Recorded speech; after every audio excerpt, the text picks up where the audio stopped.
Recording by Elliot Miller. The Pirates of Ersatz by Murry Leinster. Chapter 1. It was not mere impulsive action when Bron Hoddan started for the planet Walden by stowing away on a ship that had come to his native planet to hang all his relatives. He'd planned it long before. It was a long cherished and carefully worked out scheme. He didn't expect the hanging of his relatives, of course. He knew that they'd act grieved and innocent, and give proof that they were simple people leading blameless lives. They'd make their would-be executioners feel ashamed and apologetic for having thought evil of them, and as soon as the strangers left, they'd return to their normal way of life, which was piracy. But while this was going on, Bron Hoddan stowed away on the menacing vessel. Presently, he arrived at its homeworld. But his ambition was to reach Walden, so he set about getting there. It took a long time, because he had to earn ship passage from one solar system to another, but he held to his idea. Walden was the most civilized planet in that part of the galaxy. On Walden, Hoddan intended in order A. to achieve splendid things as an electronic engineer, B. to grow satisfactorily rich, C. to marry a delightful girl, and D. end his life as a great man. But he had to spend 2 years trying to arrange even the first. On the night before the police broke in the door of his room, though, accomplishment seemed imminent. He went to bed and slept soundly. He was calmly sure that his ambitions were about to be realized. At practically any instant, his brilliance would be discovered and he'd be well to do. His friend Derek would admire him, and even Netta would probably decide to marry him right away. She was the delightful girl.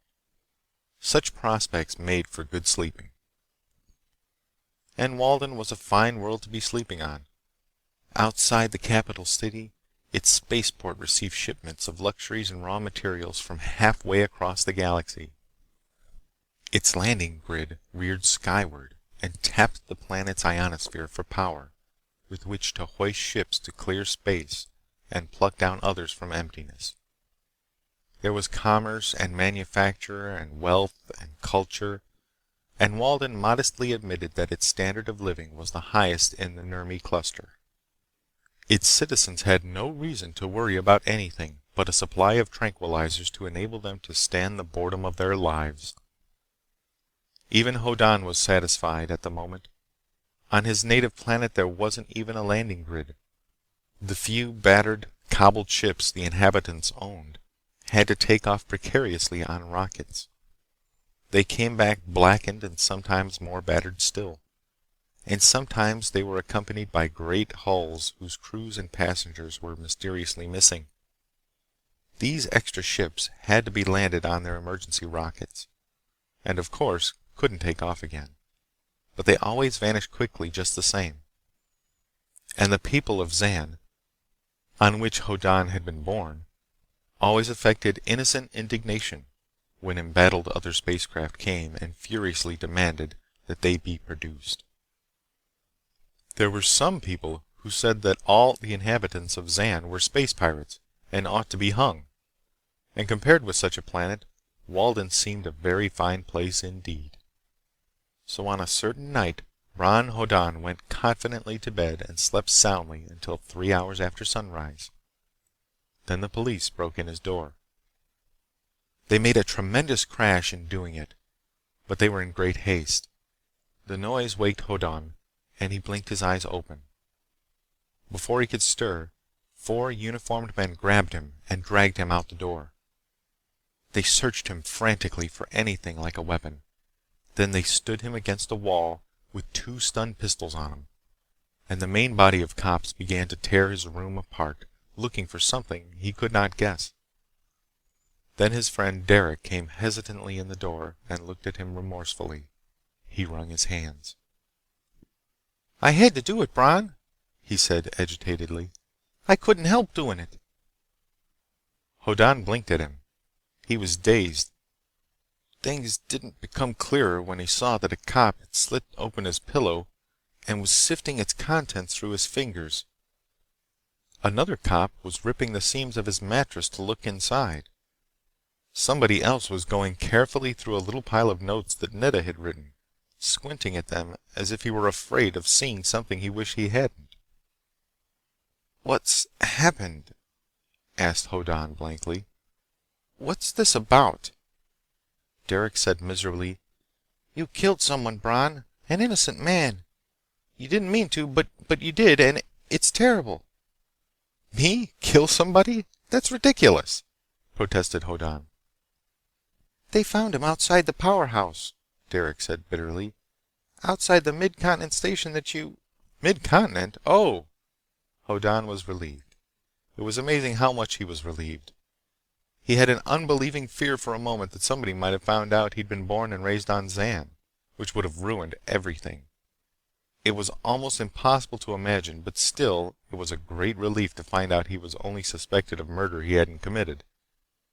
And he was only suspected because his first great achievement as an electronic engineer had been discovered. "They found the thing at Mid-Continent, huh? But I didn't kill anybody. And there's no harm done. The thing's been running 2 weeks now.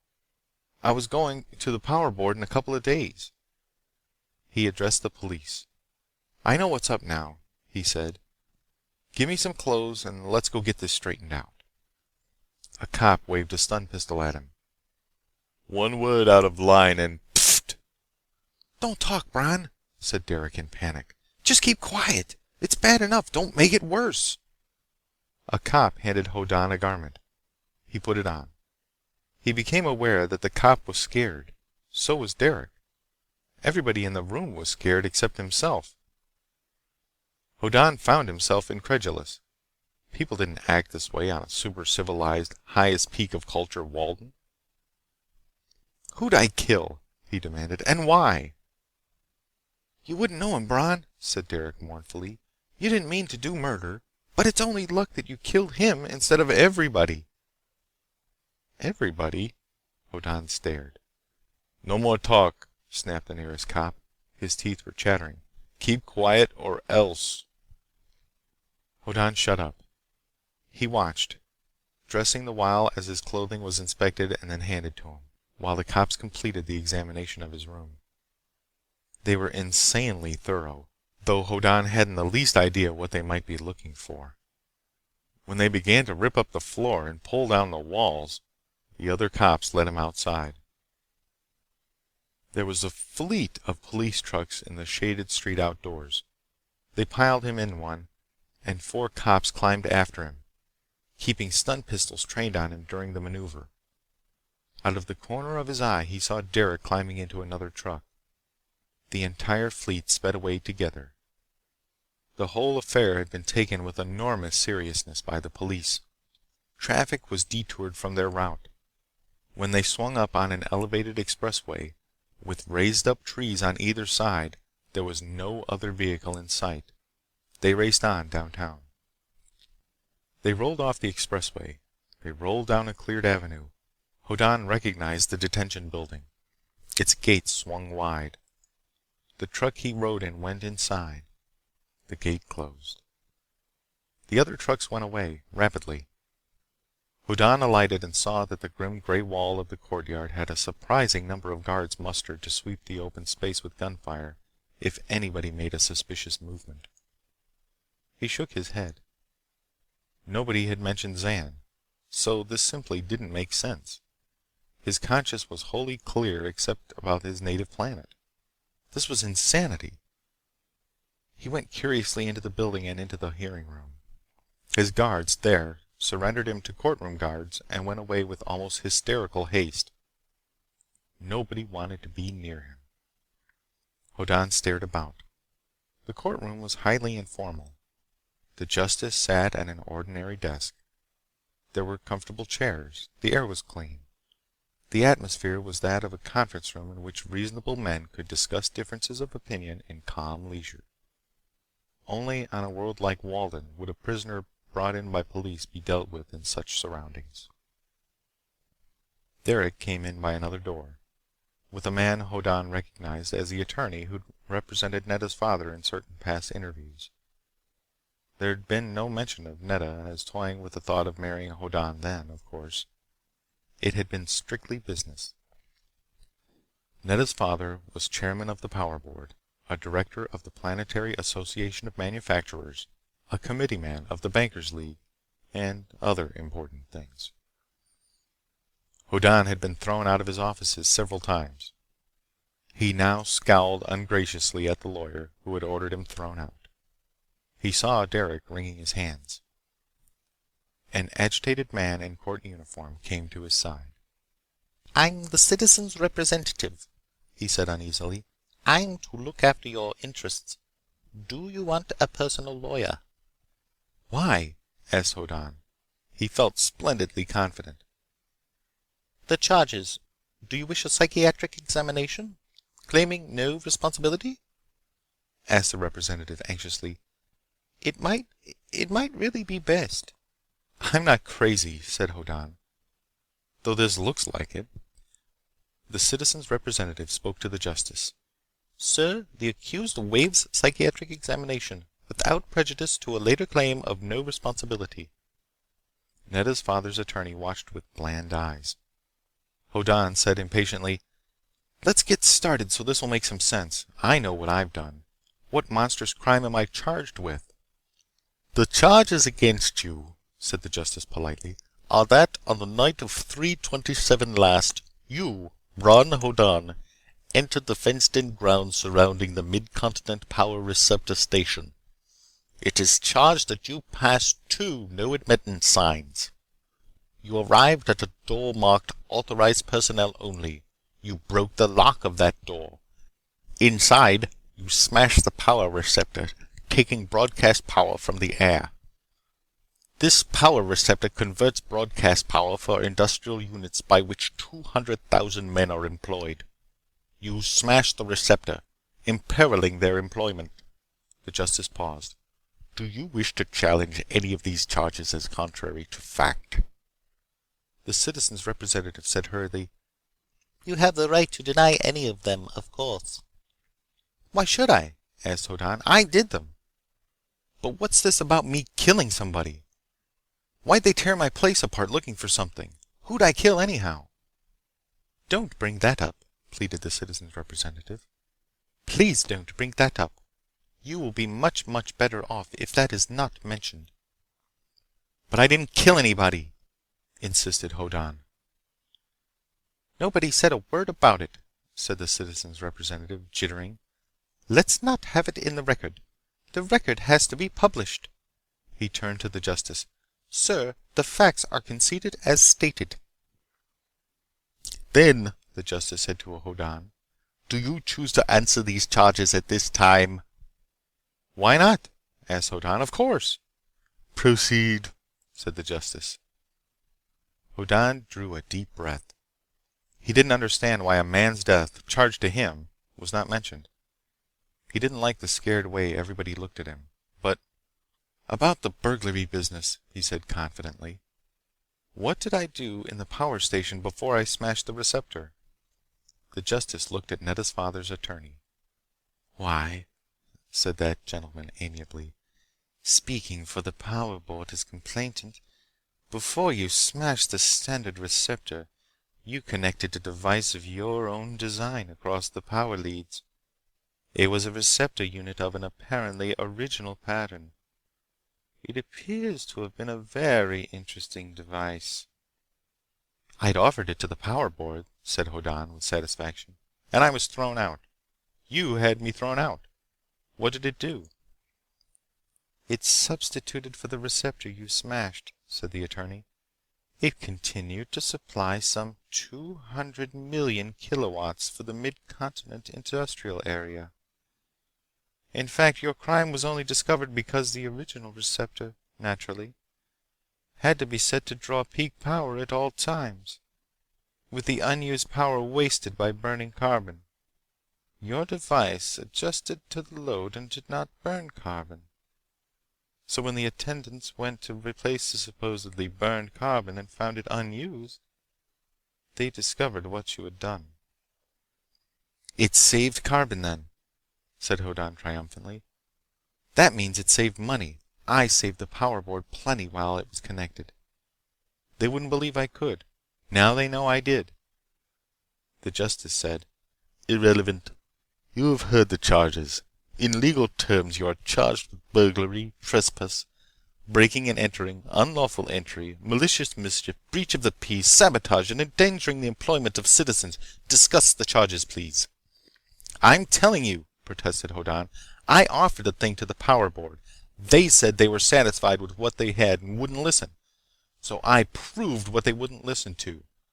That receptor saved them 10,000 credits worth of carbon a week.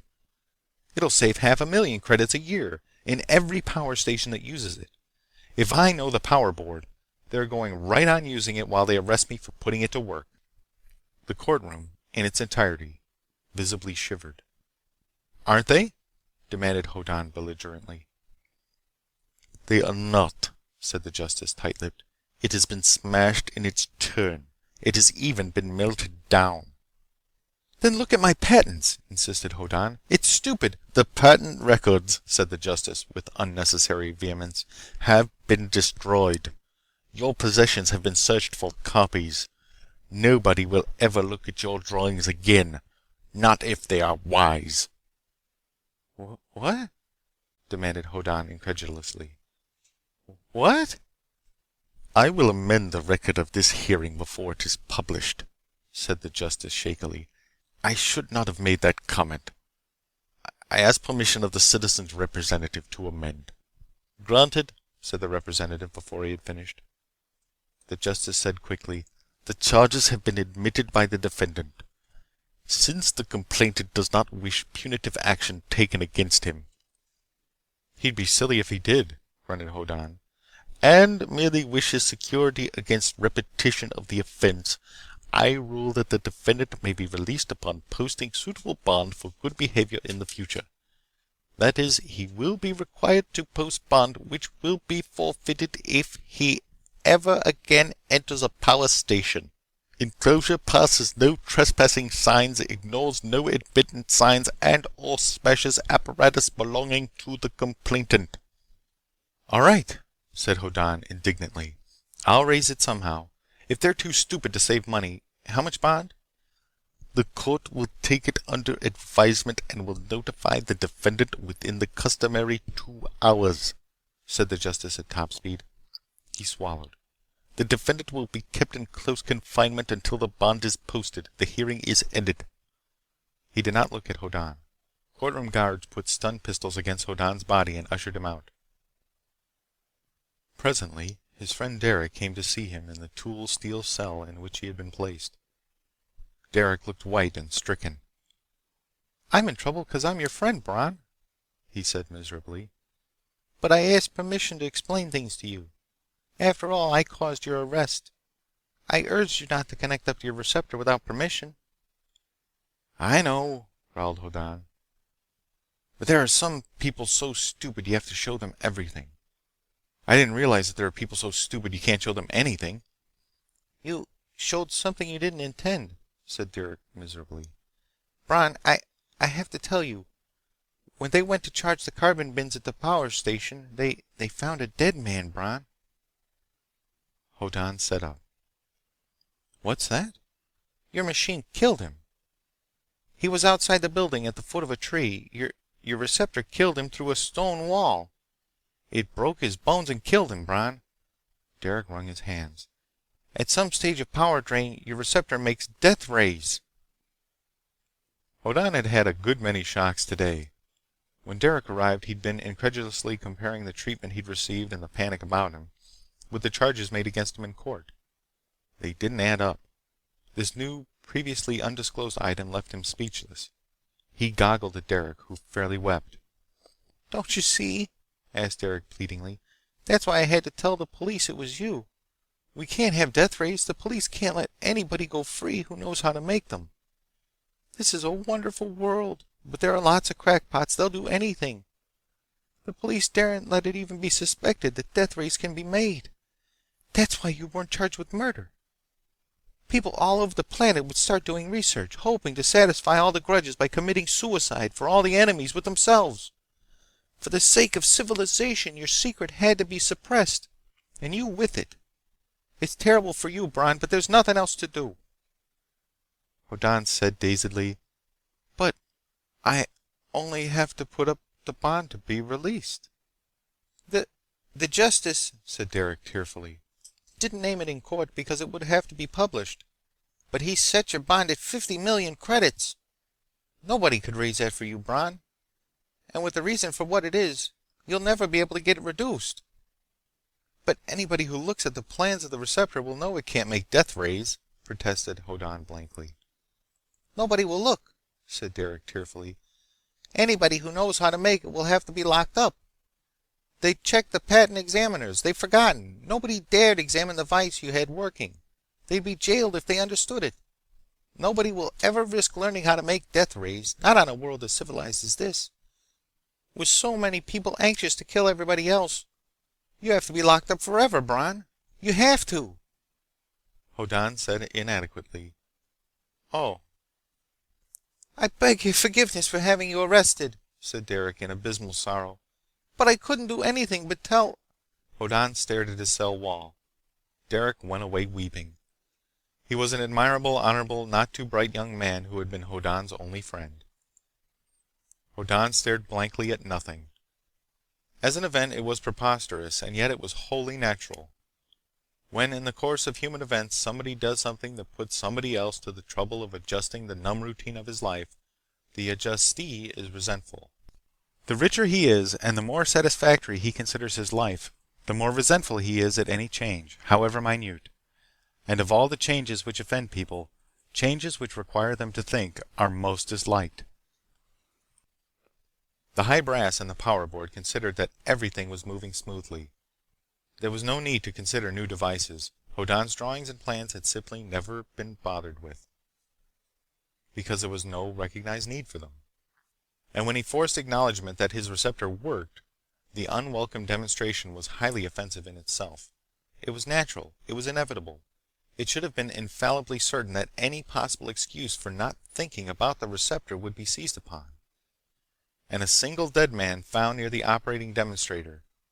If one assumed that the demonstrator had killed him, why one could react emotionally, feel vast indignation, frantically command that the device and its inventor be suppressed together, and go on living happily without doing any thinking or making any other change in anything at all. Hoddan was appalled. Now that it had happened, he could see that it had to. The world of Walden was at the very peak of human culture. It had arrived at so splendid a plane of civilization that nobody could imagine any improvement, unless a better tranquilizer could be designed to make it more endurable. Nobody ever really wants anything he didn't think of for himself. Nobody can want anything he doesn't know exists, or that he can't imagine to exist.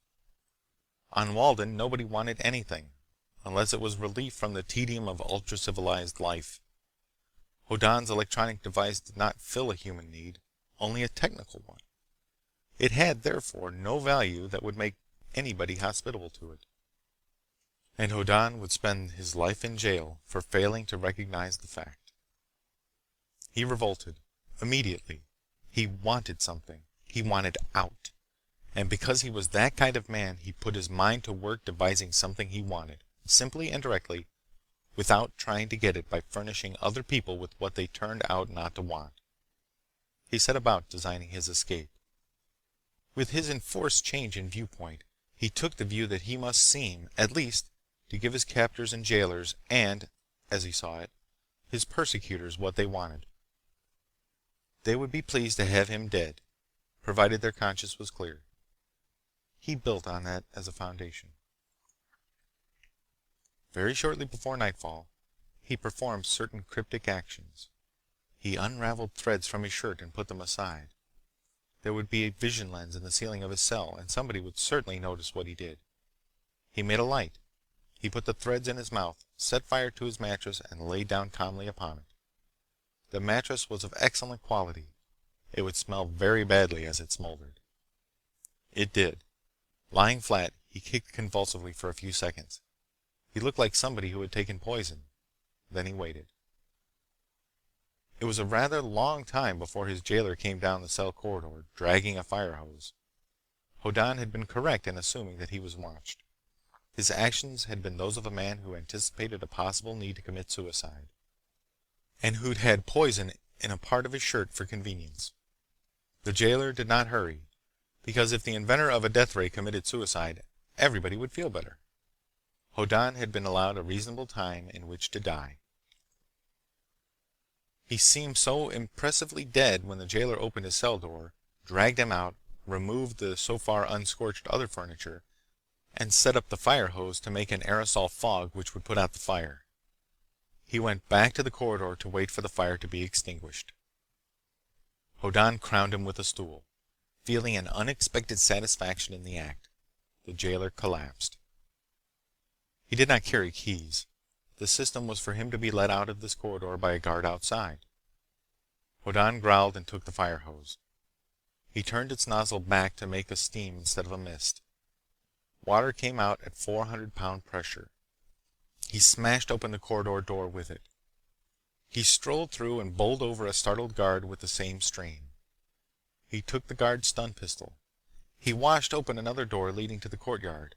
He marched out, washed down 2 guards who sighted him, and took the trouble to flush them across the pavement until they wedged in a drain opening. Then he thoughtfully reset the hose to fill the courtyard with fog, climbed into the driver's seat of the truck that had brought him here—it was probably the same one—and smashed through the gateway to the street outside. Behind him, the courtyard filled with dense white mist. He was free, but only temporarily. Around him lay the capital city of Walden, the highest civilization in this part of the galaxy. Trees lined its ways. Towers rose splendidly towards the skies, with thousands of less ambitious structures in between. There were open squares and parkways and malls, and it did not smell like a city at all. But he wasn't loose 3 minutes before the communicator in the truck squawked the all-police alarm for him. It was to be expected. All the city would shortly be one enormous man-trap, set to catch Bron Hoddan. There was only one place on the planet, in fact, where he could be safe. And he wouldn't be safe there if he'd been officially charged with murder. But, since the police had tactfully failed to mention murder, he could get at least breathing time by taking refuge in the Interstellar Embassy. He headed for it, bowling along splendidly. The police truck hummed on its way for half a mile, 3/4. The great open square before the embassy became visible. The embassy was not that of a single planet, of course. By pure necessity, every human inhabited world was independent of all others. But the Interstellar Diplomatic Service represented humanity at large upon each individual globe. Its ambassador was the only person Hoddan could even imagine as listening to him. And that because he came from off-planet, as Hoddan did. But he mainly counted upon a breathing space in the embassy, during which to make more plans, as yet unformed and unformable. He began, though, to see some virtue in the simple, lawless, piratical world in which he had spent his childhood. Another police truck rushed frantically toward him down a side street. Stun pistols made little pinging noises against the body of his vehicle. He put on more speed, but the other truck overtook him. It ranged alongside, its occupants waving stern commands to halt. And then, just before it swerved to force him off the highway, he swung instead and drove it into a tree. It crashed thunderously. One of his own wheels collapsed. He drove on with the crumpled wheel, producing an up and down motion that threatened to make him seasick. Then he heard yelling behind him. The cops had piled out of the truck and were in pursuit on foot. The tall, rough stone wall of the embassy was visible now, beyond the monument to the first settlers of Walden. He leapt to the ground and ran. Stun pistol bolts, a little beyond their effective range, stung like fire. They spurred him on. The gate of the embassy was closed. He bolted around the corner and swarmed up the conveniently rugged stones of the wall. He was well aloft before the cops spotted him. Then they fired at him industriously and the charges crackled all around him. But he'd reached the top and had both arms over the parapet before a charge hit his legs and stunned them, paralyzing them. He hung fast, swearing at his bad luck. Then hands grasped his wrists. A white-haired man appeared on the other side of the parapet. He took a good solid grip and heaved. He drew Hoddan over the breast-high top of the wall and led him down to the walkway inside it. "A near thing, that," said the white-haired man pleasantly. "I was taking a walk in the garden when I heard the excitement. I got to the wall top just in time." He paused and added, "I do hope you're not just a common murderer with the police after him. We can't offer asylum to such. Only a breathing space and a chance to start running again. But if you're a political offender—" Hoddan began to try to rub the sensation and usefulness back into his legs. Feeling came back and was not pleasant. "I'm the Interstellar Ambassador," said the white-haired man politely. "My name," said Hoddan bitterly, "is Bron Hoddan, and I'm framed for trying to save the Power Board some millions of credits a year." Then he said more bitterly, "If you want to know, I ran away from Zan to try to be a civilized man and live a civilized life. It was a mistake. I'm to be permanently jailed for using my brains." The ambassador cocked his head thoughtfully to one side. "Zan?" he said. "The name Hoddan fits to that somehow. Oh yes, space piracy. People say the people of Zan capture and loot a dozen ships or so a year. Only there's no way to prove it on them. There's a man named Hoddan who's supposed to head a particularly ruffianly gang." "My grandfather," said Hoddan defiantly. "What are you going to do about it? I'm outlawed. I've defied the planetary government. I'm disreputable by descent, and worst of all, I've tried to use my brains." "Deplorable," said the ambassador mildly. "I don't mean outlawry is deplorable, you understand, or defiance of the government, or being disreputable. But trying to use one's brains is bad business. A serious offense. All your legs all right now? Then come on down with me and I'll have you given some dinner and some fresh clothing and so on. Offhand," he said amiably, "it would seem that using one's brains would be classed as a political offense rather than a criminal one on Walden. We'll see." Hoddan gaped up at him. "You mean there's a possibility that—" "Of course," said the ambassador in surprise. "You haven't phrased it that way, but you're actually a rebel. A revolutionist. You defy authority and tradition and governments and such things. Naturally, the Interstellar Diplomatic Service is inclined to be on your side. What do you think it's for?" Chapter 2. In something under 2 hours, Hoddan was ushered into the ambassador's office. He'd been refreshed, his torn clothing replaced by more respectable garments, and the places where stun pistols had stung him soothed by ointments. But more important, he'd worked out and firmly adopted a new point of view. He'd been a misfit at home on Zan because he was not contented with the humdrum and monotonous life of a member of a space pirate community. Piracy was a matter of dangerous takeoffs in cranky rocket ships, to be followed by weeks or months of tedious and uncomfortable boredom in highly unhealthy rebreathed air. No voyage ever contained more than 10 seconds of satisfactory action, and all space fighting took place just out of the atmosphere of a possibly embattled planet, because you couldn't intercept a ship at cruising speed between the stars. Regardless of the result of the fighting, one had to get away fast when it was over, lest overwhelming force swarm up from a nearby world. It was intolerably devoid of anything an ambitious young man could want.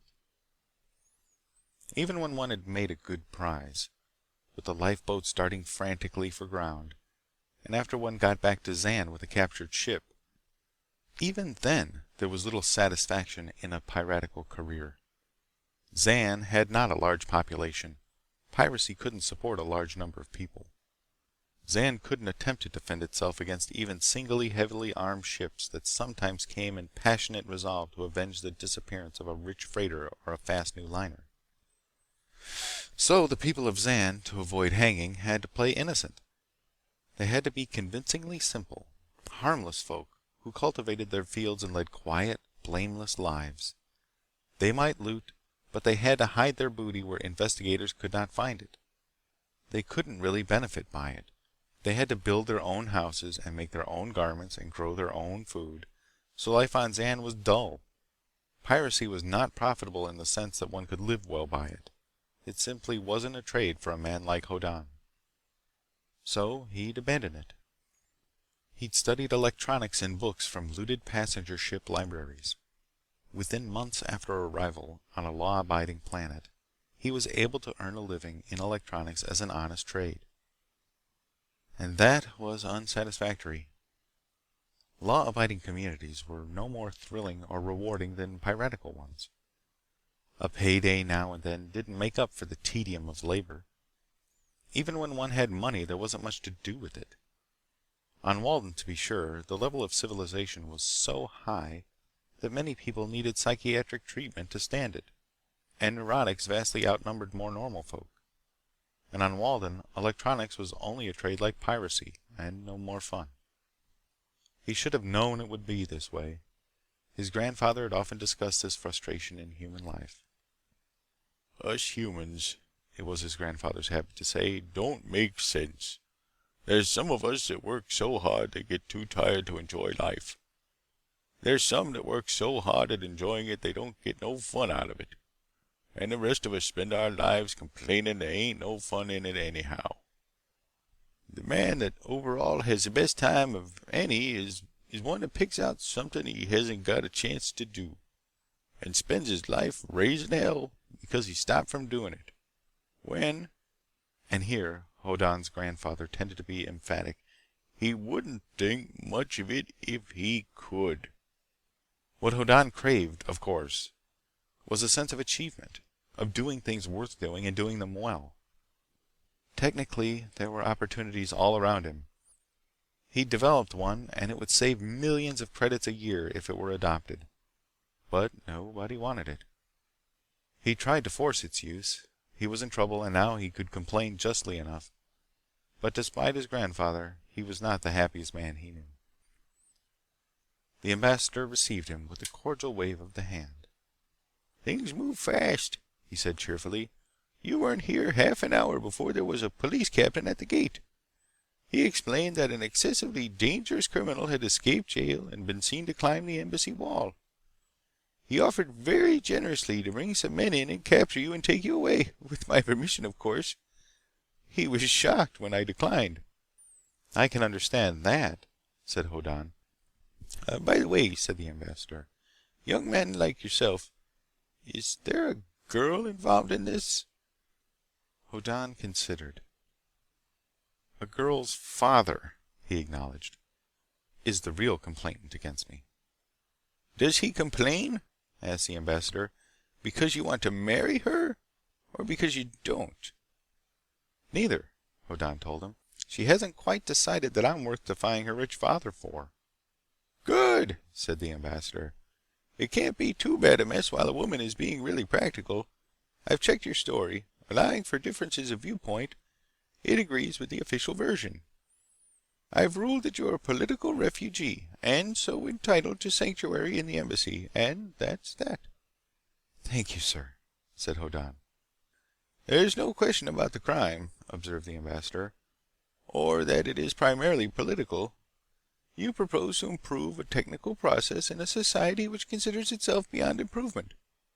If you'd succeeded, the idea of change would have spread. People now poor would have gotten rich. People now rich would have gotten poor. And you'd have done what all governments are established to prevent. So you'll never be able to walk the streets of this planet again in safety. You've scared people." "Yes, sir," said Hoddan. "It's been an unpleasant surprise to them, to be scared." The ambassador put the tips of his fingers together. "Do you realize," he asked, "that the whole purpose of civilization is to take the surprises out of life, so one can be bored to death? That a culture in which nothing unexpected ever happens is in what is called its golden age? That when nobody can even imagine anything happening unexpectedly, that they later fondly refer to that period as the good old days?" "I hadn't thought of it in just those words, sir." "It's one of the most avoided facts of life," said the ambassador. "Government, in the local or planetary sense of the word, is an organization for the suppression of adventure. Taxes are, in part, the insurance premiums one pays for protection against the unpredictable. And you have offended against everything that is the foundation of a stable and orderly and damnably tedious way of life. Against civilization, in fact." Hoddan frowned. "Yet you've granted me asylum." "Naturally," said the ambassador. "The diplomatic service works for the welfare of humanity. That doesn't mean stuffiness. A golden age in any civilization is always followed by collapse. In ancient days, savages came and camped outside the walls of super-civilized towns. They were unwashed, unmannerly, and unsanitary. Super-civilized people refused to even think about them. So presently the savages stormed the city walls, and another civilization went up in flames." "But now," objected Hoddan, "there are no savages." "They invent themselves," the ambassador told him. "My point is that the diplomatic service cherishes individuals and causes which battle stuffiness and complacency, and golden ages, and monstrous things like that. Not thieves, of course. They're degradation like body lice. But rebels and crackpots and revolutionaries who prevent hardening of the arteries of commerce and furnish wholesome exercise to the body politic. They're worth cherishing." "I think I see, sir," said Hoddan. "I hope you do," said the ambassador. "My action on your behalf is pure diplomatic policy. To encourage the dissatisfied is to insure against universal satisfaction, which is lethal. Walden is in a bad way. You're the most encouraging thing that has happened here in a long time. And you're not a native." "No," agreed Hoddan. "I come from Zan." "Never mind. The ambassador turned to a stellar atlas. Consider yourself a good symptom, and valued as such. If you could start a contagion, you deserve well of your fellow citizens. Savages can always invent themselves. But enough of apology from me. Let us set about your affairs." He consulted the atlas. "Where would you like to go, since you must leave Walden?" "Not too far, sir." "The girl, eh?" The ambassador did not smile. He ran his finger down a page. "The nearest inhabited worlds, of course, are Krim and Darth. Krim is a place of lively commercial activity, where an electronics engineer should find easy employment. It's said to be progressive there and has much organized research." "I wouldn't want to be a kept engineer, sir," said Hoddan apologetically. "I'd rather, well, putter on my own." "Impractical, but sensible," commented the ambassador. He turned a page. "There's Darth. Its social system is practically feudal. It's technically backward. There's a landing grid, but space exports are skins and metal ingots and practically nothing else. There is no broadcast power. Strangers find local customs difficult. There's no town larger than 20,000 people. Few approach that size. Most settled places are mere villages near some feudal castle, and roads are so few and bad that wheel transport is rare." He leaned back and said in a detached voice, "I had a letter from there a couple of months ago. It was rather arrogant. The writer was one Don Loris, and he explained that his dignity would not let him make a commercial offer, but an electronics engineer who put himself under his protection would not be the loser. He signed himself Prince of this, Lord of that, Baron of the other thing, and claimant to the dukedom of something else. Are you interested? No kings on Darth, just feudal chiefs." Hoddan thought it over. "I'll go to Darth," he decided. "It's bound to be better than Zan, and it can't be worse than Walden." The ambassador looked impassive. An embassy servant came in and offered an indoor communicator. The ambassador put it to his ear. After a moment he said, "Show him in. You did kick up a storm. The Minister of State, no less, is here to demand your surrender. I'll counter with a formal request for an exit permit. I'll talk to you again when he leaves." Hoddan went out. He paced up and down the other room into which he was shown. Darth wouldn't be in a golden age. He was wiser now than he'd been this same morning. He recognized that he'd made mistakes. Now he could see rather ruefully how completely improbable it was that anybody could put across a technical device merely by proving its value, without making anybody want it. He shook his head regretfully at the blunder. The ambassador sent for him. "I've had a pleasant time," he told Hoddan genially. "There was a beautiful row. You've really scared people, Hoddan. You deserve well of the Republic. Every government and every person needs to be thoroughly terrified occasionally. It limbers up the brain." "Yes, sir," said Hoddan. "I've—" "The planetary government," said the ambassador with relish, "insists that you have to be locked up with the key thrown away, because you know how to make death rays. I said it was nonsense and you were a political refugee in sanctuary. The Minister of State said the cabinet would consider removing you forcibly from the embassy if you weren't surrendered. I said that if the embassy was violated, no ship would clear for Walden from any other civilized planet. They wouldn't like losing their off-planet trade. Then he said that the government would not give you an exit permit and that he would hold me personally responsible if you killed everybody on Walden, including himself and me. I said he insulted me by suggesting I'd permit such shenanigans. He said the government would take an extremely grave view of my attitude, and I said they would be silly if they did. Then he went off with great dignity, but shaking with panic, to think up more nonsense." "Evidently," said Hoddan in relief, "you believe me when I say that my gadget doesn't make death rays." The ambassador looked slightly embarrassed. "To be honest," he admitted, "I've no doubt that you invented it independently, but they've been using such a device for half a century in the Cetus cluster. They've had no trouble." Hoddan winced. "Did you tell the minister that?" "Hardly," said the ambassador. "It would have done you no good. You're in open revolt and have performed overt acts of violence against the police. But it was also impolite enough for me to suggest that a local government was stupid. It would have been most undiplomatic to prove it." Hoddan did not feel proud just then. "I'm thinking that the cops, quite unofficially, might try to kidnap me from the embassy. They'll deny that they tried, especially if they manage it, but I think they'll try." "Very likely," said the ambassador. "We'll take precautions." "I'd like to make something, not lethal, just in case," said Hoddan. "If you can trust me not to make death rays, I'd like to make a generator of odd-shaped microwaves. They're described in textbooks. They ionize the air where they strike, that's all. They make air a high-resistance conductor. Nothing more than that." The ambassador said, "There was an old-fashioned way to make ozone."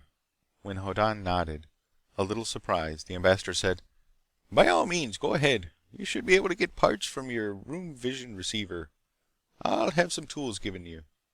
Then he added, "Diplomacy has to understand the things that control events. Once it was a social position. For a time it was weapons. Then it was commerce. Now it's technology. But I wonder how you'll use ionization of air to protect yourself from kidnappers. Don't tell me. I'd rather try to guess." He waved his hand in cordial dismissal, and an embassy servant showed Hoddan to his quarters. 10 minutes later, another staff man brought him tools such as would be needed for work on a vision set. He was left alone. He delicately disassembled the set in his room and began to put some of the parts together in a novel but wholly rational fashion. The science of electronics, like the science of mathematics, had progressed away beyond the point where all of it had practical applications. One could spend a lifetime learning things that research had discovered in the past, and industry had never found a use for. On Zan, industriously reading pirated books, Hoddan hadn't known where utility stopped. He'd kept on learning long after a practical man would have stopped studying to get a paying job. Any electronic engineer could have made the device he now assembled. It only needed to be wanted, and apparently he was the first person to want it. In this respect, it was like the receptor that had gotten him into trouble. Inside of an hour, he'd made a hand-sized 5-watt waveguide projector of waves of eccentric form. In the beam of that projector, air became ionized. Air became a high-resistance conductor comparable to nichrome wire, when and where the projector sent its microwaves. He was wrapping tape about the pistol grip when a servant brought him a scribbled note. It had been handed in at the embassy gate by a woman who fled after leaving it. It looked like Netta's handwriting. It read like Netta's phrasing. It appeared to have been written by somebody in a highly emotional state. But it wasn't quite, not absolutely, convincing. He went to find the ambassador and handed over the note. The ambassador read it and raised his eyebrows. "Well?" "It could be authentic," admitted Hoddan. "In other words," said the ambassador, "you're not sure it's a booby trap? An invitation to a date with the police?" "I'm not sure," said Hoddan. "I think I'd better bite. If I have any illusions left after this morning, I'd better find it out. I thought Netta liked me quite a lot." "I make no comment," observed the ambassador. "Can I help you in any way?" "I have to leave the embassy," said Hoddan. "And there's practically solid line of police outside the walls. Could I borrow some old clothes, a few pillows, and a length of rope?" Half an hour later, a rope uncoiled itself at the very darkest outside corner of the embassy wall. It dangled down to the ground. This was at the rear of the embassy enclosure. The night was bright with stars, and the city's towers glittered with many lights. But here there was almost complete blackness and that silence of a city which is sometimes so companionable. The rope remained hanging from a wall. No light reached the ground there. The tiny crescent of Walden's farthest moon cast an insufficient glow. Nothing could be seen by it. The rope went up, as if it had been lowered merely to make sure it was long enough for its purpose. Then it descended again. This time a figure dangled at its end. It came down, swaying a little. It reached the blackest part of the shadow at the wall's base. It stayed there. Nothing happened. The figure rose swiftly, hauled up in rapid pullings of the rope. Then the line came down again, and again a figure descended. But this figure moved. The rope swayed and oscillated. The figure came down a good halfway to the ground. It paused, and then descended with much movement to 2/3 of the way from the top. There, something seemed to alarm it. It began to rise with violent writhings of the rope. It climbed. There was a crackling noise, a stun pistol. The figure seemed to climb more frantically. More cracklings, half a dozen sharp, snapping noises. They were stun pistol charges and there were tiny sparks where they hit. The dangling figure seemed convulsed. It went limp, but it did not fall. More charges poured into it. It hung motionless halfway up the wall of the embassy. Movements began in the darkness. Men appeared, talking in low tones and straining their eyes toward the now motionless figure. They gathered underneath it. One went off at a run, carrying a message. Someone of authority arrived, panting. There was more low-toned argument. More and still more men appeared. There were 40 or 50 figures at the base of the wall. One of those figures began to climb the rope hand over hand. He reached the motionless object. He swore in a shocked voice. He was shushed from below. He let the figure drop. It made next to no sound when it landed. There was a rushing as the guards about the embassy went furiously back to their proper posts to keep anybody from slipping out. 2 men remained swearing bitterly over a dummy made of old clothes and pillows. But their profanity was in vain. Hoddan was then some blocks away. He suffered painful doubt about the note ostensibly from Netta. The guards about the embassy would have tried to catch him in any case, but it did seem very plausible that the note had been sent him to get him to try to get down the wall. On the other hand, a false descent of a palpably dummy-like dummy had been plausible too.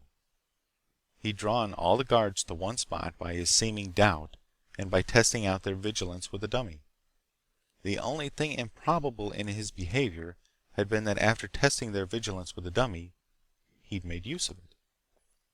A fair distance away, he turned sedately into a narrow lane between buildings.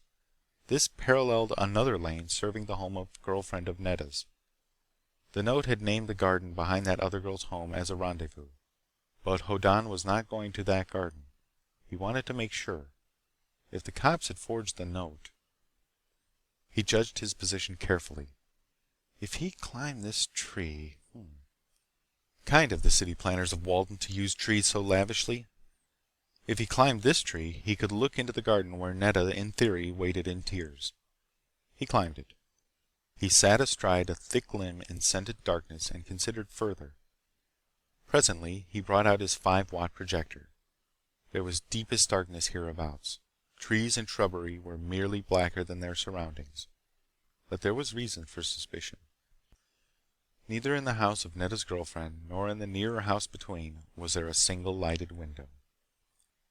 Hoddan adjusted the waveguide and pressed the stud of his instrument.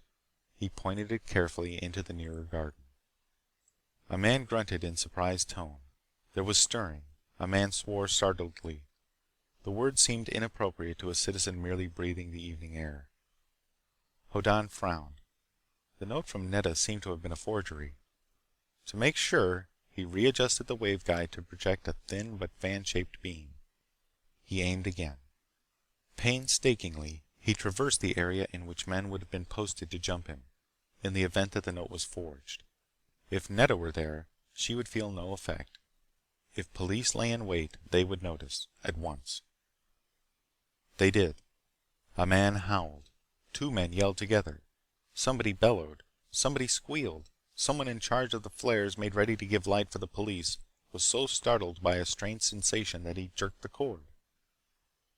An immense cold white brilliance appeared. The garden where Nedda definitely was not present became bathed in incandescence. Light spilled over the wall of one garden into the next and disclosed a squirming mass of police in the near garden also. Some of them leaped wildly and ungracefully while clawing behind them. Some stood still and struggled desperately to accomplish something to their rear, while others gazed blankly at them until Hoddan swung his instrument their way also. A man tore off his pants and swarmed over the wall to get away from something intolerable. Others imitated him, save in the direction of their flight. Some removed their trousers before they fled, but others tried to get them off while fleeing. Those last did not fare too well. Mostly they stumbled and other men fell over them, when both fallen and fallen upon uttered hoarse and profane lamentations. They howled to the high heavens. Hoddan let the confusion mount past any unscrambling, and then slid down the tree and joined in the rush. With the glare in the air behind him, he only feigned to stumble over one figure after another. Once he grunted as he scorched his own fingers, but he came out of a lane with a dozen stun pistols, mostly uncomfortably warm, as trophies of the ambush. As they cooled off, he stowed them away in his belt and pockets, strolling away down the tree-lined street. Behind him, cops realized their trouserless condition and appealed plaintively to householders to notify headquarters of their state. Hoddan did not feel particularly disillusioned somehow. It occurred to him even that this particular event was likely to help him getting off Walden. If he was to leave against the cops' will, he needed to have them at less than top efficiency. And men who have had their pants scorched off them are not apt to think too clearly. Hoddan felt a certain confidence increase in his mind. He'd worked the thing out very nicely. If ionization made a high-resistance conductor, then an ionizing beam would make a high-resistance short between the power terminals of a stun pistol.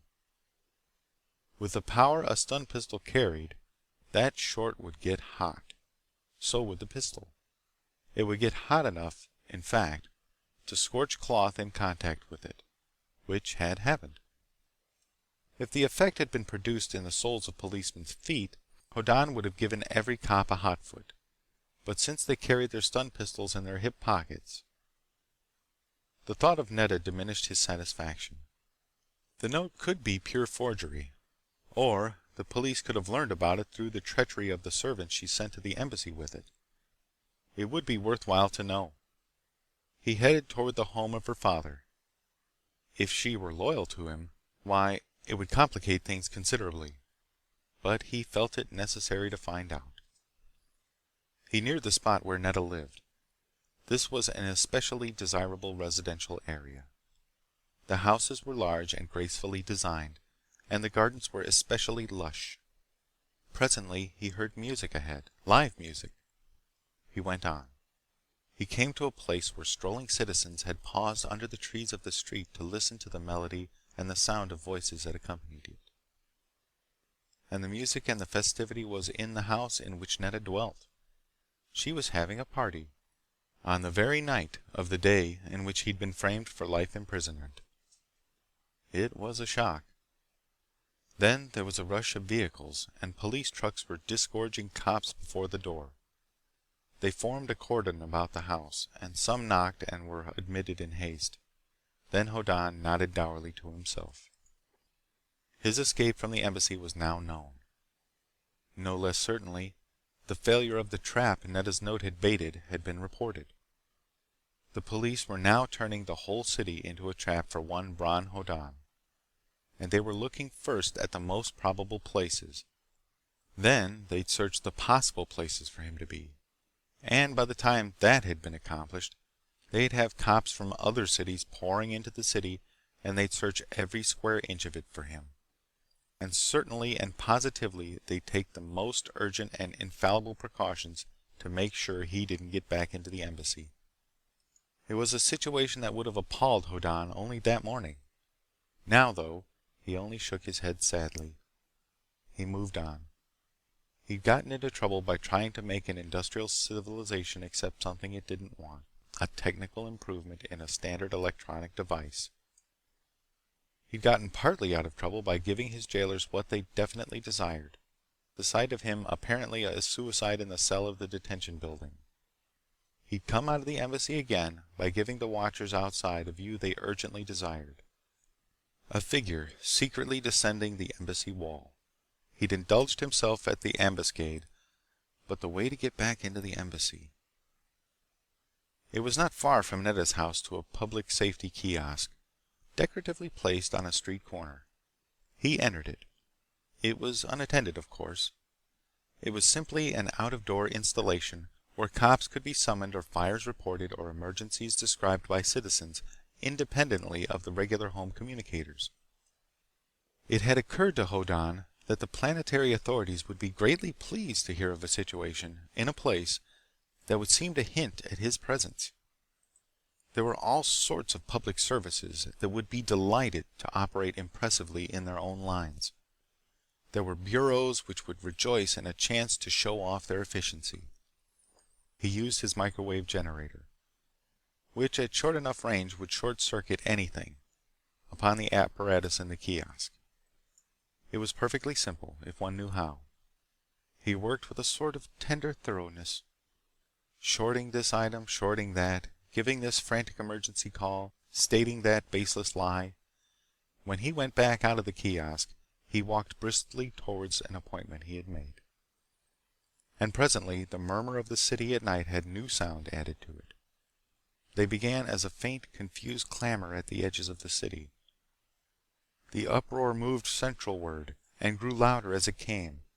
There were clanging bells and sirens and beeper horns warning all non-official vehicles to keep out of the way. On the raised-up expressway, snorting metal monsters rushed with squealing excitement.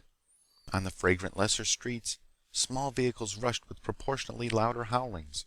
Police trucks poured out of their cubbyholes and plunged valiantly through the dark. Broadcast units signaled emergency and cut off the air to make the placid ether waves available to authority. All these noises and all this tumult moved toward a single point. The outer parts of the city regained their former quiet, save that there was less music. The broadcasts were off. But the sound of racing vehicles clamoring for right-of-way grew louder and louder, and more peremptory as it concentrated toward the large open square on which the interstellar embassy faced. From every street and avenue, firefighting equipment poured into the square. In between and behind, hooting loudly for precedence, police trucks accompanied and foreran them. Emergency vehicles of all the civic bureaus appeared, all of them with immense conviction of their importance.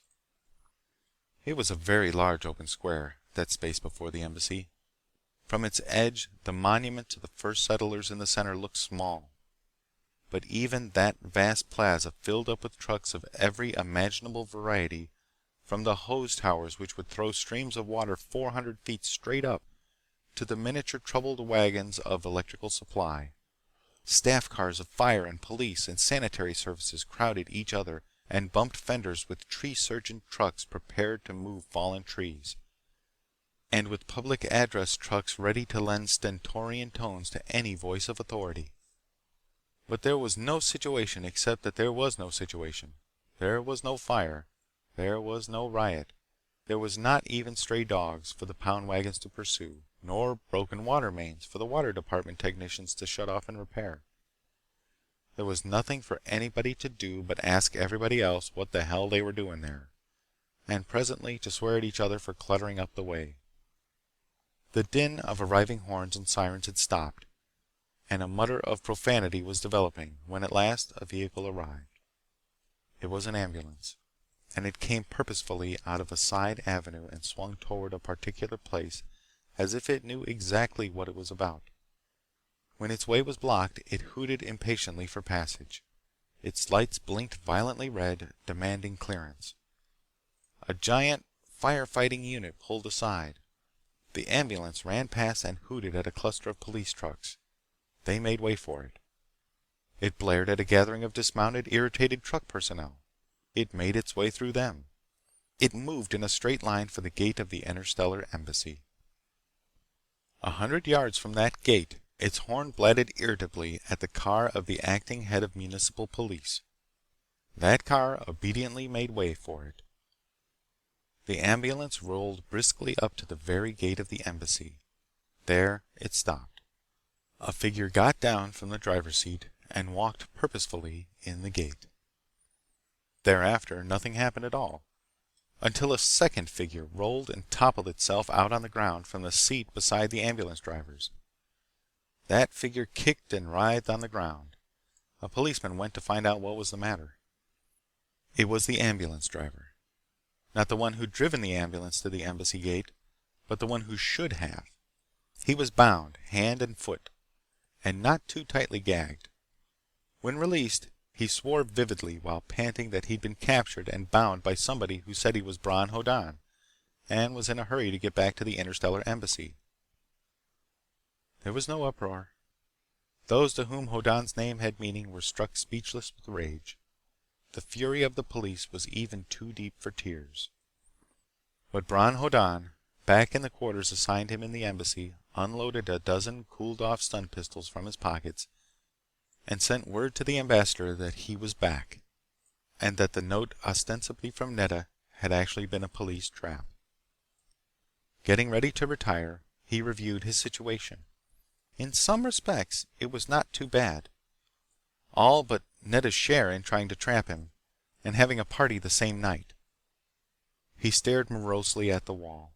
Then he saw, very simply, that she mightn't have known even of his arrest.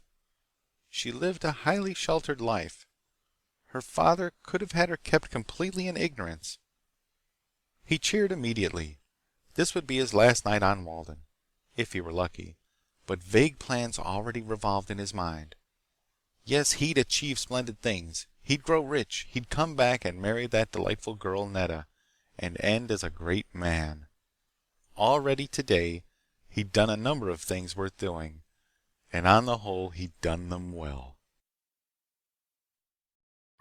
Chapter 3. When dawn broke over the capital city of Walden, the sight was appropriately glamorous. There were shining towers and curving tree-bordered ways, above which innumerable small birds flew tumultuously. The dawn, in fact, was heralded by high-pitched chirpings everywhere. During the darkness there had been a deep-toned humming sound, audible all over the city. That was the landing grid in operation out at the spaceport, letting down a 20,000-ton liner from Rigel, Cetus, and the Nearer Rim. Presently, it would take off for Krim, Darth, and the Coalsack stars, and if Hoddan was lucky, he would be on it. But at the earliest part of the day there was only tranquility over the city and the square and the Interstellar Embassy.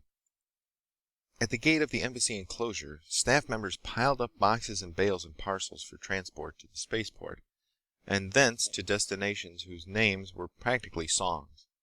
There were dispatches to Delil, where the Interstellar Diplomatic Service had a sector headquarters, and there were packets of embassy-stamped invoices for Lohola and Trali and Famagusta.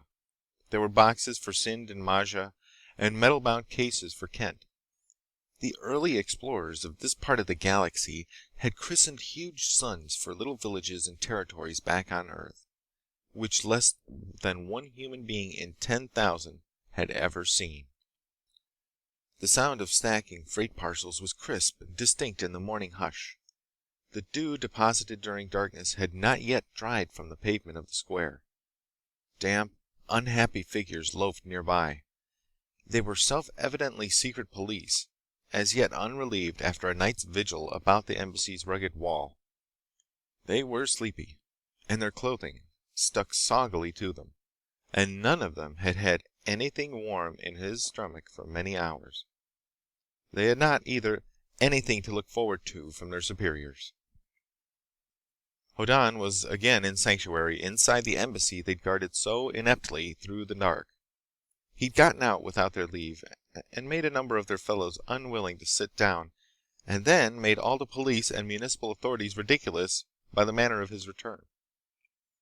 The police guards about the embassy were very positively not in a cheery mood, but one of them saw an embassy servant he knew. He'd stood the man drinks, in times past, to establish a contact that might be useful. He summoned a smile and beckoned to that man. The embassy servant came briskly to him, rubbing his hands after having put a moderately heavy case of documents on top of the waiting pile. "That Hoddan," said the plainclothesman, attempting hearty ruthfulness. "He certainly put it over on us last night." The servant nodded. "Look," said the plainclothesman. "There could be something in it for you if, you wanted to make a little extra money." The servant looked regretful. "No chance," he said. "He's leaving today." The plainclothesman jumped. "Today?" "For Darth," said the embassy servant. "The ambassador's shipping him off on the space liner that came in last night." The plainclothesman dithered. "How's he gonna get to the spaceport?" "I wouldn't know," said the servant. "They figured out some way. I could use a little extra money, too." He lingered, but the plainclothesman was staring at the innocent, inviolable parcels about to leave the embassy for distant parts. He took note of sizes and descriptions. No, not yet. But if Hoddan was leaving, he had to leave the embassy. If he left the embassy... The plainclothesman bolted. He made a breathless report by the portable communicator set up for just such use. He told what the embassy servant had said, and the inference to be drawn from it, the suspicions to be entertained. And then he stopped short. Orders came back to him. Orders were given in all directions. Somebody was going to distinguish himself by catching Hoddan, and undercover politics worked to decide who it should be. Even the job of guard outside the embassy became desirable. So fresh, alert plainclothesmen arrived. They were bright-eyed and bushy-tailed, and they took over. Weary, hungry men yielded up their posts. They went home. The man who'd gotten the infallibly certain clue went home too, disgruntled, because he wasn't allowed a share in the credit for Hoddan's capture. But he was glad of it later. Inside the embassy, Hoddan finished his breakfast with the ambassador. "I'm giving you," said the ambassador, "that letter to the character on Darth. I told you about him.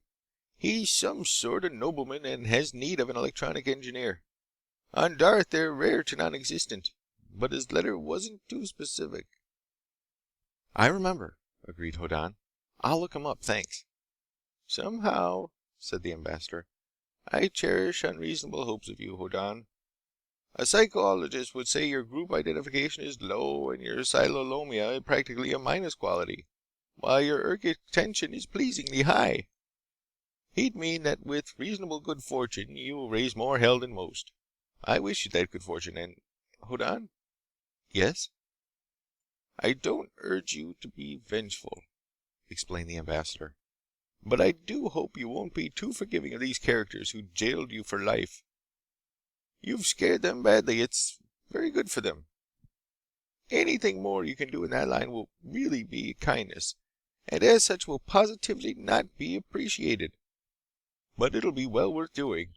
I say this because I like the way you plan things, and any time I can be of service—" "Thanks," said Hoddan. But I better get going for the spaceport. He'd write Netta from Darth. I'll get set for it. He rose. The ambassador stood up, too. I like the way you plan things, he repeated appreciatively. We'll check over that box. They left the embassy dining room together. It was well after sunrise when Hoddan finished his breakfast, and the bright and watchful new plainclothesmen were very much on the alert outside. By this time the sunshine had lost its early ruddy tint, and the trees about the city were vividly green, and the sky had become appropriately blue, as the skies on all human-occupied planets are. There was the beginning of traffic. Some was routine movement of goods and vehicles, but some was special. For example, the trucks which came to carry the embassy shipment to the spaceport. They were perfectly ordinary trucks, hired in a perfectly ordinary way by the ambassador's secretary. They came trundling across the square and into the embassy gate. The ostentatiously loafing plainclothesmen could look in and see the waiting parcels loaded on them. The first truckload was quite unsuspicious. There was no package in the lot which could have held a man in even the most impossibly cramped of positions. But the police took no chances. 10 blocks from the embassy, the cops stopped it and verified the licenses and identities of the driver and his helper. This was a moderately lengthy business. While it went on, plainclothesmen worked over the packages in the truck's body and put stethoscopes to any of more than 1 cubic foot capacity. They waved the truck on.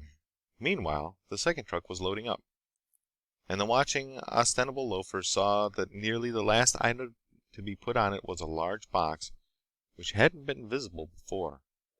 It was carried with some care, and it was marked fragile, and it was put into place and wedged fast with other parcels.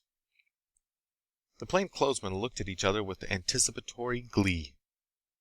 One of them reported the last large box with almost lyric enthusiasm. When the second truck left the embassy with the large box, a police truck came innocently out of nowhere and just happened to be going the same way. 10 blocks away, again the truckload of embassy parcels was flagged down and its driver's license and identity was verified. A plainclothesman put a stethoscope on the questionable case. He beamed and made a suitable signal. The truck went on while zestful Machiavellian plans took effect. 5 blocks farther, an unmarked empty truck came hurtling out of a side street, sideswiped the truck from the embassy, and went careening away down the street without stopping. The trailing police truck made no attempt at pursuit. Instead, it stopped helpfully by the truck which had been hit. A wheel was hopelessly gone. So uniformed police, with conspicuously happy expressions, cleared a space around the stalled truck and stood guard over the parcels under diplomatic seal. With eager helpfulness, they sent for other transportation for the embassy's shipment. A sneeze was heard from within the mass of guarded freight, and the policemen shook hands with each other. When substitute trucks came, there were 2 of them. They loaded one high with embassy parcels and sent it off to the spaceport with their blessing. There remained just one single large-sized box to be put on the second vehicle. They bumped it on the ground, and a startled grunt came from within. There was an atmosphere of innocent enjoyment all about as the police tenderly loaded this large box on the second truck they'd sent for, and festooned themselves about it as it trundled away. Strangely, it did not head directly for the spaceport. The police carefully explained this to each other in loud voices. Then some of them were afraid the box hadn't heard, so they knocked on it. The box coughed, and it seemed hilariously amusing to the policemen that the contents of the freight parcel should cough. They expressed deep concern, and, addressing the box, explained that they were taking it to the detention building, where they would give it some cough medicine. The box swore at them despairingly. They howled with childish laughter, and assured the box that after they had opened it and given it cough medicine, they would close it again very carefully, leaving the diplomatic seal unbroken, and deliver it to the spaceport so it could go on its way. The box swore again luridly. The truck which carried it hastened. The box teetered and bumped and jounced with the swift motion of a vehicle that carried it and all of the police around it. Bitter, enraged, and highly unprintable language came from within. The police were charmed. Even so early in the morning, they seemed inclined to burst into song. When the detention building gate opened for it and closed again behind it, there was a welcoming committee in the courtyard. It included a jailer with a bandaged head and a look of vengeful satisfaction on his face, and no less than 3 guards who had been given baths by high-pressure hose when Bron Hoddan departed from his cell. They wore unamiable expressions. And then, while the box swore very bitterly, somebody tenderly loosened a plank, being careful not to disturb the diplomatic seal, and pulled it away with a triumphant gesture. Then all the police could look into the box, and they did. Then there was dead silence, except for the voice that came from a two-way communicator set inside. "And now," said the voice from the box, and only now did anybody notice what the muffling effect of the boards had hidden. That it was a speaker unit which had sworn and coughed and sneezed. "We take our leave of the planet Walden and its happy police force, who wave at us as our space liner lifts towards the skies. The next sound you hear will be that of their lamentations at our departure." But the next sound was a howl of fury.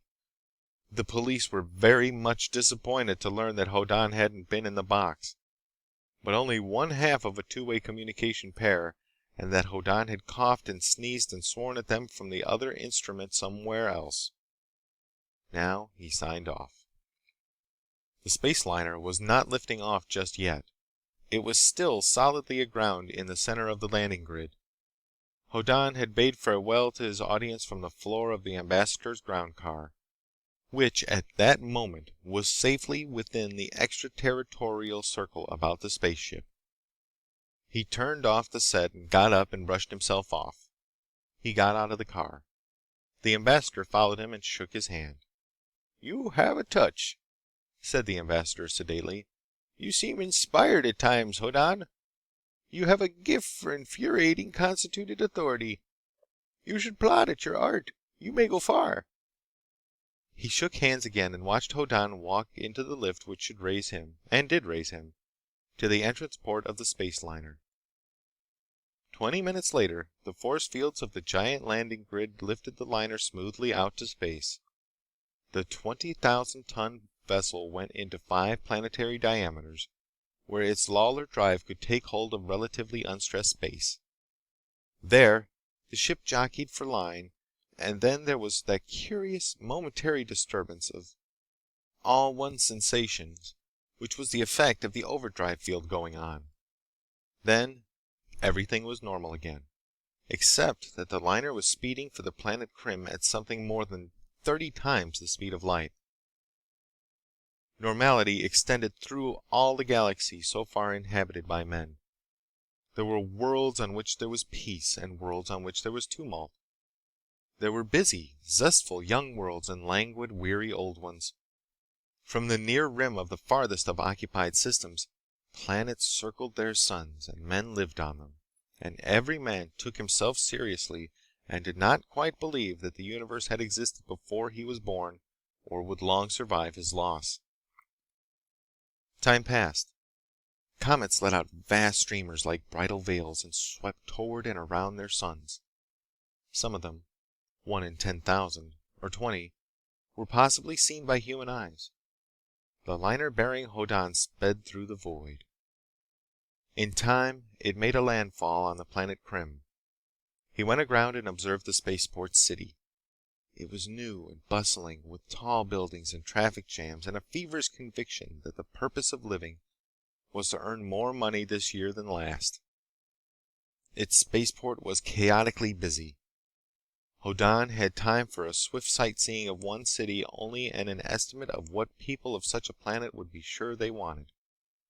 He saw slums and gracious public buildings, and went back to the spaceport and the liner which then rose upon the landing grid's force fields until Krim was a great round ball below it. Then there was again a jockeying for line, and the liner winked out of sight and was again journeying at 30 times the speed of light. Again, time passed. In one of the remoter galaxies, a supernova flamed, and on a rocky, barren world a small living thing squirmed experimentally. And to mankind the one event was just as important as the other.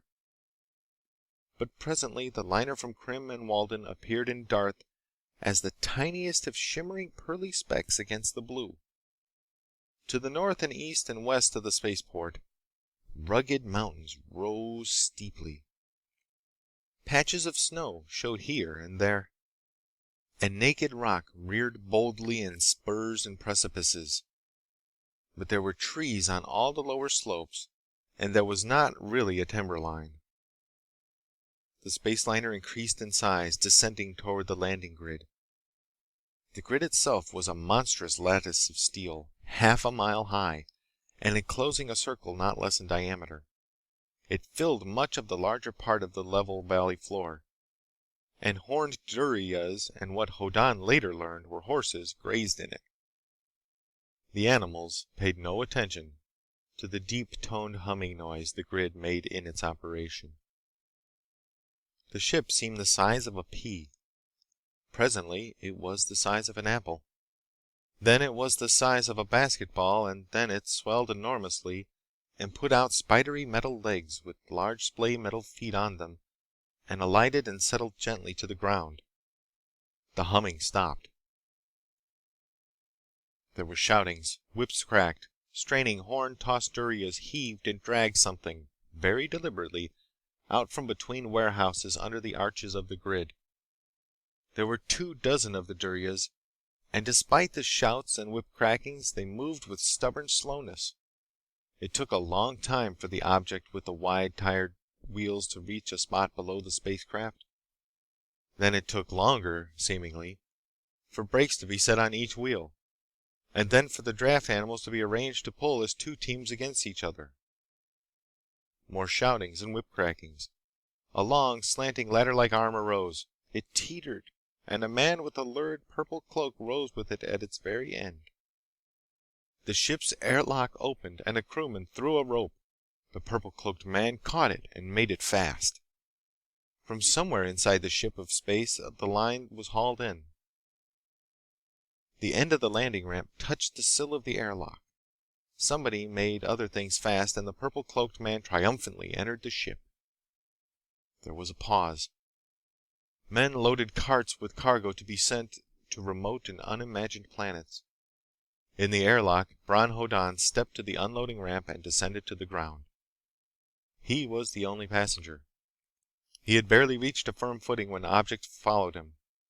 His own ship bag, a gift from the ambassador, and then parcels, bales, boxes, and such nondescript items of freight as needed special designation.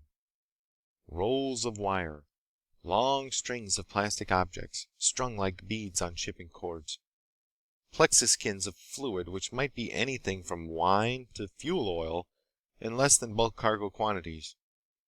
For a mere 5 minutes the flow of freight continued. Darth was not an important center of trade. Hoddan stared incredulously at the town outside one side of the grid. It was only a town, and was almost a village at that. Its houses had steep gabled roofs, of which some seemed to be tile and others thatch. Its buildings leaned over the narrow streets, which were unpaved. They looked like mud, and there was not a power-driven ground vehicle anywhere in sight, nor anything man-made in the air. Great carts trailed out to the unloading belt. They dumped bales of skin and ingots of metal, and more bales and more ingots. Those objects rode up to the airlock and vanished. Hoddan was ignored. He felt that without great care he might be crowded back into the reverse loading belt and be carried back to the ship. The loading process ended. The man with the purple cloak, who'd ridden the teetering belt beam up, reappeared and came striding grandly down to ground. Somebody cast off above. Ropes writhed and fell and dangled. The ship's airlock door closed. There was a vast humming sound. The ship lifted sedately. It seemed to hover momentarily over the group of Durias and humans in the center of the grid's enclosure. But it was not hovering. It shrank. It was rising in an absolutely vertical line. It dwindled to the size of a basketball, and then an apple, then to the size of a pea, and then that pea diminished until the spaceship from Krim, Walden, Cetus, Rigel, and the nearer rim had become the size of a dust mote, and then could not be seen at all. But one knew that it was going on to Lahola and Trali and Famagusta and the Coalsack stars. Hoddan shrugged and began to trudge toward the warehouses. The Duria-drawn landing ramp began to roll slowly in the same direction. Carts and wagons loaded the stuff discharged from the ship. Creaking, plodding, with the curved horns of the Durias rising and falling, the wagons overtook Hoddan and passed him. He saw his ship bag on one of the carts. It was a gift from the interstellar ambassador on Walden. He'd assured Hoddan that there was a fund for the assistance of political refugees, and that the bag and its contents were normal. But in addition to the gift clothing, Hoddan had a number of stun pistols, formerly equipment of the police department of Walden's capital city. He followed his bag to a warehouse. Arrived there, he found the bag surrounded by a group of whiskered or mustachioed Darthian characters wearing felt pants and large sheath knives. They had opened the bag and were in the act of ferocious dispute about who should get what of its contents. Incidentally, they argued over the stun pistols, which looked like weapons but weren't because nothing happened when one pulled the trigger. Hoddan grimaced. They'd been in store on the liner during the voyage. Normally, they picked up a trickle charge from broadcast power on Walden, but there was no broadcast power on the liner, nor any on Darth. They'd leaked their charges and were quite useless. The one in his pocket would be useless too. He grimaced again and swerved to the building where the landing grid controls must be. He opened the door and went in. The interior was smoky and ill-smelling, but the equipment was wholly familiar. Two unshaven men, in violently colored shirts, languidly played cards. Only one, a redhead, paid attention to the controls of the landing grid. He watched dials. As Hoddan pushed his way in, he threw a switch and yawned. The ship was 5 diameters out from Darth, and he'd released it from the landing grid fields. He turned and saw Hoddan. "The hell do you want?" he demanded sharply. "A few kilowatts," said Hoddan. The redhead's manner was not amiable. Get out of here, he barked. The transformers and snaky cables leading to relays outside, all were clear as print to Hoddan. He moved confidently toward an especially understandable panel, pulling out his stun pistol and briskly breaking back the butt for charging. He shoved the pistol butt to contact with two terminals devised for another purpose, and the pistol slipped for an instant, and a blue spark flared. quit that! Roared the red-headed man. The unshaven men pushed back from their game of cards. One of them stood up, smiling unpleasantly. The stun pistol clicked. Hoddan withdrew it from charging contact, flipped the butt shut, and turned toward the three men. Two of them charged him suddenly, the redhead and the unpleasant smiler. The stun pistol hummed. The redhead howled. He'd been hit in the hand. His unshaven companion buckled in the middle and fell to the floor. The third man backed away in panic, automatically raising his arms in surrender. Hoddan saw no need for further action. He nodded graciously and went out of the control building, swinging the recharged pistol in his hand. In the warehouse, argument still raged over his possessions. He went in briskly. Nobody looked at him. The casual appropriation of unguarded property was apparently a social norm here. The man in the purple cloak was insisting furiously that he was a Darthian gentleman and he'd have his share or else. "Those things," said Hoddan, "are mine. Put them back." Faces turned to him, expressing shocked surprise. A man in dirty yellow pants stood up with a suit of Hoddan's underwear and a pair of shoes. He moved with great dignity to depart. The stun pistol buzzed. He leapt and howled and fled. Hoddan had aimed accurately enough, but prudence suggested that if he appeared to kill anybody, the matter might become serious.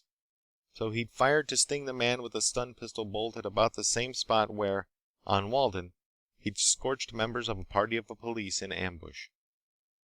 It was nice shooting, but this happened to be a time and place where prudence did not pay. There was a concerted gasp of outrage. Men leapt to their feet. Large knives came out of elaborate holsters. Figures in all the colors of the rainbow, all badly soiled, roared their indignation and charged at Hoddan. They waved knives as they came. He held down the stun pistol trigger and traversed the rushing men. The whining buzz of the weapon was inaudible, at first, but before he released the trigger it was plainly to be heard. Then there was silence. His attackers formed a very untidy heap on the floor. They breathed stertorously. Hoddan began to retrieve his possessions. He rolled a man over for the purpose. A pair of very blue, apprehensive eyes stared at him. Their owner had stumbled over one man and been stumbled over by others. He gazed up at Hoddan, speechless. "Hand me that, please," said Hoddan. He pointed. The man in the purple cloak obeyed, shaking. Hoddan completed the recovery of all his belongings. He turned. The man in the purple cloak winced and closed his eyes. Said Hoddan. He needed information. He wasn't likely to get it from the men in the grid's control room. He would hardly be popular with any of these, either. He irritably suspected himself of a tendency to make enemies unnecessarily. But he did need directions. He said, "I have a letter of introduction to one Don Loris, Prince of something or other, Lord of this, Baron of that, and claimant to the dukedom of this other thing. Would you have any idea how I could reach him?" The man in the purple cloak gaped at Hoddan. "He is my chieftain," he said, aghast. "I am Thal, his most trusted retainer." Then he practically wailed. "You must be the man I was sent to meet. He sent me to learn if you came on the ship. I should have fought by your side. This is disgrace." "It's disgraceful," agreed Hoddan grimly. But he, who had been born and raised in a space pirate community, should not be too critical of others. "Let it go. How do I find him?" "I should take you," complained Thal bitterly. "But you have killed all these men. Their friends and chieftains are honor bound to cut your throats. And you shot Merc. But he ran away and will be summoning his friends to come and kill you now. This is shame. This is—" And then he said hopefully, "Your strange weapon. How many men can you fight? If 50 we may live to ride away. If more we may even reach Don Loris' castle. How many?" "We'll see what we see," said Hoddan dourly. "But I'd better charge these other pistols. You can come with me or wait. I haven't killed these men. They're only stunned. They'll come around presently." He went out of the warehouse, carrying the bag which was again loaded with uncharged stun pistols. He went back to the grid's control room. He pushed it open and entered for the second time. The red-headed man swore and rubbed at his hand. The man who'd smiled unpleasantly lay in a heap on the floor. The second unshaven man jittered visibly at the sight of Hoddan. "I'm back," said Hoddan politely, "for more kilowatts." He put his bag conveniently close to the terminals at which his pistols could be recharged. He snapped open a pistol butt and presented it to the electric contacts. "Quaint customs you have here," he said conversationally. "Robbing a newcomer, resenting his need for a few watts of power that comes free from the sky." The stun pistol clicked. He snapped the butt shut and opened another. which he placed in contact for charging. Making him act, he said acidly, with manners as bad as the local ones. Going to him with knives so he has to be resentful in his turn. The second stun pistol clicked. He closed it and began to charge a third. He said severely, "Innocent tourists, relatively innocent ones anyhow, are not likely to be favorably impressed with Darth." He had the charging process going swiftly now. He began to charge a fourth weapon. "It's particularly bad manners," he added sternly, "to stand there grinding your teeth at me while your friend behind the desk crawls after an old-fashioned chemical gun to shoot me with." He snapped the fourth pistol shut and went after the man who dropped down behind the desk. He came upon that man, hopelessly panicked, just as his hands closed on a clumsy gun that was supposed to set off a chemical explosive to propel a metal bullet. "Don't," said Hoddan severely. "If I have to shoot you at this range, you'll have blisters." He took the weapon out of the other man's hands. He went back and finished charging the rest of the pistols. He returned most of them to his bag, though he stuck others in his belt and pockets to the point where he looked like the fiction tape pictures of space pirates. But he knew what space pirates were actually like. He moved to the door. As a last thought, he picked up the bullet-firing weapon. "There's only one spaceship here a month," he observed politely, "so I'll be around. If you want to get in touch with me, ask Don Loris. I'm going to visit him while I look over professional opportunities on Darth." He went out once more. Somehow he felt more cheerful than a half hour since, when he'd landed as the only passenger from the space liner. Then he'd felt ignored and lonely and friendless on a strange and primitive world. He still had no friends, but he had already acquired some enemies and therefore material for more or less worthwhile achievement. He surveyed the sunlit scene about him from the control room door. Thal, the purple-cloaked man, had brought two shaggy-haired animals around to the door of the warehouse. Hoddan later learned that they were horses. He was frenziedly in the act of mounting one of them. As he climbed up, small bright metal discs cascaded from a pocket. He tried to stop the flow of money as he got feverishly into the saddle. From the gable-roofed small town, a mob of some 30 mounted men plunged toward the landing grid. They wore garments of yellow and blue and magenta. They waved large-bladed knives and made bloodthirsty noises. Thal saw them and bolted, riding one horse and towing the other by a lead rope. It happened that his line of retreat passed by where Hoddan stood. Hoddan held up his hand. Thal reined in. "Mount!" he cried hoarsely. "Mount and ride!" Hoddan passed up the chemical powder gun. Thal seized it frantically. "Hurry!" he panted. "Don Loris would have my throat cut if I deserted you! Mount and ride!" Hoddan painstakingly fastened his bag to the saddle of the lead horse. He unfastened the lead rope. He'd noticed that Thal pulled in the leather reins to stop the horse. He'd seen that it had kicked furiously to urge it on. He deduced that one steered the animal by pulling on one strap or the other. He climbed clumsily to a seat. There was a howl from the racing mounted men. They waved their knives and yelled in zestful anticipation of murder. Hoddan pulled on a rein. His horse turned obediently. He kicked it. The animal broke into a run toward the rushing mob. The jolting motion amazed Hoddan. One could not shoot straight while being shaken up like this. He dragged back on the reins. The horse stopped. "Come!" yelled Thal despairingly. "This way, quick!" Hoddan got out a stun pistol. Sitting erect, frowning a little in his concentration, he began to take pot shots at the charging small horde. 3 of them got close enough to be blistered where stun pistol bolts hit them. Others toppled from their saddles at distances ranging from 100 yards to 20. A good dozen, however, saw what was happening in time to swerve their mounts and hightail it away. But there were 18 luridly tinted heaps of garments on the ground inside the landing grid. 2 or 3 of them squirmed and swore. Hoddan had partly missed on them. He heard the chemical weapon booming thunderously. Now that victory was won, Thal was shooting valorously. Hoddan held up his hand for ceasefire.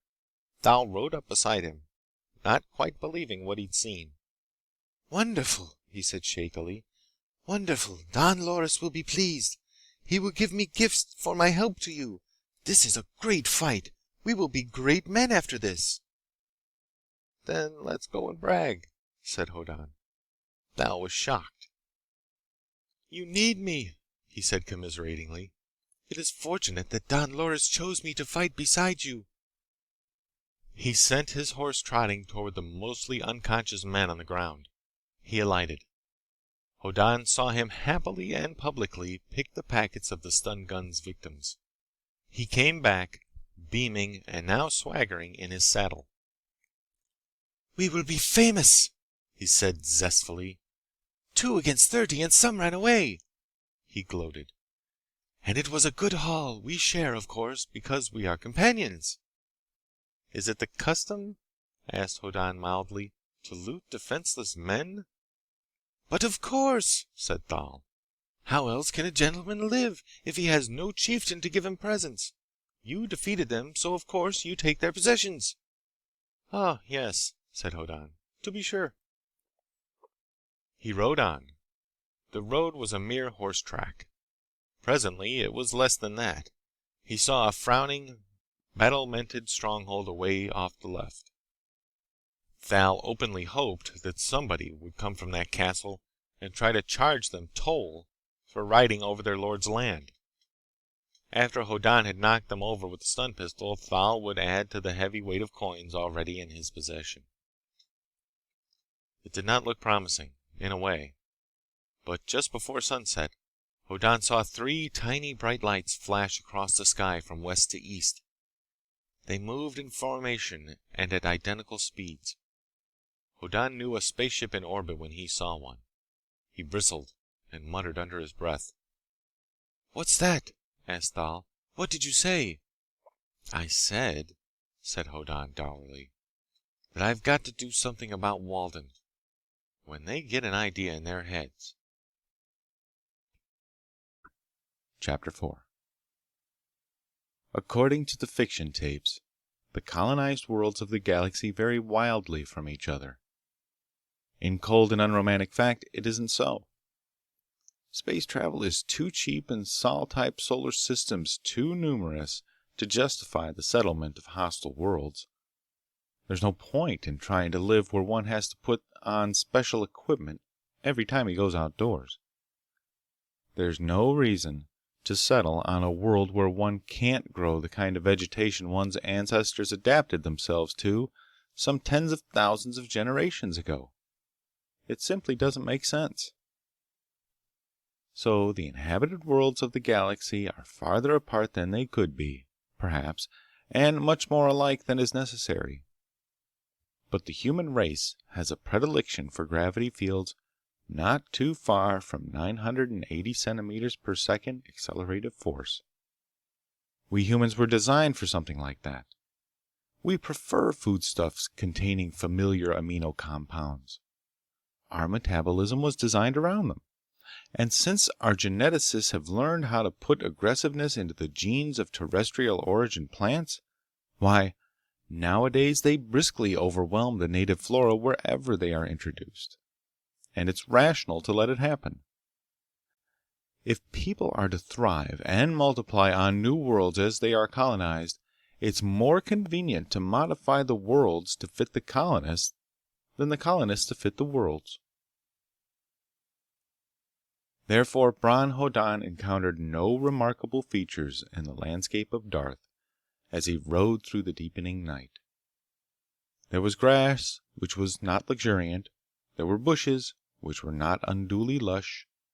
There were trees and birds and various other commonplace living things whose forebears had been dumped on Darth some centuries before. The ecological system had worked itself out strictly by hit or miss, but the result was not unfamiliar. Save for the star pattern overhead, Hoddan could have believed himself on some parts of Zan, or some parts of Walden, or very probably somewhere or other on Lohala or Kent or Famagusta or any other occupied world between the rims. There was, though, the star pattern. Hoddan tried to organize it in his mind. He knew where the sun had set, which would be west. He asked the latitude of the Darthian spaceport. Thal did not know it. He asked about major geographical features, seas and continents, and so on. Thal had no ideas on that subject. Hoddan fumed. He hadn't worried about such things on Walden. Of course, on Walden he'd had one friend, Derek, and believed he had a sweetheart, Netta. There he was lonely and schemed to acquire the admiration of others. He ignored the sky. Here on Darth, he had no friends. But there were a number of local citizens now doubtless recovered from stun pistol bolts and yearning to carve him up with large knives. He did not feel lonely, but the instinct to know where he was again in operation. The ground was rocky and far from level. After 2 hours of riding on a small and wiry horse with no built-in springs, Hoddan hurt in a great many places he'd never known he owned. He and Thal rode in an indeterminate direction with an irregular scarp of low mountains silhouetted against the unfamiliar stars. A vagrant night wind blew. Thal had said it was a 3-hour ride to Don Loris' castle. After something over 2 of them, he said meditatively, "I think that if you wish to give me a present, I will take it and not make a gift in return. You could give me," he added helpfully, "your share of the plunder from our victims." "Why?" demanded Hoddan. "Why should I give you a present?" "If I accepted it," explained Thal, "and made no gift in return, I would become your retainer. Then it would be my obligation as a Darthian gentleman to ride beside you, advise, counsel, and fight in your defense, and generally to uphold your dignity." Hoddan suspected himself of blisters in places that had no dignity about them. He said suspiciously, "How about Don Loris? Aren't you his retainer?" "Between the 2 of us," said Thal, "he's stingy. His presents are not as lavish as they could be. I can make him a return present of part of the money we won in combat. That frees me of duty to him. Then I could accept the balance of the money from you, and become a retainer of yours." "Oh," said Hoddan. "You need a retainer badly," said Thal. "You do not know the customs here. For example, there is enmity between Don Loris and the young Lord Ghek. If the young Lord Ghek is as enterprising as he should be, some of his retainers should be lying in wait to cut our throats as we approach Don Loris' stronghold." Said Hoddan grimly. But Thal seemed undisturbed. "This system of gifts and presents sounds complicated. Why doesn't Don Loris simply give you so much a year, or week, or whatnot?" Thal made a shocked sound. "That would be pay! A Darthian gentleman does not serve for pay. To offer it would be insult." Then he said, "Listen." He reined in. Hoddan clumsily followed his example. After a moment or two, Thal clucked to his horse and started off again. "It was nothing," he said regretfully. "I hoped we were riding into an ambush." Hoddan grunted. It could be that he was being told a tall tale. But back at the spaceport, the men who came after him waving large knives had seemed sincere enough. "Why should we be ambushed?" he asked. "And why do you hope for it?" "Your weapons would destroy our enemies," said Thal placidly. "And the pickings would be good," he added. "We should be ambushed because the Lady Fani refused to marry the Lord Ghek. She is Don Loris' daughter, and to refuse to marry a man is naturally a deadly insult. So he should ravage Don Loris' lands at every opportunity until he gets a chance to carry off the Lady Fani and marry her by force. That is the only way the insult can be wiped out." "I see," said Hoddan, ironically. He didn't. The 2 horses stopped to rise, and far in the distance there was a yellow light with a mist above it as of illuminated smoke. "That is Don Loris' stronghold," said Thal. He sighed. "It looks like we may not be ambushed." They weren't. It was very dark where the horses forged ahead through brushwood. As they moved onward, the single light became two. There were great bonfires burning in iron cages some 40 feet up in the air. Those cages projected from the battlements of a massive, cut stone wall. There was no light anywhere else underneath the stars. Thal rode almost underneath the cressets and shouted upward. A voice answered. Presently, a gate clanked open, and a black, cave-like opening appeared behind it. Thal rode grandly in, and Hoddan followed. Now that the ride seemed over, he let himself realize where he ached from the unaccustomed exercise. Everywhere. He also guessed at the area of his skin first rubbed to blisters, and then to the discomfort of raw flesh underneath. The gate clanked shut. Torches waved overhead. Hoddan found that he and Thal had ridden into a very tiny courtyard. 20 feet above them, an inner battlemented wall offered excellent opportunities for the inhabitants of the castle to throw things down at visitors who, after admission, turned out to be undesired. Thal shouted further identifications, including a boastful and entirely untruthful declaration that he and Hoddan, together, had slaughtered 20 men in one place and 30 in another, and left them lying in their gore. The voices that replied sounded derisive. Somebody came down a rope and fastened the gate from the inside. With an extreme amount of creaking, an inner gate swung wide. Men came out of it and took the horses. Hoddan dismounted, and it seemed to him that he creaked as loudly as the gate. Thal swaggered, displaying coins he had picked from the pockets of the men the stun pistols had disabled. He said splendidly to Hoddan, "I will go to announce your coming to Don Loris. These are his retainers. They will give you to drink." He added amiably, "If you were given food, it would be disgraceful to cut your throat." He disappeared. Hoddan carried his ship bag and followed a man in a dirty pink shirt to a stone-walled room containing a table and a chair. He sat down, relieved to have a rest for his back. The man in the pink shirt brought him a flagon of wine. He disappeared again. Hoddan drank sour wine and brooded. He was very hungry and very tired, and it seemed to him that he had been disillusioned in a new dimension. Morbidly, he remembered a frequently given lecture from his grandfather on Zan. "It's no use," it was the custom of his grandfather to say. "There is no bit of use in having brains. All they do is get you in trouble. A lucky idiot's 10 times better off than the brainy man with the jinx on him. A smart man starts thinking, and he thinks himself into a jail cell if his luck is bad and good luck's wasted on him, because it ain't reasonable and he don't believe it when it happens. It takes me a lifetime to keep my brains from ruining me. No, sir. I hope none of my descendants inherit my brains. I pity them if they do."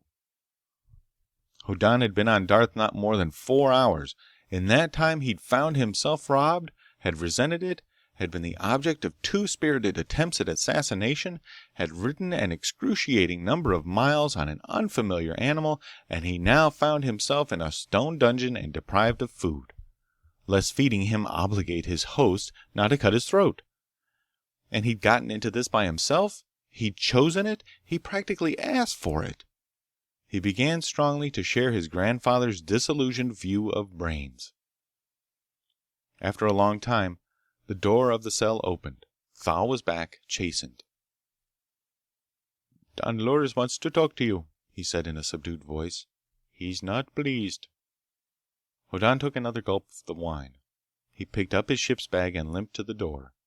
He decided, painfully, that he was limping on the wrong leg. He tried the other. No improvement. He really needed to limp on both. He followed a singularly silent Thal through a long stone corridor and up stone steps until they came to a monstrous hall with torches in holders on the side walls. It was barbarically hung with banners, but it was not exactly a cheery place. At the far end, logs burned in a great fireplace. Don Loris sat in a carved chair beside it, wizened and white-bearded, in a fur-trimmed velvet robe, with a peevish expression on his face. "My chieftain," said Thal subduedly. "Here's the engineer from Walden." Hoddan scowled at Don Loris, whose expression of peevishness did not lighten. He did regard Hoddan with a flicker of interest, however. A stranger who unfeignedly scowls at a feudal lord with no superior and many inferiors is anyhow a novelty. "Thal tells me," said Don Loris fretfully, "that you and he together slaughtered some dozens of the retainers of my neighbors today. I consider it unfortunate. They may ask me to have the two of you hanged, and it would be impolite to refuse." Hoddan said truculently, "I considered it impolite for your neighbor's retainers to march toward me waving large knives, and announcing what they intended to do to my inwards with them." "Yes," agreed Don Loris impatiently. "I conceded that point. It is natural enough to act hastily at such times. But still, how many did you kill?" "None," said Hoddan curtly. "I shot them with stun pistols I just charged in the control room of the landing grid." Don Loris sat up straight. "Stun pistols?" he demanded sharply. "You use stun pistols on Darth?" "Naturally on Darth," said Hoddan with some tartness. "I was here. But nobody was killed. One or two may be slightly blistered. All of them had their pockets picked by Thal. I understand that is a local custom. There's nothing to worry about." But Don Loris stared at him aghast. "But this is deplorable!" he protested. "Stun pistols used here? It is one thing I would have given strict orders to avoid. My neighbors will talk about it. Some of them may even think about it. You could have used any other weapon, but of all things, why did you have to use a stun pistol?" "Because I had one," said Hoddan briefly. "Horrible," said Don Loris peevishly. "The worst thing you could possibly have done. I have to disown you. Unmistakably, you have to disappear at once. We'll blame it on Ghek's retainers." Hoddan said, "Disappear? Me?" "Vanish," said Don Loris. "I suppose there's no real necessity to cut your throat, but you plainly have to disappear, though it would have been much more discreet if you simply gotten killed." "I was indiscreet to survive?" demanded Hoddan, bristling. "Extremely so," snapped Don Loris. "Here I had you come all the way from Walden to help arrange a delicate matter, and before you've traveled even a few miles to my castle, within minutes of landing on Darth, you spoiled everything. I am a reasonable man, but there are the facts. You use stun pistols, so you have to disappear. I think it is generous of me to say only until people on Darth forget such things exist. But the two of you— Oh, for a year or so, there are some fairly cozy dungeons." Hoddan seethed suddenly. He'd tried to do something brilliant on Walden and had been framed for jail for life. He defended his life and property on Darth, and nearly the same thing popped up as a prospect. Hoddan angrily suspected fate and chance of plain conspiracy against him. But there was an interruption. A clanking of arms sounded somewhere nearby. Men with long, gruesome, glistening spears came through a doorway. They stood aside. A girl entered the great hall. More spearmen followed her. They stopped by the door. The girl came across the hall. She was a pretty girl, but Hoddan hardly noticed the fact. With so many other things on his mind, he had no time for girls. Thal, behind him, said in a quivering voice, "My Lady Fani, I beg you to plead with your father for his most faithful retainer." The girl looked surprisedly at him. Her eyes fell on Hoddan. She looked interested. Hoddan, at that moment, was very nearly as disgusted and as indignant as a man could be. He did not look romantically at her, which to the Lady Fani, daughter of that Don Loris who was prince of this and baron of that and so on, was news. He did not look at her at all. He ground his teeth. "Don't try to wheedle me, Fani," snapped Don Loris. "I am a reasonable man, but I am indulging you too much. Even to allowing you to refuse to that young imbecile Ghek, with no end of inconvenience as a result. But I will not have you question my decision about Thal and this Hoddan person." The girl said pleasantly, "Of course not, father. But what have they done?" "The two of them," snapped Don Loris again, "fought 20 men today and defeated all of them. Thal plundered them. Then 30 other men, mounted, tried to avenge the first, and they defeated them also. Thal plundered 18, and all this was permissible, if unlikely. But they did it with stun pistols. Everybody within news range will talk of it. They'll know that this Hoddan came to Darth to see me. They'll suspect that I imported new weapons for political purposes. They'll guess at the prettiest scheme I've had these 20 years. The girl stood still. A spearman leaned his weapon against the wall, raced across the hall, shifted a chair to a convenient position for the Lady Fani to sit on it, and raced back to his fellows. She sat down. "But did they really defeat so many?" she asked, marveling. "That's wonderful! And Thal was undoubtedly fighting in defense of someone you told him to protect, as a loyal retainer should do, wasn't he?" "I wish," fumed her father, "that you would not throw in irrelevances. I sent him to bring this Hoddan here this afternoon, not to massacre my neighbor's retainers, or rather, not to massacre them. A little bloodletting would have done no harm, but stun pistols—" "He was protecting somebody he was told to protect," said Fani. "And this other man, this—" "Hoddan, Bron Hoddan," said her father irritably. "Yes, he was protecting himself. Doubtless he thought he did me a service in doing that. But if he'd only let himself get killed quietly, the whole affair would have been simplified." The Lady Fani said with quiet dignity, "By the same reasoning, father, it would simplify things greatly if I let the Lord Ghek kidnap me." "It's not the same thing at all." "At least," said Fani, "I would have a pack of spearmen following me about like puppies everywhere I go." "It's not the same." "Their breaths smelling of wine except when they smell of beer, and they breathe very noisily, and—" "It's not—" "And it's especially unreasonable," said the Lady Fani with even greater dignity, "when you could put Thal and this Hoddan person on duty to guard me instead. If they can fight 20 and 30 men at once, all by themselves, it doesn't seem to me that you think much of my safety when you want to lock them up somewhere instead of using them to keep your daughter safe from that particularly horrible Ghek." Don Loris swore in a cracked voice. Then he said, "To end the argument, I'll think it over. Until tomorrow. Now go away." Fani, beaming, rose and kissed him on the forehead. He squirmed. She turned to leave, and beckoned casually for Thal and Hoddan to follow her. "My chieftain," said Thal tremulously, "do we depart too?" "Yes," rasped Don Loris. "Get out of my sight."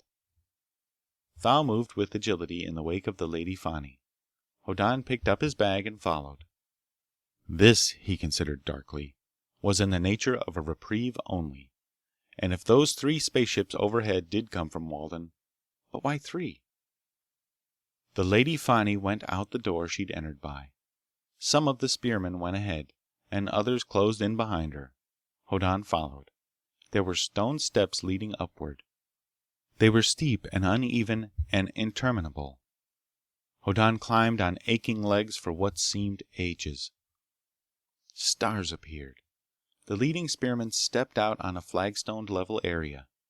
When Hoddan got there, he saw that they had arrived at the battlements of a high part of the castle wall. Starlight showed a rambling wall of circumvallation, with peaked roofs inside it. He could look down into a courtyard where a fire burned and several men busily did things beside it. But there were no other lights. Beyond the castle wall, the ground stretched away toward a nearby range of rugged, low mountains.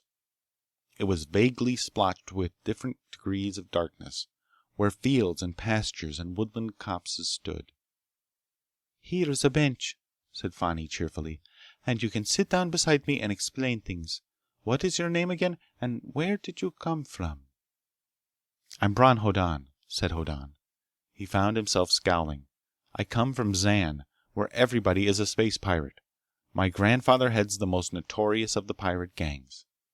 "Wonderful," said Fani admiringly. "I knew you couldn't just be an ordinary person and fight like my father said you did today." Thal cleared his throat. "Lady Fani—" "Hush," said Fani. "You're a nice old fuddy-duddy that father sent to the spaceport because he figured you'd be too timid to get into trouble. Hush." To Hoddan, she said interestedly, "Now tell me all about the fighting. It must have been terrible." She watched him with her head on one side, expectantly. "The fighting I did today," said Hoddan angrily, was exactly as dangerous and as difficult as shooting fish in a bucket. A little more trouble, but not much.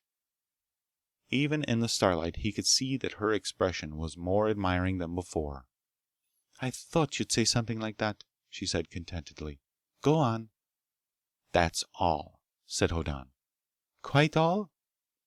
"I can't think of anything else," he told her. He added drearily, "I rode a horse for 3 hours today. I'm not used to it. I ache. Your father is thinking of putting me in a dungeon until some scheme or other of his goes through. I'm disappointed. I'm worried about 3 lights that went across the sky at sundown, and I'm simply too tired and befuddled for normal conversation." "Oh," said Fani. "If I may take my leave," said Hoddan querulously, "I'll get some rest and do some thinking when I get up. I'll hope to have more entertaining things to say." He got to his feet and picked up his bag. "Where do I go?" he asked. Fani regarded him enigmatically. Thal squirmed. "Thal will show you." Then Fani said deliberately, "Bron Hoddan, will you fight for me?" Thal plucked anxiously at his arm. Hoddan said politely, "If at all desirable, yes. But now I must get some sleep." "Thank you," said Fani. "I am troubled by the Lord Ghek." She watched him move away. Thal, moaning softly, went with him down another monstrosity of a stone stairway. "Oh, what folly!" mourned Thal. "I tried to warn you. You would not pay attention. When the Lord Fani asked if you would fight for her, you should have said if her father permitted you that honor. But you said yes. The spearman heard you. Now you must either fight the Lord Ghek within a night and a day or be disgraced." "I doubt," said Hoddan tiredly, "that the obligations of Darthian gentility apply to the grandson of a pirate or an escaped... to me." He'd been about to say an escaped criminal from Walden, but caught himself in time. "But they do apply!" said Thal, shocked. "A man who has been disgraced has no rights. Any man may plunder him. Any man may kill him at will. But if he resists plundering or kills anybody else in self-defense, he is hanged." Hoddan stopped short in his descent of the uneven stone steps. "That's me from now on?" he said sardonically. "Of course, the Lady Fani didn't mean to put me on such a spot." "You were not polite," explained Thal. "She'd persuaded her father out of putting us in a dungeon until he thought of us again. You should have at least shown good manners. You should have said that you came here across the desert and flaming oceans because of the fame of her beauty. You might have said you have heard songs of her sweetness beside campfires half a world away. She might not have believed you, but—" "Hold it," said Hoddan. "That's just manners? What would you say to a girl you really liked?" "Oh, then," said Thal, "you'd get complimentary." Hoddan went heavily down the rest of the steps. He was not in the least pleased. On a strange world with strange customs and with his weapons losing their charge every hour, he did not need any handicaps. But if he got into a worse than outlawed category such as Thal described— At the bottom of the stairs he said, seething, "When you've tucked me in bed, go back and ask the Lady Fani to arrange for me to have a horse and permission to go fight this Lord Ghek right after breakfast." He was too much enraged to think further. He let himself be led into some sort of quarters which probably answered Don Loris' description of a cozy dungeon. Thal vanished and came back with ointments for Hoddan's blisters, but no food. He explained again that food given to Hoddan would make it disgraceful to cut his throat, and Hoddan swore poisonously, but stripped off his garments and smeared himself lavishly where he had lost skin. The ointment stung like fire, and he presently lay awake in a sort of dreary fury. And he was ravenous. It seemed to him that he lay awake for eons, but he must have dozed off because he was awakened by a yell. It was not a complete yell, only the first part of one.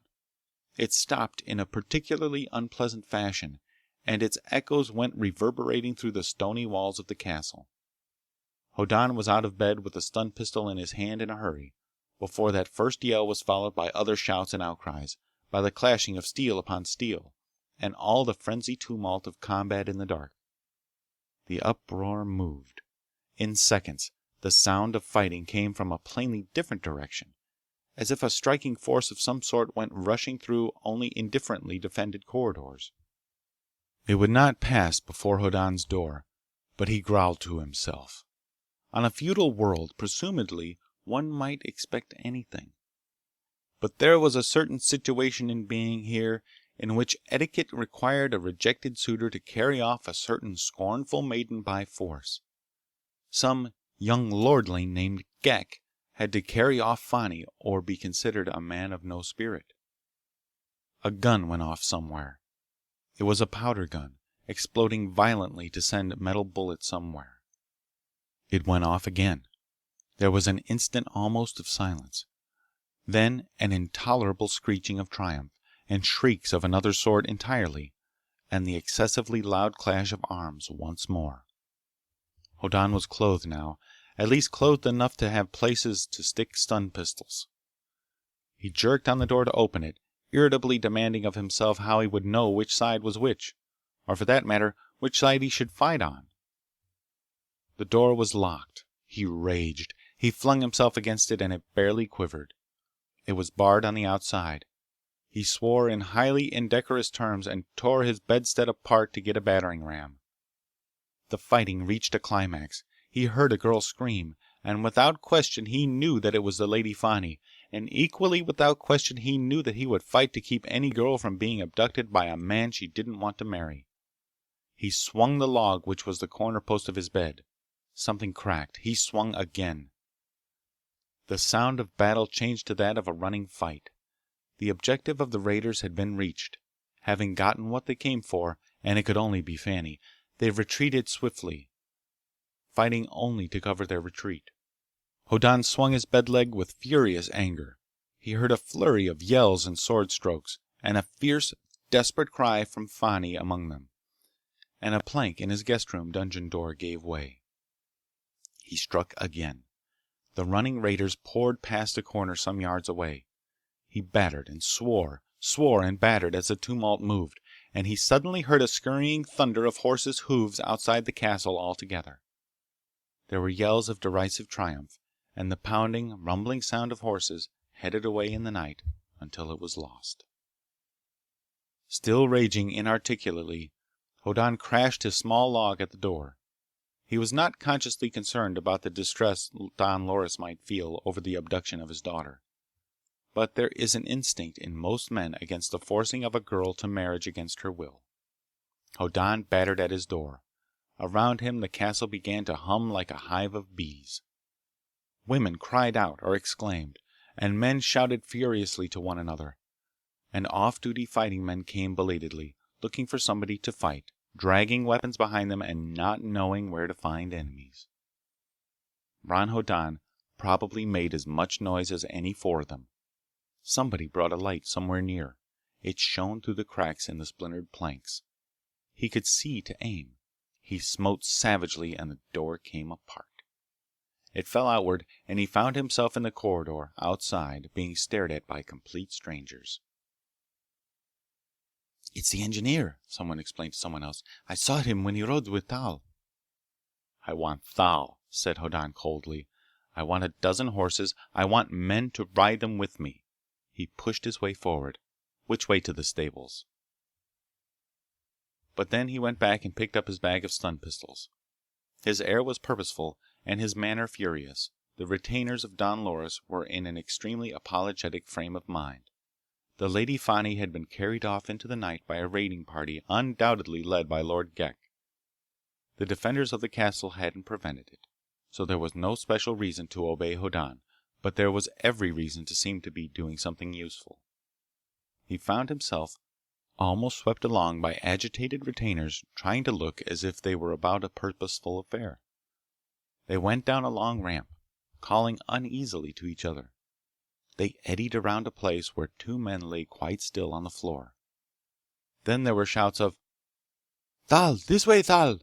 And Hoddan found himself in a small stone-walled courtyard, doubtless inside a sallyport. It was filled with milling figures and many waving torches. And there was Thal, desperately pale and frightened. Behind him there was Don Loris, his eyes burning and his hands twitching, literally speechless from fury.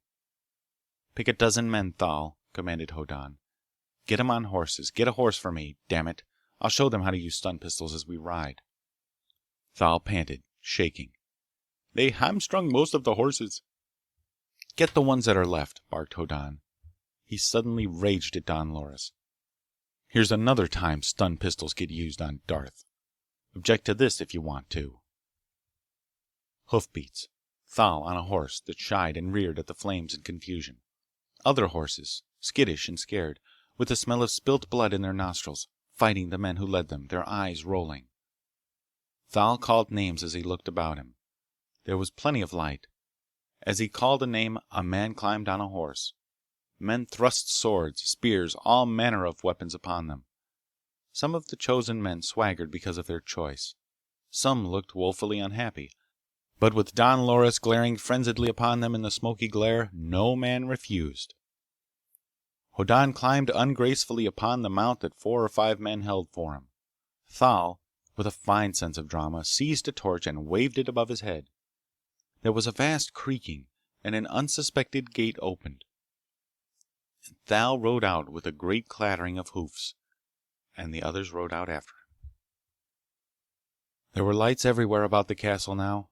All along the battlements men had set light to fire baskets and lowered them part way down the walls, to disclose any attacking force which might have dishonorable intentions toward the stronghold. Others waved torches from the battlements. Thal swung his torch and pointed to the ground. "They rode here," he called to Hoddan. "They ride for Ghek's castle." Hoddan said angrily, "Put out that light! Do you want to advertise how few we are and what we're doing? Here, ride close." Thal flung down the torch and horses trotted underfoot as the knot of men rode on. Thal boomed, "The picking should be good, huh? Why do you want me?" "You've got to learn something," snapped Hoddan. "Here, this is a stun pistol. It's set for single shot firing only. You hold it so, with your finger along this rod. You point your finger at a man and pull this trigger. The pistol will buzz briefly. You let the trigger loose and point it at another man and pull the trigger again. Understand? Don't try to use it over 10 yards. You're no marksman." There, on a galloping horse beside Hoddan in the darkness, Thal zestfully repeated his lesson. "Show another man and send him to me for a pistol," Hoddan commanded curtly. "I'll be showing others." He turned to the man who rode too close to his left. Before he had fully instructed that man, another clamored for a weapon on his right. This was hardly adequate training in the use of modern weapons. For that matter, Hoddan was hardly qualified to give military instruction. He'd only gone on 2 pirate voyages himself. But little boys on Zan played at pirate, in dutiful emulation of their parents. At least, the possibilities of stun guns were envisioned in their childish games. So Hoddan knew more about how to fight with stun pistols than somebody who knew nothing at all. The band of pursuing horsemen pounded through the dark night under strangely patterned stars. Hoddan held on to his saddle and barked out instructions to teach Darthians how to shoot. He felt very queer. He began to worry. But the lights of Don Loris' castle long vanished behind. He began to realize how very small his troop was. Thal had said something about horses being hamstrung. There must then have been 2 attacking parties. One swarmed into the stables to draw all the defending retainers there. Then the other poured over a wall, or in through a bribed-open sally-port, and rushed for the Lady Fani's apartments. The point was that the attackers had made sure there could be only a token pursuit. They knew they were many times stronger than any who might come after them. It would be absurd for them to flee. Hoddan kicked his horse and got up to the front of the column of riders in the night. "Thal!" he snapped. "They'll be idiots if they keep on running away. Now they're too far off to worry about men on foot. They'll stop and wait for us. Most of them, anyhow. We're riding into an ambush." "Good pickings, huh?" said Thal. "Idiot!" yelped Hoddan. "Those men know you. You know what I can do with stun pistols. Tell them we're riding into ambush. They're to follow close behind us, too. Tell them they're not to shoot anybody more than 5 yards off and not coming at them. And if any man stops to plunder, I'll kill him personally." Thal gaped at him. Not stop to plunder? Ghek won't, snapped Hoddan. He'll take Fani onto his castle, leaving most of his men behind to massacre us. Thal reined aside, and Hoddan pounded on at the head of the tiny troop. This was the second time in his life he'd been on a horse. It was too many. This adventure was not exhilarating. It came into his mind, depressingly, that supposedly stirring action like this was really no more satisfying than piracy. Fani had tricked him into a fix in which he had to fight Ghek or be disgraced. And to be disgraced on Darth was equivalent to suicide. His horse came to a gentle rise in the ground. It grew steeper. The horse slacked in its galloping. The incline grew steeper still. The horse slowed to a walk, which it pursued with a rhythmically tossing head. It was only less uncomfortable than a gallop. The dim outline of trees appeared overhead. Perfect place for an ambush, Hoddan reflected dourly. He got out a stun pistol. He set the stud for continuous fire, something he hadn't dared trust to the others. His horse breasted the rise. There was a yell ahead, and dim figures plunged toward him. He painstakingly made ready to swing his stun pistol from his extreme right, across the space before him, and all the way to the extreme left. The pistol should be capable of continuous fire for 4 seconds. But it was operating on stored charge. He didn't dare count on more than 3. He pulled the trigger. The stun pistol hummed, though its noise was inaudible through the yells of the charging partisans of the Lord Ghek. Chapter 5. Hoddan swore from the depths of a very considerable vocabulary. You, censored, deleted, omitted, unprintability. He roared, "Get back up on your horse or I'll blast you and leave you for Ghek's men to handle when they're able to move about again. Get back on that horse. 1, 2... The man got back on the horse. Now go on ahead, rasped Hoddan. All of you! I'm gonna count you! The dozen horsemen from Don Loris' stronghold rode reluctantly on ahead. He did count them. He rode on, shepherding them before him. Ghek, he told them in a blood-curdling tone, has a bigger prize than any cash you'll ever plunder from one of his shot-down retainers. He's got the Lady Fani. He won't stop before he has her behind castle walls. We've got to catch up with him. Do you want to try to climb into his castle by your fingernails? You'll do it if he gets there first. The horses moved a little faster. Thal said with surprising humility, If we force our horses too much, they'll be exhausted before we can catch up. Figure it out, snapped Hoddan. We have to catch up. He settled down to more of the acute discomfort that riding was to him. He did not think again of the ambush. It had happened, and it had failed. 4/5 of the raiding party that had fought its way into Don Loris' stronghold and out again had been waiting for pursuers atop a certain bit of rising ground. They'd known their pursuers must come this way. There were certain passes through the low but rugged hills. One went this way or that, but no other. Their blood already warmed by past fighting, when Hoddan and his dozen seemed to ride right into destruction, they flung themselves into a charge. But Hoddan had a stun pistol set for continuous fire. He used it like a hose or a machine gun, painstakingly sweeping it across the night before him, neither too fast nor too slowly. It affected the rushing followers of Lord Ghek exactly as if it had been an oversized meat chopper. They went down. Only 3 men remained in their saddles. They'd probably been sheltered by the bodies of men ahead.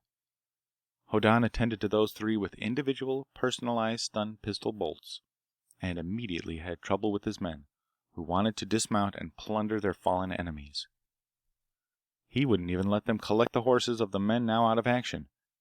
It would cost time, and Ghek wouldn't be losing any that he could help. With a raging, trembling girl as prisoner, most men would want to get her behind battlements as soon as possible. But Hoddan knew that his party was slowed down by him. Presently, he began to feel bitterly sure that Ghek would reach his castle before he was overtaken. This place he's heading for, he said discouragingly to Thal. Any chance of our rushing it? Oh no, said Thal dolefully. 10 men could hold it against 1,000. Then Can't we make better time? Thal said resignedly, Ghek probably had fresh horses waiting, so he could keep on at top speed in his flight. I doubt we will catch him now. The Lady Fani, said Hoddan bitterly, has put me in a fix, so if I don't fight him, I'm ruined. Disgrace, corrected Thal. He said mournfully, It's the same thing. Gloom descended on the whole party as it filled their leaders. Insensibly, the pace of the horses slackened still more. They had done well, but a horse that can cover 50 miles a day at its own gait can be exhausted in 10 or less, if pushed. By the time Hoddan and his men were within 2 miles of Ghek's castle, their mounts were extremely reluctant to move faster than a walk. At a mile, they were kept in motion only by kicks. The route they followed was specific. There was no choice of routes here in the hills. They could only follow every twist and turn of the trail, among steep mountain flanks and minor peaks. But suddenly, they came to a clear, wide valley. Yellow cressets burned at its upper end, no more than half a mile distant. They showed a castle gate, open, with the last of a party of horsemen filing into it. Even as Hoddan swore, the gate closed. Faint shouts of triumph came from inside the castle walls to the completely frustrated pursuers without. I'd have bet on this, said Hoddan miserably. Stop here, Thal. Pick out a couple of your more hangdog characters and fix them up with their hands apparently tied behind their backs. We'll take a breather for 5 minutes. No more. He would not let any man dismount. He shifted himself about on his own saddle, trying to find a comfortable way to sit in it. He failed. At the end of 5 minutes he gave orders. There were still shouts occasionally from within Ghek's castle. They had that unrhythmic frequency which suggested that they were responses to a speech. Ghek was making a fine dramatic spectacle of his capture of an unwilling bride. He was addressing his retainers and saying that through their fine loyalty, cooperation, and willingness to risk all for their chieftain, they now had the Lady Fani to be their chatelaine. He thanked them from the bottom of his heart, and they were invited to the official wedding, which would take place sometime tomorrow, most likely. Before the speech was quite finished, however, Hoddan and his weary following rode up into the patch of light cast by the cressets outside the walls.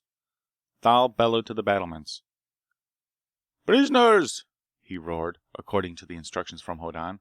"We got some prisoners in the ambush. They got fancy news. Tell Lord Ghek he'd better get their story right off. No time to waste. Urgent!"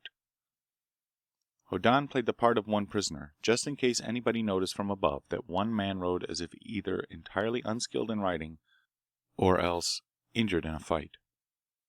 He heard shoutings over the walls. He glared at his men and they drooped in their saddles. The gate creaked open, and the horsemen from Don Loris's castle filed inside. They showed no elation, because Hoddan had promised to ram a spear shaft its full length down the throat of any man who gave away his stratagem ahead of time. The gate closed behind them. Men appeared to take their horses. This could have revealed that the newcomers were strangers, but Ghek would have recruited new and extra retainers for the emergency of tonight. There would be many strange faces in his castle just now. "Good fight, eh?" bellowed an ancient long-haired retainer with a wine bottle in his hand. "Good fight," agreed Thal. "Good plunder, eh?" bellowed the ancient above the heads of the younger men. "Like the good old days." "Better," boomed Thal. At just this instant, the young Lord Ghek appeared. There were scratches on his cheek, acquired during the ride with Fani across his saddle bow. He looked thrilled by his victory, but uneasy about his prize. "What's this about prisoners with fancy news?" he demanded. "What is it?" "Don Loris," whooped Thal. "Long live the Lady Fani!" Hoddan painstakingly opened fire. With the continuous fire stud of this pistol, his third tonight, pressed down. The merrymakers in the courtyard wavered and went down in windrows. Thal opened fire with a stun pistol. The others bellowed and began to fling bolts at every living thing they saw.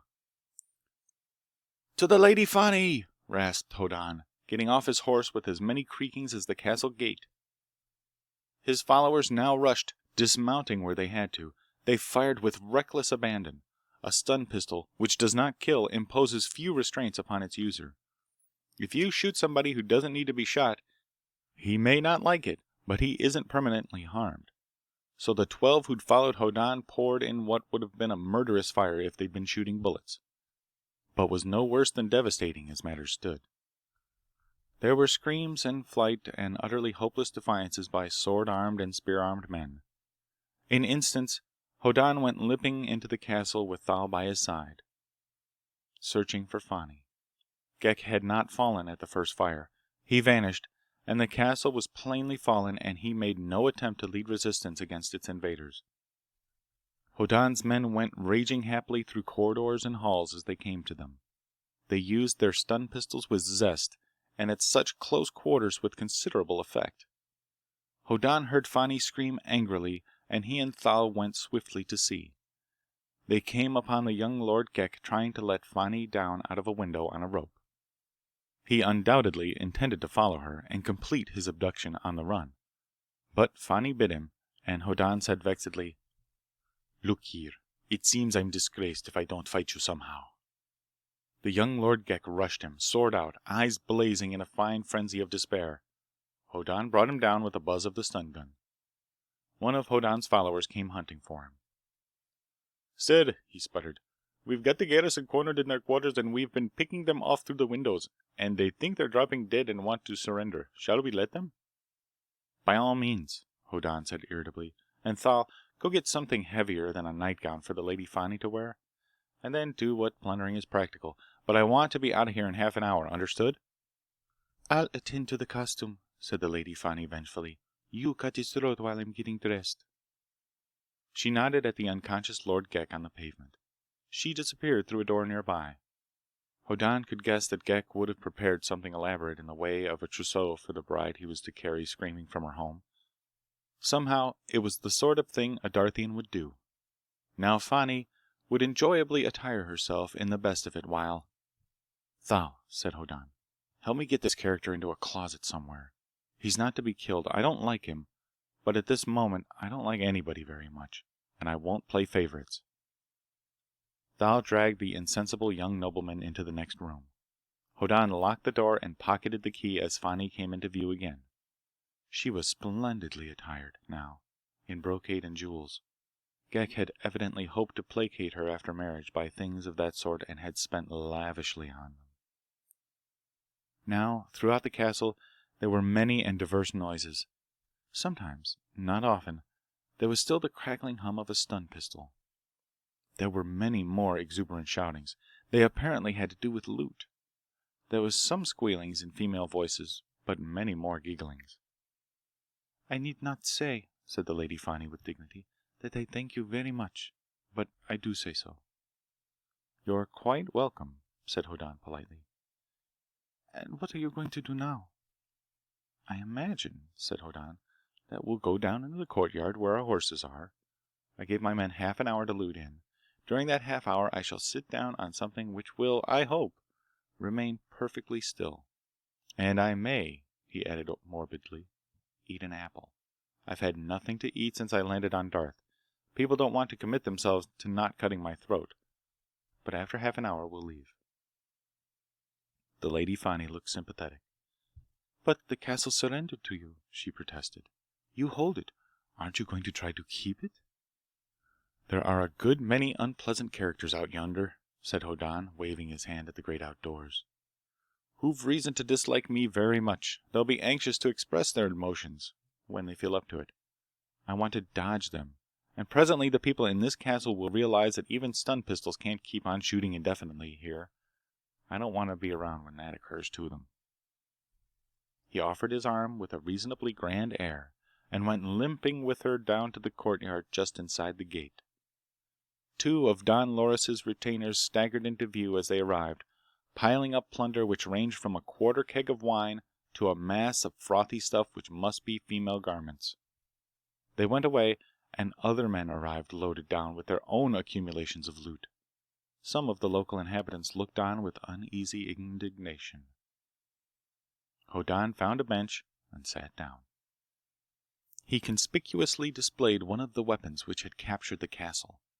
Ghek's defeated retainers looked at him darkly. "Bring me something to eat," commanded Hoddan. "Then, if you bring fresh horses for my men, and one extra for each to carry his plunder on, I'll take them away. I'll even throw in the Lord Ghek, who is now unharmed but with his life in the balance. Otherwise—" He moved the pistol suggestively. The normal inhabitants of Ghek's castle moved away, discussing the situation in subdued voices. The Lady Fani sat down proudly on the bench beside him. "You are wonderful," she said with conviction. "I used to cherish that illusion myself," said Hoddan. "But nobody before in all Darthian history has ever fought 20 men, and then 30 men, and destroyed an ambush and captured a castle all in one day." "And without a meal," said Hoddan darkly.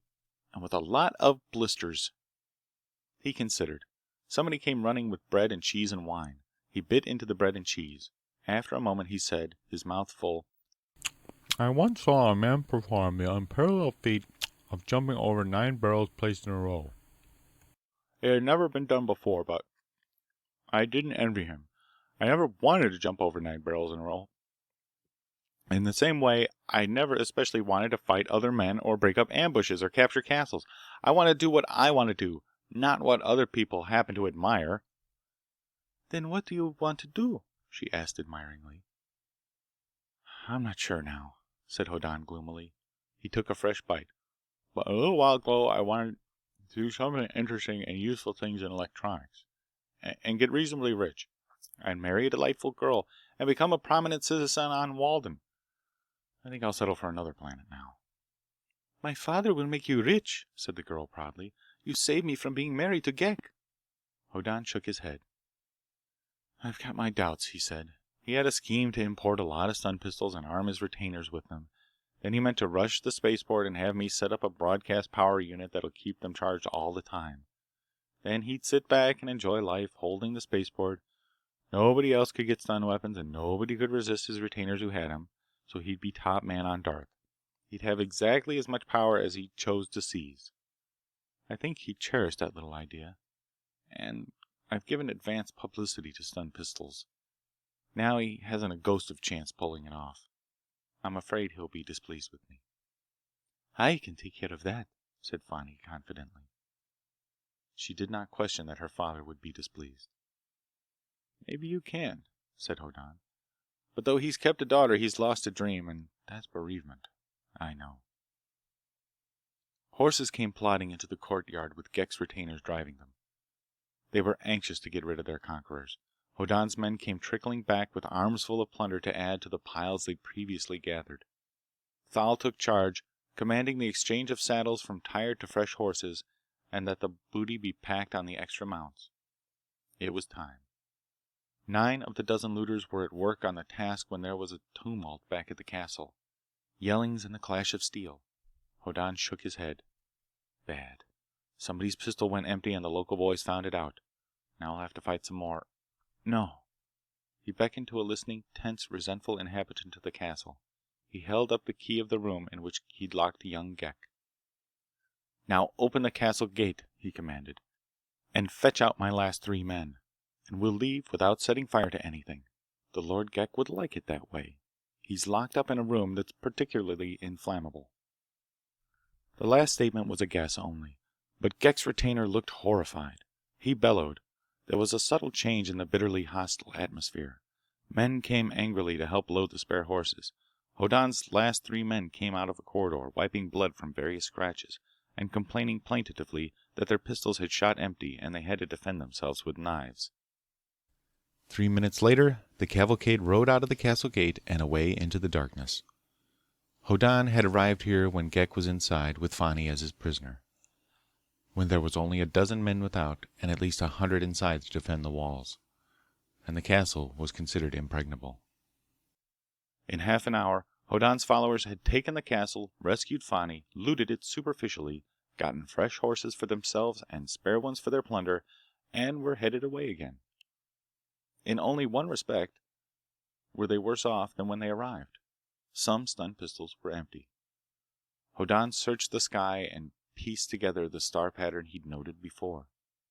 "Hold it," he said sharply to Thal. we don't go back the same way we came. The gang that ambushed us will be stirring around again, and we haven't got full stun pistols now. We make a wide circle around those characters. Why? Demanded Thal. There are only so many passes. The only other one is 3 times as long, and it is disgraceful to avoid a fight. Thal, snapped an icy voice from beside Hoddan. You have an order. Obey it. Even in the darkness, Hoddan could see Thal jump. Yes, my lady Vani, said Thal shakily, but we go a long distance roundabout.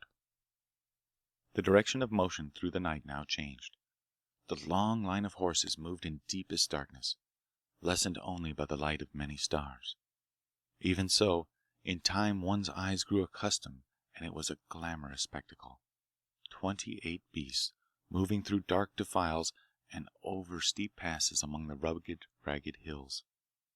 From any one spot, they seemed at once to swagger and to slink, swaying as they moved on and vanished into obscurity.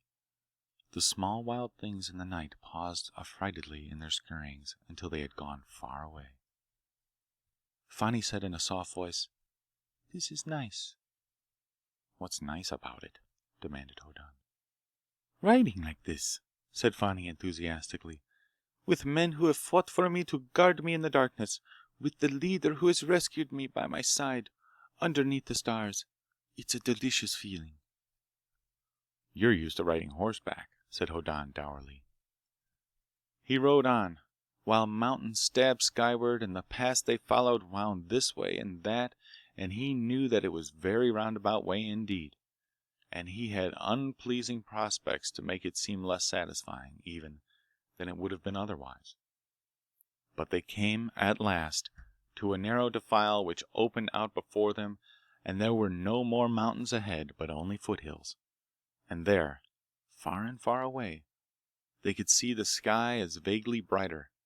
As they went on, indeed, a glory of red and golden colorings appeared on the horizon. And out of that magnificence, 3 bright lights suddenly darted. In strict V formation, they flashed from the sunrise toward the west. They went overhead, more brilliant than the brightest stars, and when partway down to the horizon, they suddenly winked out. "What on earth are they?" demanded Fani. "I never saw anything like that before." "They're spaceships in orbit," said Hoddan. He was as astounded as the girl, but for a different reason. "I thought they'd be landed by now." It changed everything. He could not see what the change amounted to, but change there was. For one thing, "We're going to the spaceport," he told Thal curtly. "We'll recharge our stun pistols there. I thought those ships had landed. They haven't. Now we'll see if we can keep them aloft. How far to the landing grid?" "You insisted," complained Thal, "that we go back to Don Loris' castle by the way we left it. There are only so many passes through the hills. The only other one is very long. We are only 4 miles. "Then we head there right now," snapped Hoddan, "and we step up the speed." He barked commands to his followers. Thal, puzzled but in dread of acid comment from Fani, bustled up and down the line of men, insisting on a faster pace. And the members of the cavalcade had not pushed these animals as they had their first. Even the lead horses, loaded with loot, managed to get up a respectable ambling trot. The sunrise proceeded. Dew upon the straggly grass became visible. Separate drops appeared as gems upon the grass blades, and then began gradually to vanish as the sun's disk showed itself. Then the angular metal framework of the landing grid rose dark against the sunrise sky. When they rode up to it, Hoddan reflected that it was the only really civilized structure on the planet. Architecturally, it was surely the least pleasing. It had been built when Darth was first settled on, and when ideas of commerce and interstellar trade seemed reasonable. It was half a mile high and built of massive metal beams. It loomed hugely overhead when the double file of shaggy horses trotted under its lower arches and across the grass-grown space within it. Hoddan headed purposefully for the control shed. There was no sign of movement anywhere. The steeply gabled roofs of the nearby town showed only the fluttering of tiny birds. No smoke rose from chimneys. Yet the slanting morning sunshine was bright. As Hoddan actually reached the control shed, he saw a sleepy man in the act of putting a key in the door. He dismounted within feet of that man, who turned and blinked sleepily at him, and then immediately looked the reverse of cordial. It was the red-headed man he'd stung with a stun pistol the day before. "I've come back," said Hoddan, "for a few more kilowatts." The red-headed man swore angrily. "Hush!" said Hoddan gently. "The Lady Fani is with us." The red-headed man jerked his head around and paled. Thal glowered at him.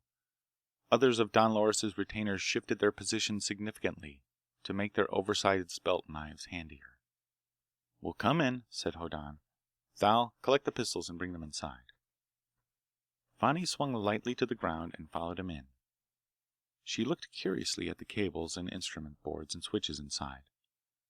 On one wall, a red light pulsed and went out, and pulsed again. The red-headed man looked at it. "You're being called," said Hoddan. "Don't answer it." The red-headed man scowled. Thal came in with an armful of stun pistols in various stages of discharge.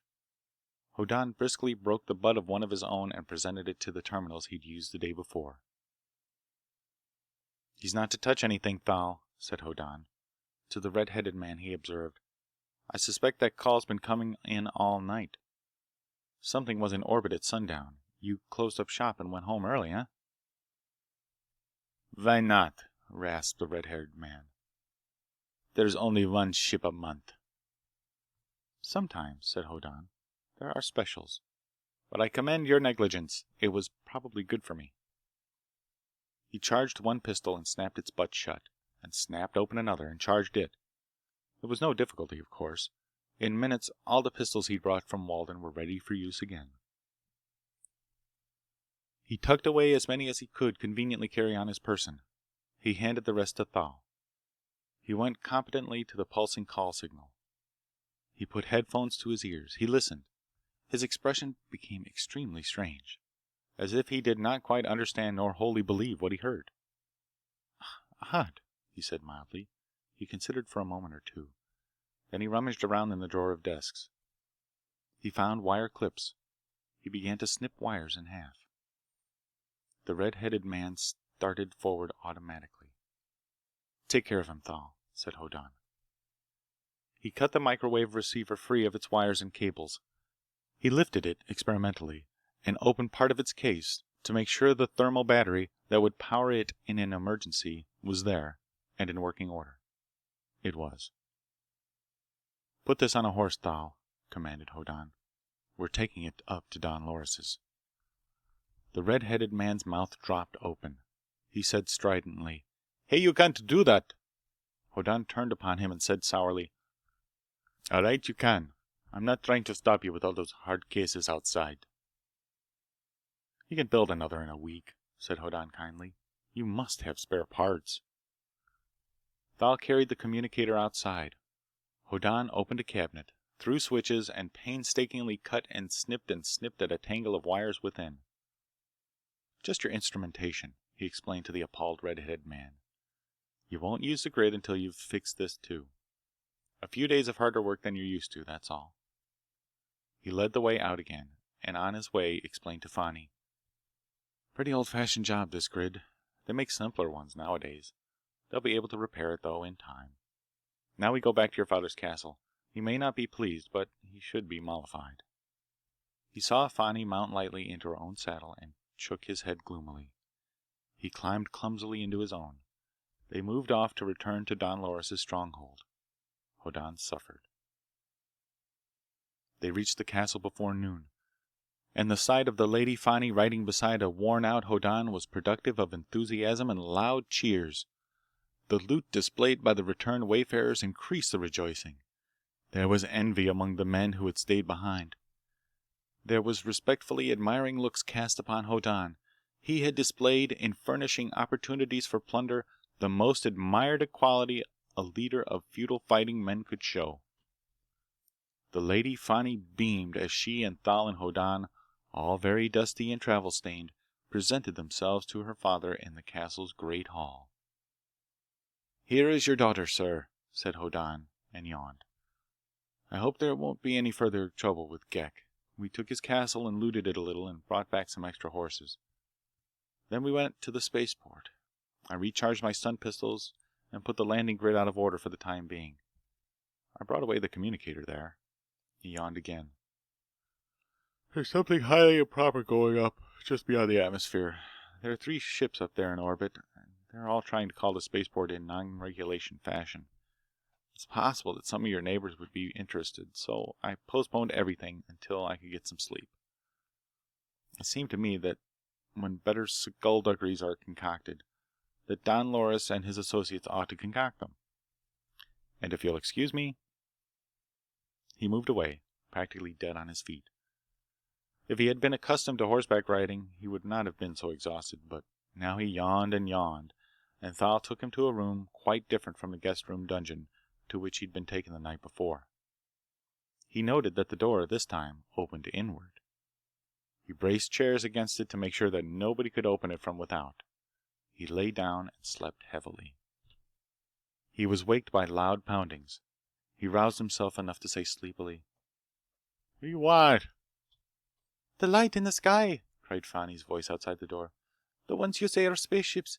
It's sunset again, and I just saw them, but there aren't 3. Now there are 9. "All right," said Hoddan. He lay down his head again and thrust it into his pillow. Then he was suddenly very wide awake indeed. He sat up with a start. 9 spaceships? That wasn't possible. That would be a space fleet. And there were no space fleets. Walden would certainly have never sent more than 1 ship to demand his surrender to its police. The Space Patrol never needed more than 1 ship anywhere. Commerce wouldn't cause ships to travel in company. Piracy. There couldn't be a pirate fleet. There'd never be enough loot anywhere to keep it in operation. 9 spaceships at one time, traveling in orbit around a primitive planet like Darth. A fleet of spaceships. It couldn't happen. Hoddan couldn't conceive of such a thing. But a recently developed pessimism suggested that since everything else to date had been to his disadvantage, this was probably a catastrophe also. He groaned and lay down to sleep again. Chapter 6.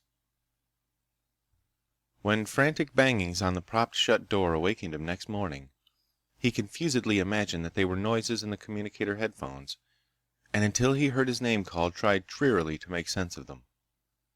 But suddenly he opened his eyes. Someone banged on the door once more. A voice cried angrily, "Bron Hoddan, wake up or I'll go away and let whatever happens to you happen. Wake up!" It was the voice of the Lady Fani, at once indignant and tearful and solicitous and angry. He rolled out of bed and found himself dressed. He hadn't slept the full night. At one time he couldn't rest for thinking about the sounds in the communicator when he listened at the spaceport. He listened again, and what he heard made him get his clothes on for action.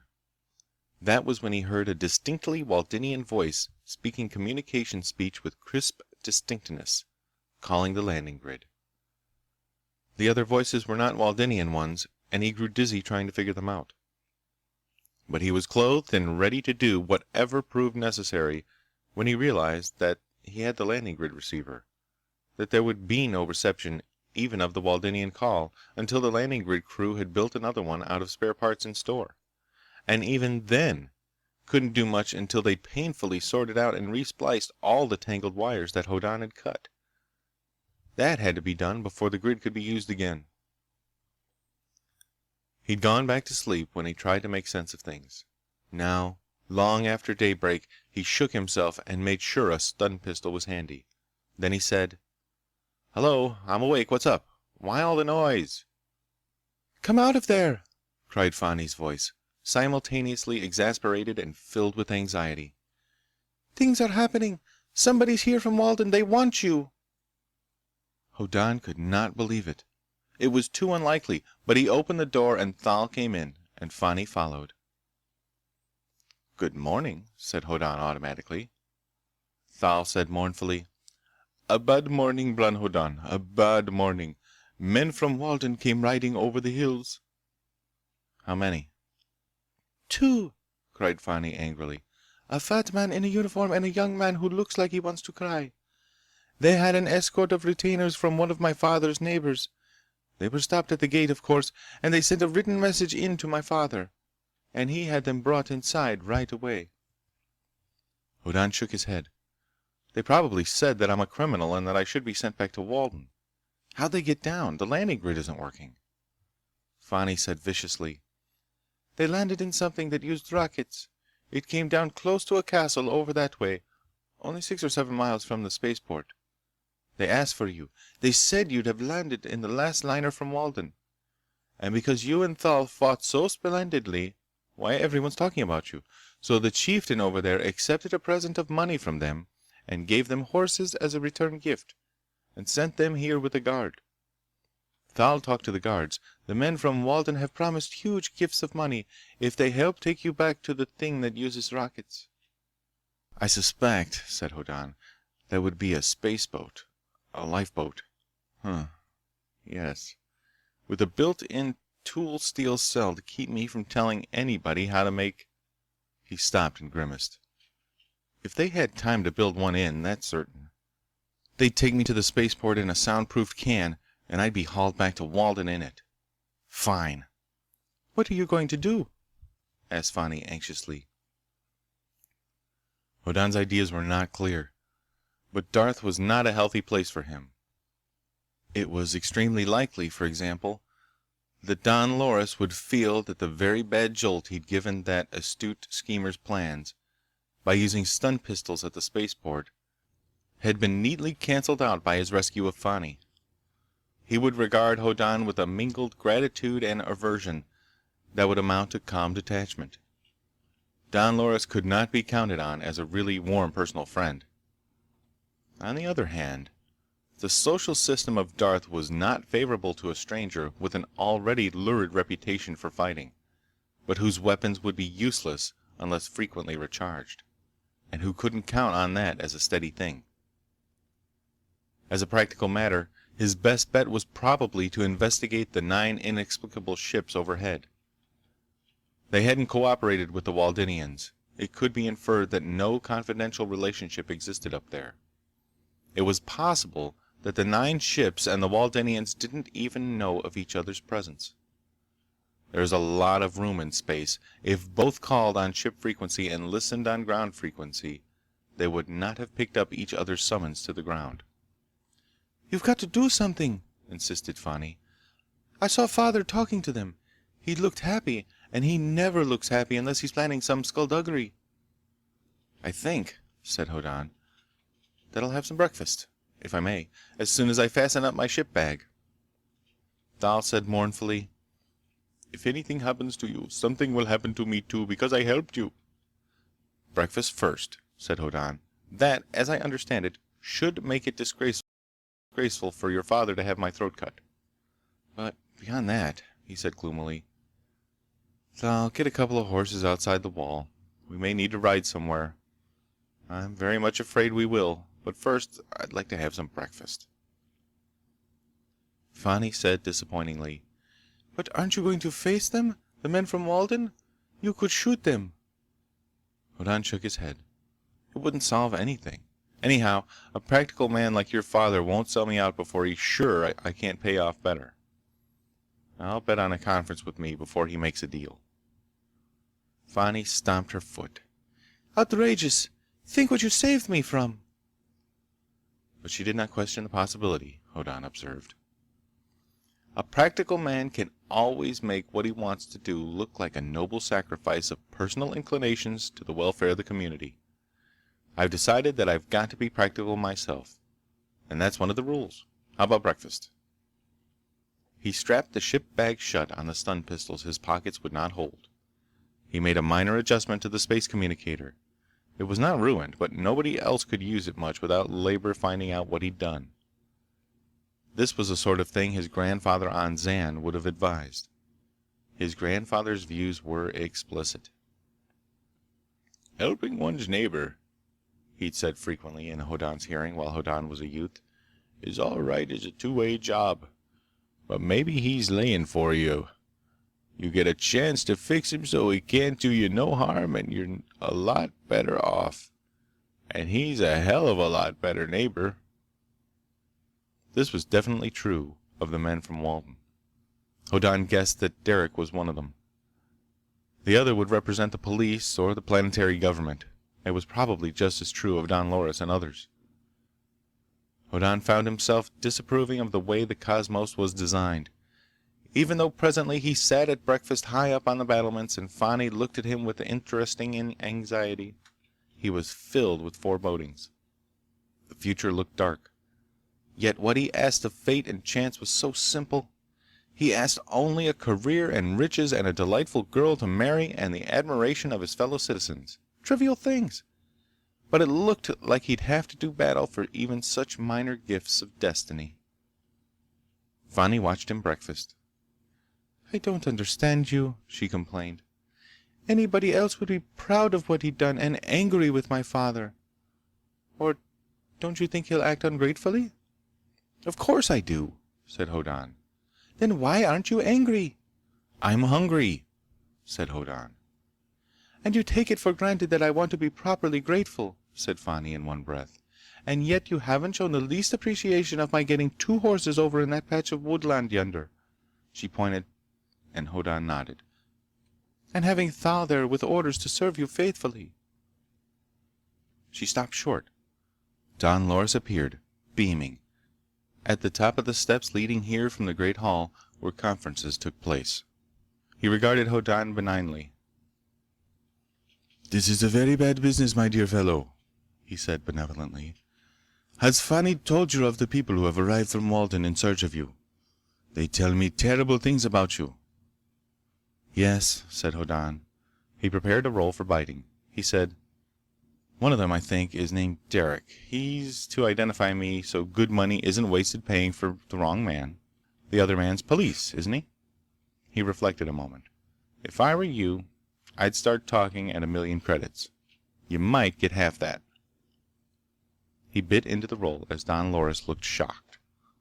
"Do you think," he asked indignantly, "that I would give up the rescuer of my daughter to emissaries from a foreign planet to be locked in a dungeon for life?"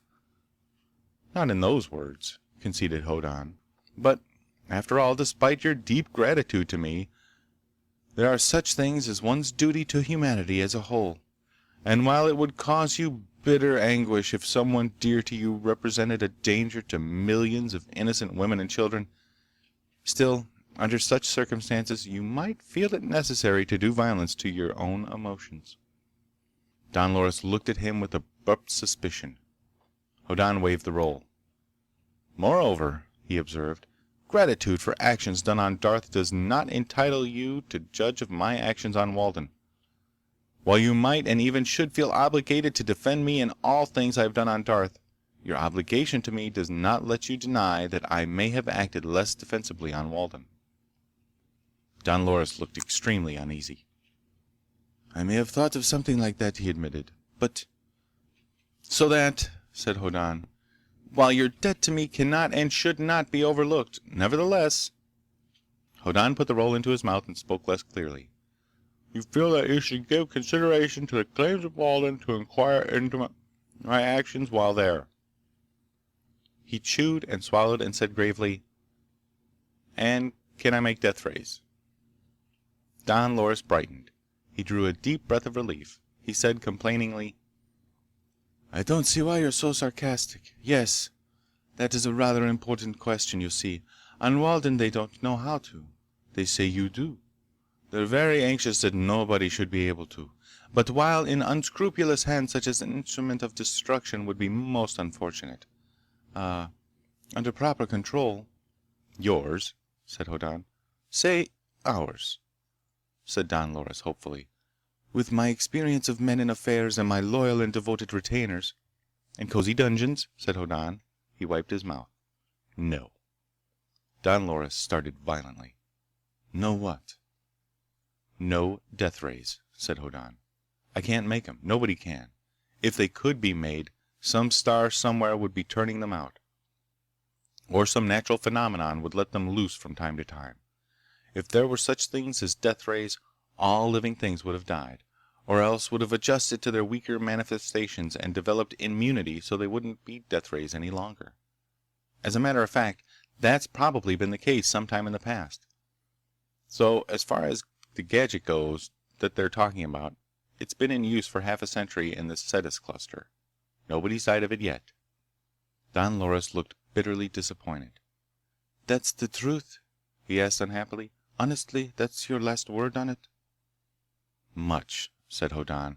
"Much as I hate to spoil the prospects of profitable skullduggery, that's my last word. And it's true." "But those men from Walden are very anxious," protested Don Loris. "There was no ship available, so their government got a liner that normally wouldn't stop here to take an extra lifeboat aboard. It came out of overdrive in the solar system, let out of the lifeboat, and went on its way again. Those two men are extremely anxious." "Ambitious, maybe," said Hoddan. "They're prepared to pay to overcome your sense of gratitude to me.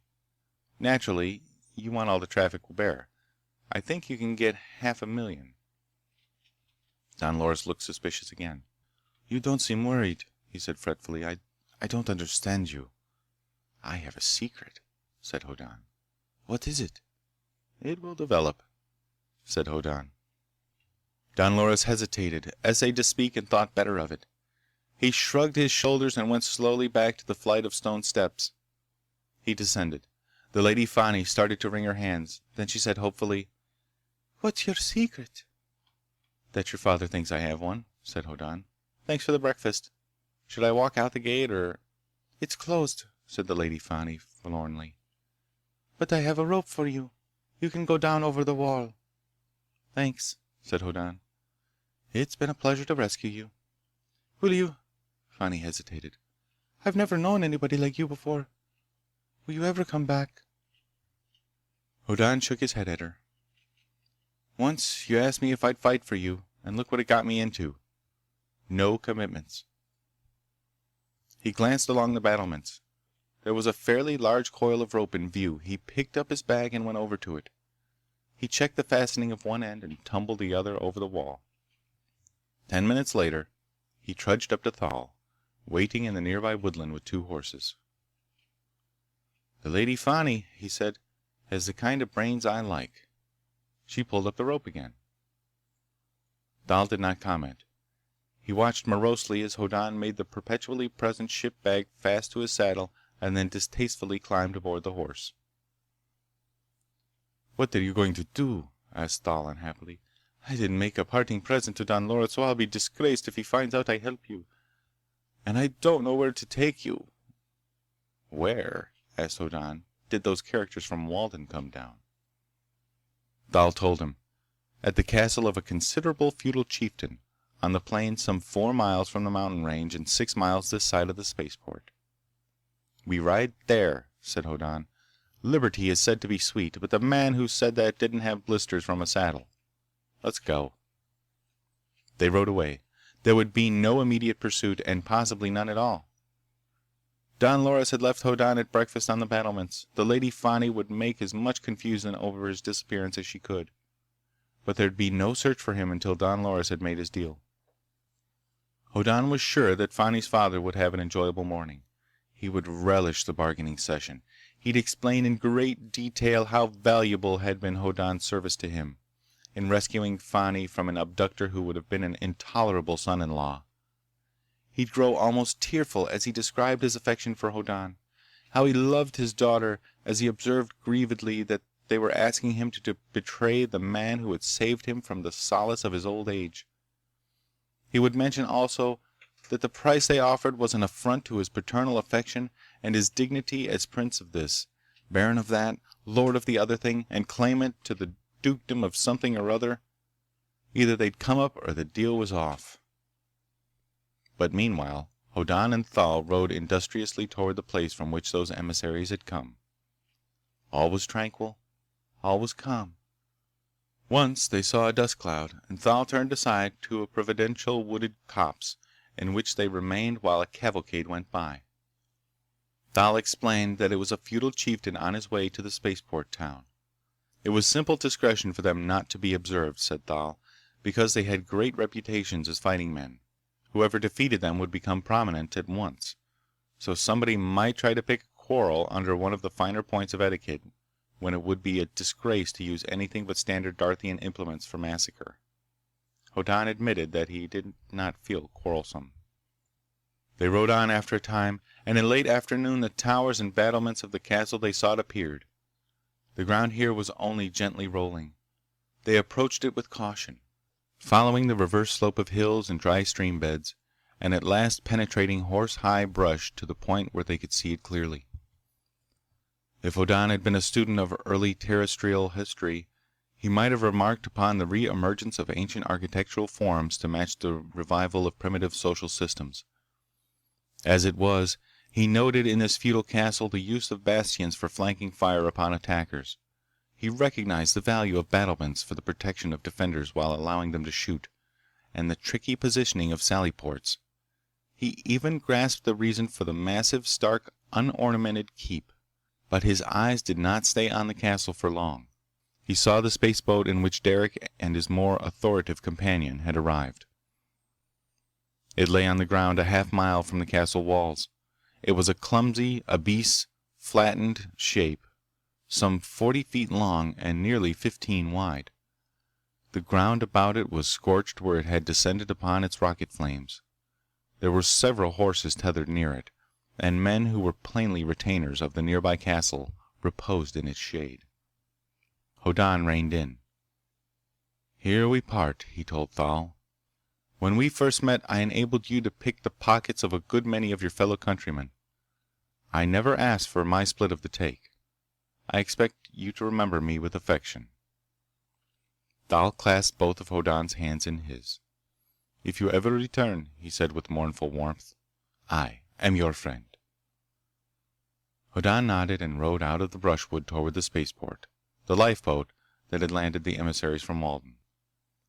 That it landed so close to the spaceport, of course, was no accident. It was known on Walden that Hoddan had taken space passage to Darth. He'd have landed only 2 days before his pursuers could reach the planet. And on a roadless, primitive world like Darth, he couldn't have gotten far from the spaceport. So his pursuers would have landed close by also. But it must have taken considerable courage. When the landing grid failed to answer, it must have seemed likely that Hoddan's death rays had been at work. Here and now, though, there was no uneasiness. Hoddan rode heavily, without haste, through the slanting sunshine. He was seen from a distance and watched without apprehension by the loafing guards about the boat. He looked hot and thirsty. He was both. So the posted guard merely looked at him without too much interest when he brought his dusty mount up to the shadow the lifeboat cast, and apparently decided there wasn't room to get into it. He grunted a greeting and looked at them speculatively. "These two characters from Walden," he observed, "sent me to get something from this thing here. Don Loris told him I was a very honest man." He painstakingly looked like a very honest man. After a moment, there were responsive grins. "If there's anything missing when I start back," said Hoddan, "I can't imagine how it happened. None of you would take anything. Oh, no. I bet you'll blame it on me." He shook his head and said, "Tsk, tsk, tsk." One of the guards sat up and said appreciatively, "But it's locked good." "Being an honest man," said Hoddan amiably, "they told me how to unlock it." He got off his horse. He removed the bag from his saddle. He went into the grateful shadow of the metal hull. He paused and mopped his face and then went to the entrance port. He put his hand on the turning bar.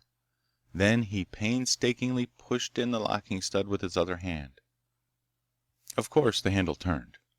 The boat port opened. The two from Walden would have thought everything safe because it was under guard.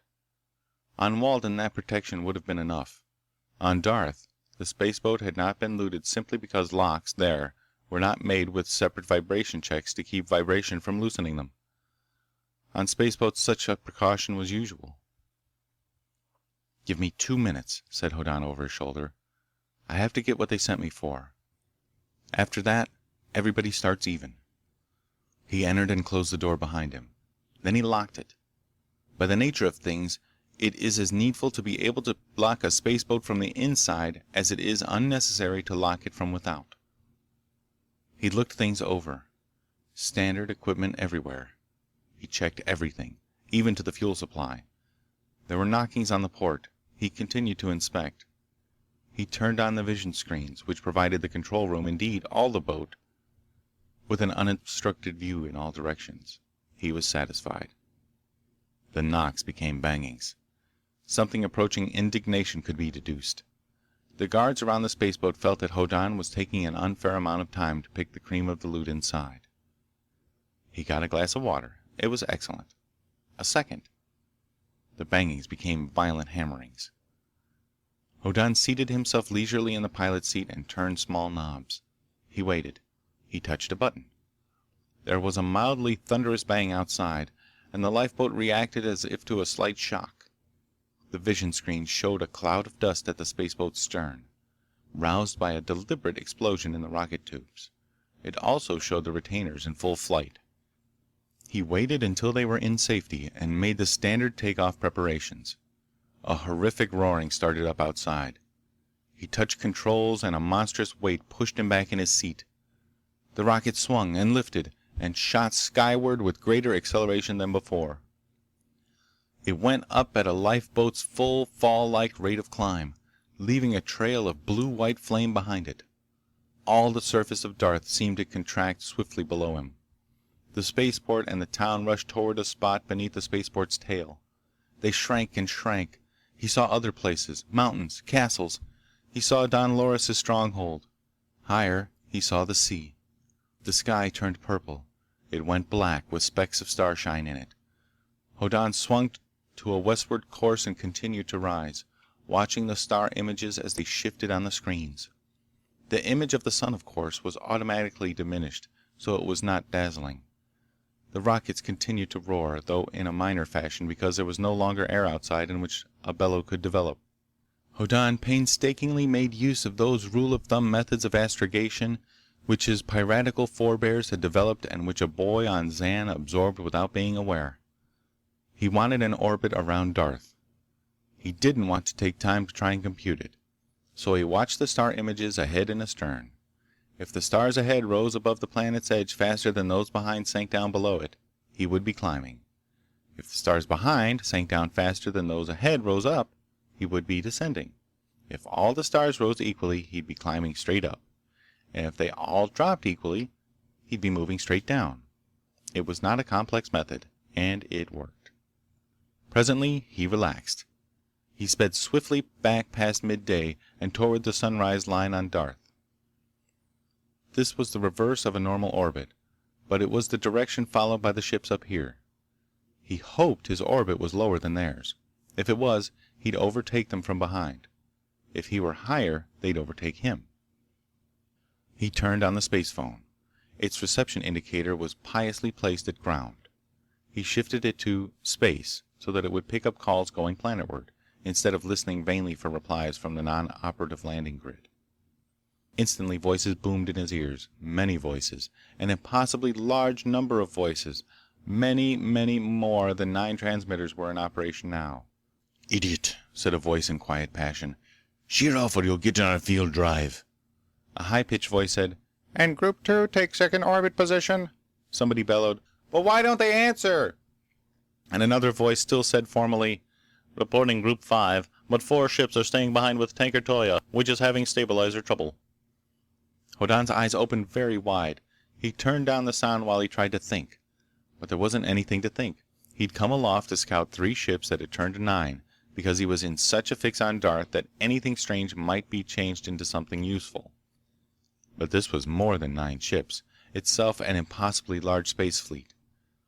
There was no reason why ships of space should ever travel together. There were innumerable reasons why they shouldn't. There was a limit to the number of ships that could be accommodated at any spaceport in the galaxy. There was no point, no profit, no purpose in the number of ships traveling together. Darth's sunrise line appeared far ahead. The lifeboat would soon cease to be a bright light in the sky now. The sun's image vanished from the rear screens. The boat went hurtling onward through the blackness of the planet's shadow while voices squabbled, and wrangled, and formally reported, and now and again ones admonished disputants to a proper discipline of language.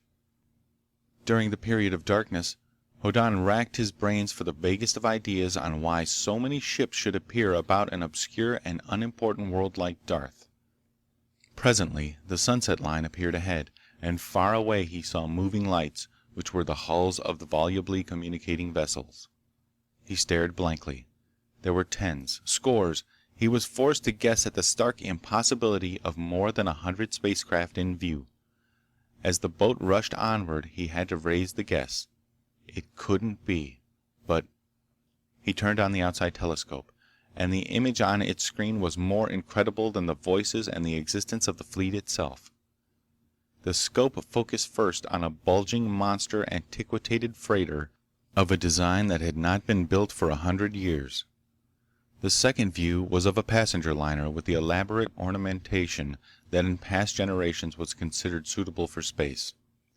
There was a bulk cargo ship, with no emergency rockets at all, and cruise quarters in long blisters built outside the gigantic tank which was the ship itself. There was a needle-sharp space yacht. More freighters, with streaks of rust on their sides where they had lain aground for tens of years. The fleet was an anomaly, and each of its component parts was separately a freak. It was a gathering together of all the outmoded and obsolete hulks and monstrosities of space. One would have to scavenge half the galaxy to bring together so many crazy, over-aged derelicts that should have been in junkyards. Then Hoddan drew an explosive deep breath. It was suddenly clear what the fleet was, and what its reason must be. Why it stopped here could not yet be guessed, but Hoddan watched absorbedly. He couldn't know what was toward, but there was some emergency. It could be in the line of what an electronic engineer could handle. If so, why, it could mean an opportunity to accomplish great things, and grow rich, and probably marry some delightful girl, and be a great man somewhere. An assortment of ambitions one could not easily gratify on Zan, or Walden, or Darth. Chapter 7. The spaceboat floated on upon a collision course with the arriving fleet. That would not mean, of course, actual contact with any of the improbable vessels themselves. Crowded as the sunlit specks might seem from Darth's nightside shadow, they were sufficiently separated. It was more than likely that even with 10-mile intervals, the ships would be considered much too crowded. But they came pouring out of emptiness to go into a swirling, plainly pre-intended orbit about the planet from which Hoddan had risen less than an hour before. There was inevitable confusion, though, and the space phone proved it. There were disputes between freakish ships when craft with the astrogational qualities of washtubs tried to keep assigned positions and failed. And there were squabbles when ships had to pass close together. One had to shut off its drive field to keep from blowing the fuses of both.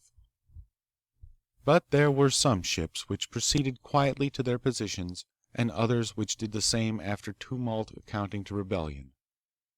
And naturally, there were a few others which seemed incapable of cooperation with anybody. They went careening through the older ships' paths in what must have seemed to the planet's sunset area like a most unlikely dancing of brand new stars. It was a gigantic traffic tangle, and Hoddan's boat drifted toward and into it. He'd counted 100 ships long before. His count now passed 200 and continued. Before he gave up, he'd numbered 247 space oddities swarming to make a whirling band, a ring, around the planet Darth.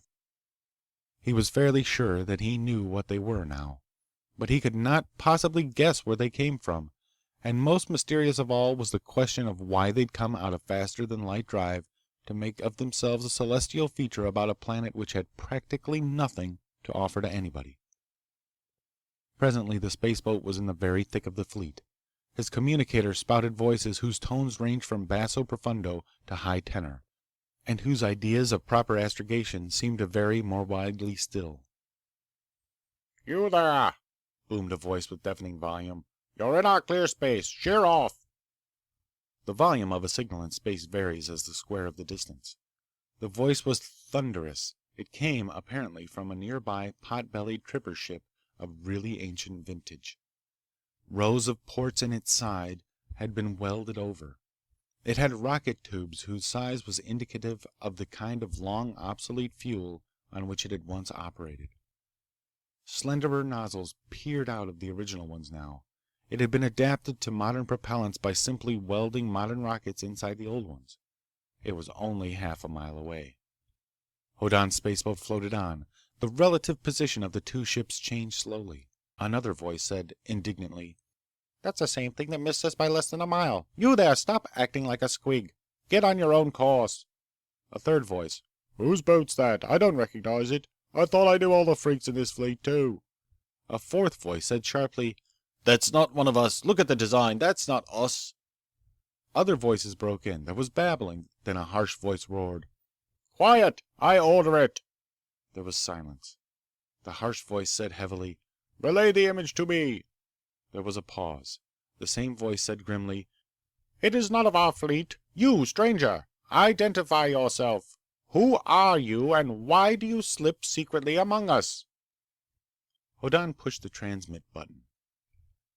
"My name is Bron Hoddan," he said. "I came up to find out why 3 ships, and then 9 ships, went into orbit around Darth. It was somewhat alarming. Our landing grids disabled anyhow, and it seemed wisest to look you over before we communicated and possibly told you something you might not believe. But you surely don't expect to land all this fleet. Actually, we can't land any." The harsh voice said as grimly as before, "You come from the planet below us, Darth? Why is your ship so small? The smallest of ours is greater." "This is a lifeboat," said Hoddan pleasantly. "It's supposed to be carried on larger ships in case of emergency." "If you will come to our leading ship," said the voice, "we will answer all your questions. I will have a smoke flare set off to guide you." Hoddan said to himself, "No threats and no offers. I can guess why there's no threats, but they should offer something." He waited. There was a sudden huge eruption of vapor in space some 200 miles away. Perhaps an ounce of explosive had been introduced into a rocket tube and fired. The smoke particles, naturally ionized, added their self-repulsion to the expansiveness of the explosive gases. A cauliflower-like shape of filmy whiteness appeared and grew larger and thinner. Hoddan drove toward the spot with very light touches of rocket power. He swung the boat around and killed its relative velocity. The leading ship was a sort of gigantic, shapeless, utterly preposterous arc-like thing. Hoddan could neither imagine a purpose for which it could have been used, nor a time when men could have built anything like it. Its huge sides seemed to be made exclusively of great doorways now tightly closed. One of those doorways suddenly gaped wide. It would have admitted a good-sized modern ship. A nervous voice essayed to give Hoddan directions for getting the spaceboat inside what was plainly an enormous hold now pumped empty of air. He grunted and made the attempt. It was tricky. He sweated when he cut off his power, but he felt fairly safe. Rocket flames would burn down such a door if necessary. He could work havoc if hostilities began. The great cargo door swung shut. The outside pressure needle swung sharply and stopped at 30 centimeters of mercury pressure. There was a clanging. A smaller door evidently opened somewhere. Lights came on, old-fashioned glow tubes. Then figures appeared through a door leading to some other part of this ship. Hoddan nodded to himself. The costume was odd. It was awkward. It was even primitive, but not in the fashion of the soiled but gaudily colored garments of Darth. These men wore unrelieved black, with gray shirts. There was no touch of color about them. Even the younger ones wore beards. And, of all unnecessary things, they wore flat-brimmed hats. In a spaceship! Hoddan opened the boat door and said politely, "Good morning. I'm Bron Hoddan. You were talking to me just now?" The oldest and most fiercely bearded of the men said harshly, "I'm the leader here. We are the people of Colin." He frowned when Hoddan's expression remained unchanged. "The people of Colin," he repeated more loudly. "The people whose forefathers settled that planet and brought it to be a world of peace and plenty, and then foolishly welcomed strangers to their midst." Too bad, said Hoddan. He knew what these people were doing, he believed. But putting a name to where they'd come from told him nothing of what they wanted of Darth. We made it a fair world, said the bearded man fiercely, but it was my great-grandfather who destroyed it. He believed that we should share it. It was he who persuaded the Synod to allow strangers to settle among us, believing that they would become like us. Hoddan nodded expectantly. These people were in some sort of trouble or they wouldn't have come out of overdrive. But they talked about it until it had become an emotionalized obsession that couldn't be summarized. When they encountered a stranger, they had to picture their predicament passionately and at length. This bearded man looked at Hoddan with burning eyes. When he went on, it was with gestures as if he were making a speech. But it was a special sort of speech. The first sentence told what kind. They clung to their sins, said the bearded man bitterly. They did not adopt our ways. Our example went for naught. They brought others of their kind to Colin. After a little, they laughed at us.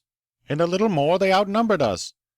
Then they ruled that the laws of our synod should not govern them, and they lured our young people to imitate them. Frivolous, sinful, riotous folk that they were.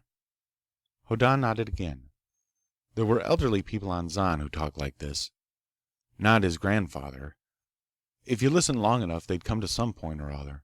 But they had arranged their thoughts so solidly that any attempt to get quickly at their meaning would only produce confusion.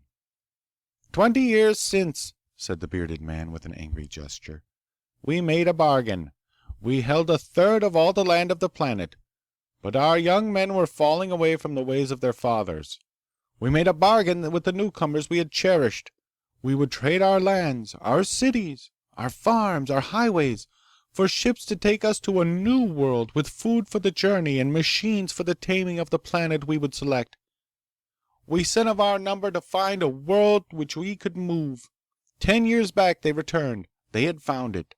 The planet Thetis. Again, Hoddan had no reaction.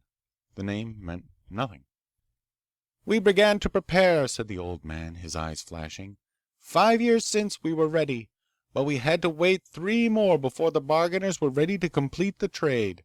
They had to buy and collect the ships. They had to design and build the machinery we would need. They had to collect the food supplies. 2 years ago, we moved our animals into the ships and loaded our food and our furnishings and took our places. We set out. For 2 years we have journeyed toward Thetis. Hoddan felt an instinctive respect for people who would undertake to move themselves, the third of the population of a planet, over a distance that meant years of voyaging. They might have tastes in costume that he did not share, and they might go in for an elaborate oratory instead of matter-of-fact statements, but they had courage. Yes, sir, said Hoddan. I take it this brings us up to the present? No, said the old man, his eyes flashing. 6 months ago, we considered that we might well begin to train the operators of the machines we would use on Thetis. We uncrated machines. We found ourselves cheated. Hoddan found that he could make a fairly dispassionate guess of what advantage, say, Netta's father would take of people who would not check on his good faith for 2 years and until they were 2 years' journey away. The businessmen on Krim would have some sort of code determining how completely one could swindle a customer. Don Loris now. How badly were you cheated? Asked Hoddan. Of our lives, said the angry old man. Do you know machinery? Some kinds, admitted Hoddan. Come, said the leader of the fleet. With a sort of dignity that was theatrical only because he was aware of it, the leader of the people of Colin showed the way. Hoddan had been admitted with his spaceboat into one gigantic cargo hold. He was now escorted to the next. It was packed tightly with cases of machinery. One huge crate had been opened and its contents fully disclosed. Others had been hacked at enough to show their contents. The uncrated machine was a jungle plow. It was a powerful piece of equipment which would attack jungle on a 30-foot front, knock down all vegetation up to trees of 4-foot diameter, shred it, loosen and sift the soil to a 3-foot depth, and leave behind it smoothed, broken, pulverized dirt mixed with ground-up vegetation ready to break down into humus. Such a machine would clear tens of acres in a day and night, turning jungle into farmland ready for terrestrial crops. "We ran this for 5 minutes," said the bearded man fiercely as Hoddan nodded approval. He lifted a motor hood. The motors were burnt out. Worthless insulation. Gears were splintered and smashed. Low-grade metal casings, assembly bolts had parted. Tractor treads were bent and cracked. It was not a machine except in shape. It was a mock-up in worthless materials which probably cost its maker the 20th part of what an honest jungle plow would cost to build. Hoddan felt the anger any man feels when he sees betrayal of that honor a competent machine represents. "It's not all like this?" he asked incredulously. "Some is worse," said the old man with dignity. "There are crates which are marked to contain turbines. Their contents are ancient, worn-out brick-making machines. There are crates marked to contain generators. They are filled with corroded irrigation pipe and broken casings. We have shiploads of crushed, baled, rusted sheet metal trimmings. We have been cheated of our lives." Hoddan found himself sick with honest fury. The population of 1/3 of a planet, packed into spaceships for 2 years and more, would be appropriate subjects for sympathy at the best of times. But it was only accident that had kept these people from landing on Thetis by rocket, since none of their ships would be expected ever to rise again, and from having their men go out and joyfully hack at an alien jungle to make room for their machines to land, and then found out they'd brought scrap metal for some thousands of light years to no purpose. They'd have starved outright. In fact, they were not in much better case right now, because there was nowhere else they could go. There was no new colony which could absorb so many people, with only their bare hands for equipment to live by. There was no civilized settled world which could admit so many paupers without starving its own population. There was nowhere for these people to go. Hoddan's anger took on the feeling of guilt. He could do nothing, and something had to be done. Why did you come to Darth?" he asked. "What can you gain by orbiting here? You can't expect—" The old man faced him. "We are beggars," he said with bitter dignity. "We stopped here to ask for charity. For the old and worn-out machines the people of Darth can spare us. We will be grateful for even a single rusty plow, because we have to go on. We can do nothing else. We will land on Thetis, and one plow can mean that a few of us will live who otherwise would die with the most of us." Hoddan ran his hands through his hair. This was not his trouble, but he could not thrust it from him. "But again, why Darth?" he asked helplessly. "Why not stop at a world with riches to spare? Darth's a poor place." "Because it is the poor who are generous," said the bearded man evenly. "The rich might give us what they would spare, but simple, not rich people close to the soil will give us what they need themselves. They will share what they have and accept a share of our need." Hoddan paced up and down the ancient flooring of this compartment in an ancient ship. Presently he said jerkily, "With all the goodwill in the world, Darth is poverty-stricken. It has no industries. It has no technology. It has not even roads. It's a planet of little villages and tiny towns. A ship from elsewhere stops here only once a month. Ground communications are almost non-existent. To spread the word of your need over Darth would require months. But to collect what might be given, without roads or even wheeled vehicles? No. It's impossible. And I have the only space vessel on the planet, and it's not fit for a journey between suns."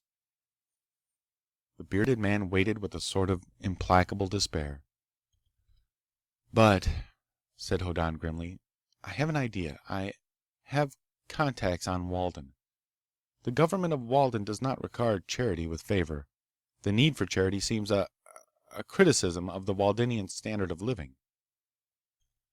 The bearded man said coldly, "I can understand that. The hearts of the rich are hardened. The existence of the poor is a reproach to them." But Hoddan began suddenly to see real possibilities. This was not a direct move toward the realization of his personal ambitions, but, on the other hand, it wasn't a movement away from them. Hoddan suddenly remembered an oration he'd heard his grandfather give many, many times in the past. "Straight thinking," the old man had said obstinately, "is a delusion. You think things out clear and simple, and you can see yourself ruined and your family starving any day. But real things ain't simple. They ain't clear. Any time you try to figure things out so they're simple and straightforward, you're going against nature, and you're gonna get 'em mixed up.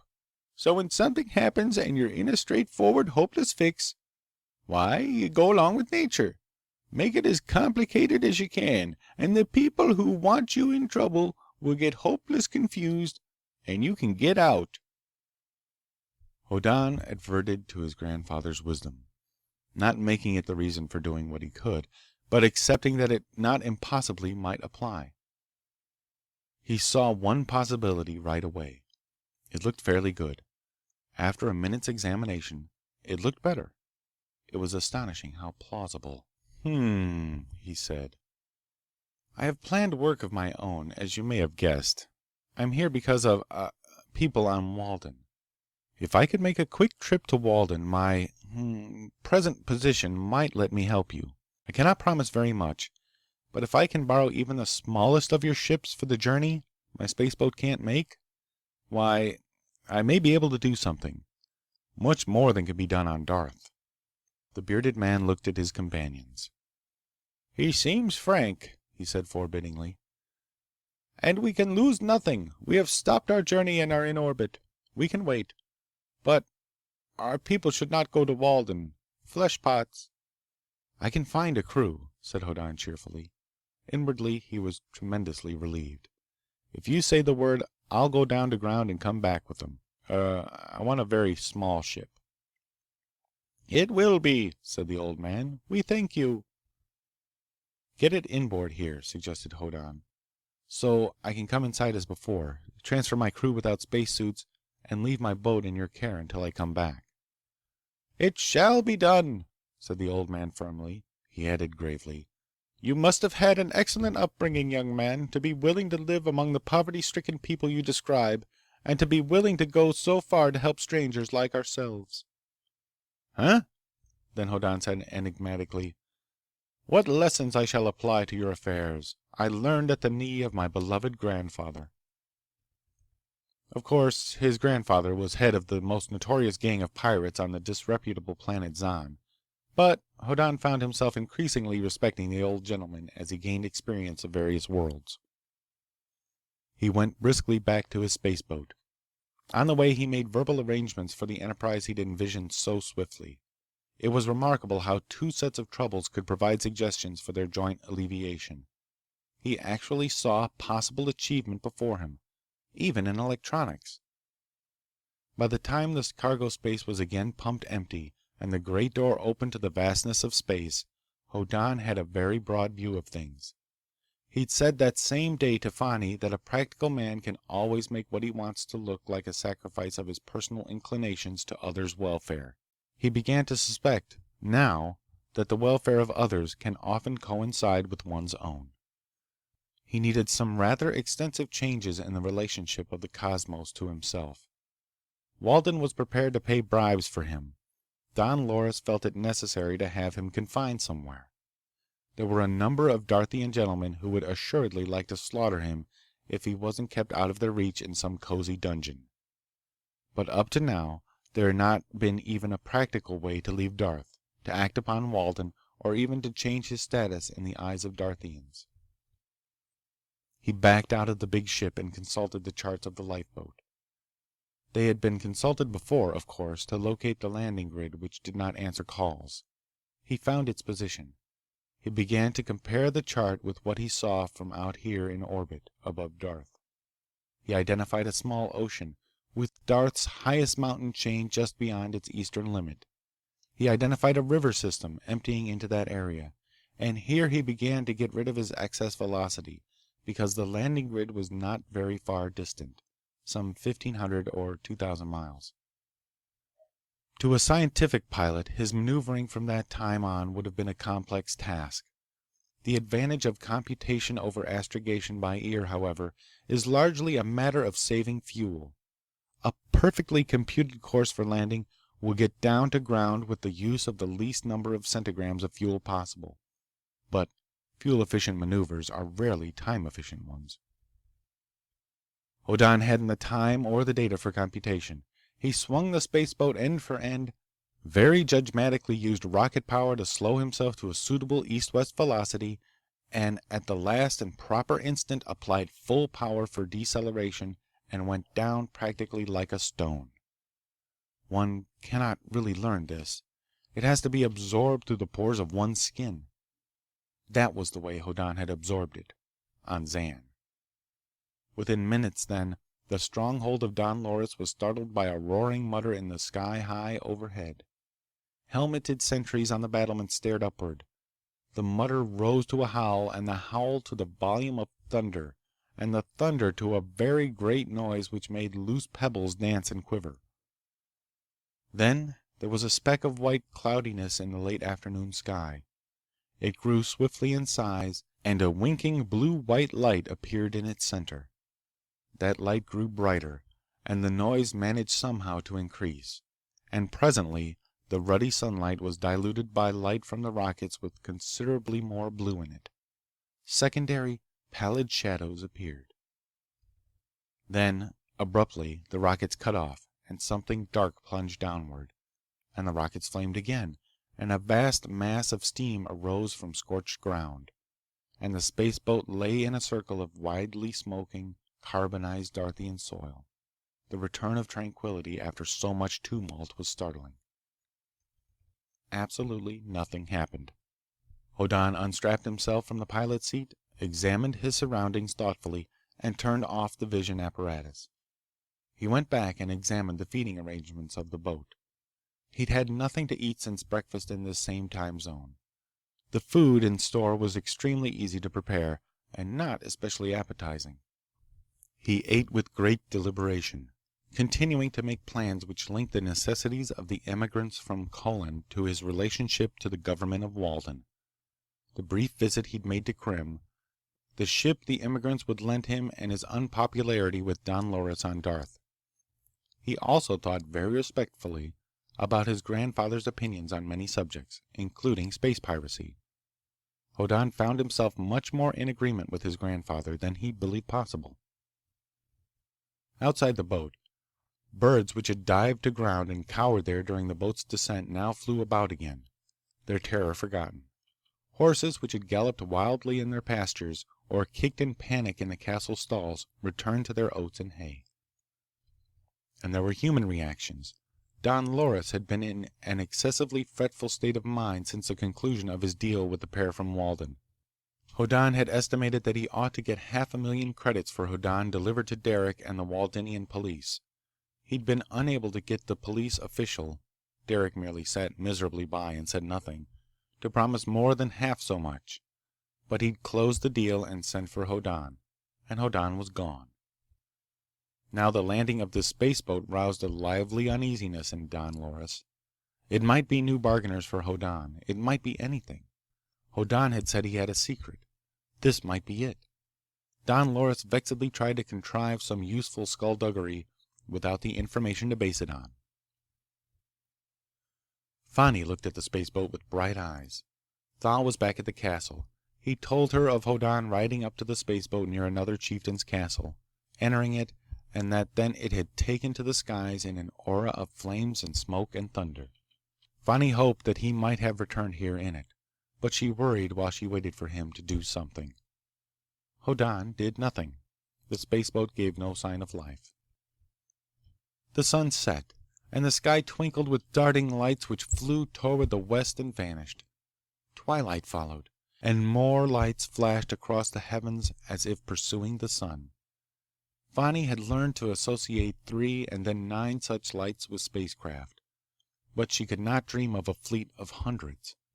She dismissed the lights from her mind, being much more concerned with Hoddan. He would be in as bad a fix as ever if he came out of the boat. Twilight remained, a fairy half-light in which all things looked much more charming than they really were, and Don Loris, reduced to peevish sputtering by pure mystery, summoned Thal to him. It should be remembered that Don Loris knew nothing of the disappearance of the spaceboat from his neighbor's land. He knew nothing of Thal's journey with Hoddan, but he did remember that Hoddan had seemed unworried at breakfast, and explained his calm by saying that he had a secret. The feudal chieftain worried lest the spaceboat be it. "Thal," said Don Loris peevishly, sitting beside the great fireplace in the enormous drafty hall. "You know this Bron Hoddan better than anyone else." Thal breathed heavily. He turned pale. "Where is he?" demanded Don Loris. "I don't know," said Thal. It was true. So far as he was concerned, Hoddan had vanished into the sky. "What does he plan to do?" demanded Don Loris. "I don't know," said Thal helplessly. "Where does that thing outside the castle come from?" "I don't know," said Thal. Don Loris drummed on the arm of his intricately carved chair. "I don't like people who don't know things," he said fretfully. "There must be somebody in that thing. Why don't they show themselves? What are they here for? Why did they come down, especially here? Because of Bron Hoddan?" "I don't know," said Thal humbly. "Then go find out," snapped Don Loris. "Take a reasonable guard with you. The thing must have a door. Knock on it and ask who's inside and why they came here. Tell them I sent you to ask." Thal saluted. With his teeth tending to chatter, he gathered a half-dozen of his fellows and went tramping out the castle gate.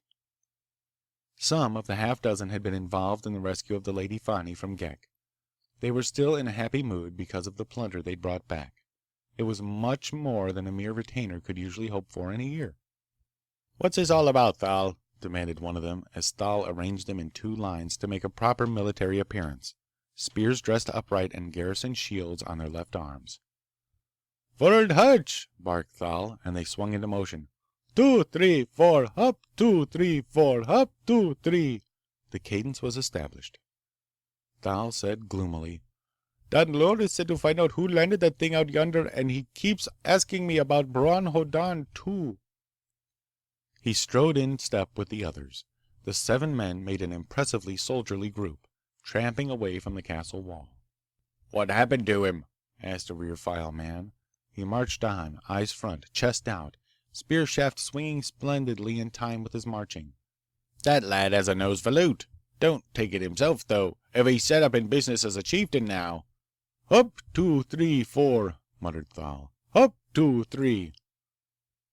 "Don Loris a hard chieftain," growled the right-hand man in the second file. "Plenty of grub and beer, but no fighting and no loot. I didn't get to go with you characters the other day, but what you brought back—" "Wasn't half of what was there," mourned a front-file man. "Wasn't half. Those pistols he issued got shot out and we had to get out of there fast. Here's the thing, Thal. What do we do with it?" "Halt!" barked Thal. He stared at the motionless, seemingly lifeless, shapeless spaceboat. He'd seen one like it earlier today. That one spouted fire and went up out of sight. He was wary of this one. He grumbled, "Those pipes in the back of it. Steer clear of them. They spit fire. No door on this side. Don Loris said knock on the door. We go around the front. Forward, march! 2, 3, 4, up! 2, 3, 4. Left turn here, and mind those rocks. Don Loris give us hell if somebody fell down. Left turn again. Up! 2, 3, 4. The 7 men tramped splendidly around the front of the lifeboat. On the far side, its bulk hid even Don Loris' castle from view. The 6 spearmen, with Thal, came to a second halt. "Here goes," rumbled Thal. "I tell you, boys, if she starts to spit fire, you'll get the hell away." He marched up to the spaceboat's port. He knocked on it. There was no response. He knocked again. Hoddan opened the door. He nodded cheerfully to Thal. "Afternoon, Thal. Glad to see you. I've been hoping you'd come over this way. Who's with you?" He peered through the semi-darkness. "Some of the boys, huh? Come in!" He beckoned and said casually, "Lean your spears against the hull there." Thal hesitated and was lost. The others obeyed. There were clatterings as the steel spearheads came to rest against the metal hull. 6 of Don Loris' retainers followed Thal admiringly into the spaceboat's interior, to gaze at it and that Bron Hoddan, who so recently had given 3 of them and nearly half a score of their fellows the chance to loot a nearby castle. "Sit down," said Hoddan cordially. "If you want to feel what a spaceboat's really like, clasp the seat belts around you. You'll feel exactly like you're about to make a journey out of atmosphere. That's it. Lean back. You'll notice there are no viewports in the hull. That's because we use these vision screens to see around with." He flicked on the screens. Thal and his companions were charmed to see the landscape outside portrayed on screens. Hoddan shifted the sensitivity point toward infrared, and details came out that would have been invisible to the naked eye. "With the boat port closed," said Hoddan, "like this." The port clanged shut and grumbled for half a second as the locking dogs went home. "We're all set for takeoff. I need only get into the pilot's seat." He did so, and throw on the fuel pump. A tiny humming sounded. "And we move when I advance this throttle." He pressed the firing stud. There was a soul-shaking roar. There was a terrific pressure. The 7 men from Don Loris' stronghold were pressed back in their seats with an overwhelming, irresistible pressure which held them absolutely helpless. Their mouths dropped open. Appalled protests tried to come out, but were pushed back by the seemingly ever-increasing acceleration. The screens, showing the outside, displayed a great and confused tumult of smoke and fumes and dust to rearward. They showed only stars ahead.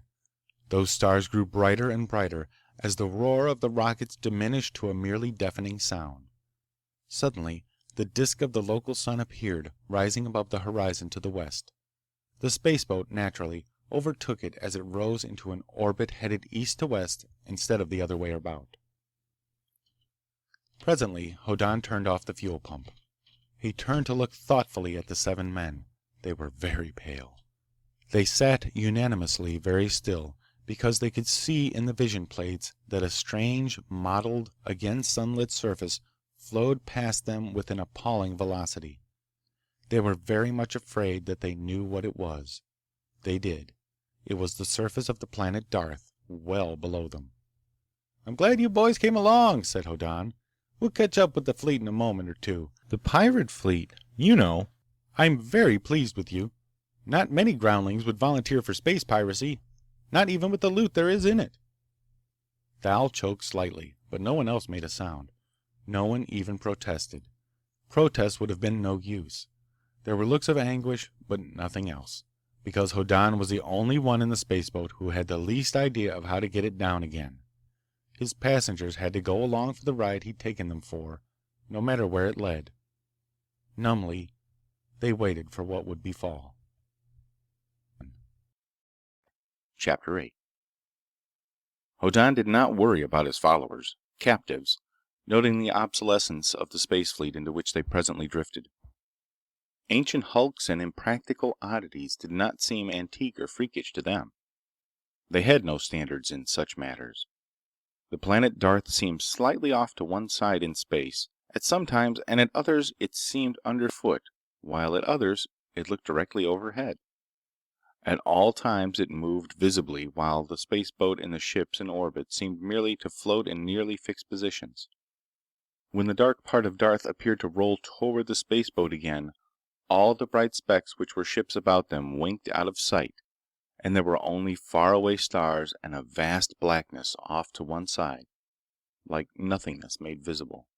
The spearmen were wholly subdued when there was light once more and eccentric shapes around them.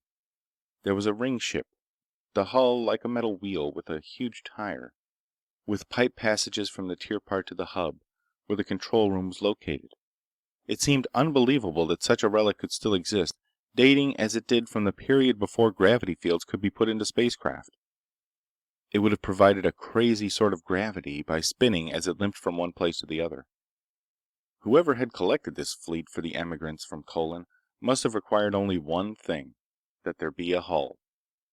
Given something that would hold air, a Lawler drive, a gravity unit, and air apparatus would turn it into a ship that could go into overdrive and hence cross the galaxy at need.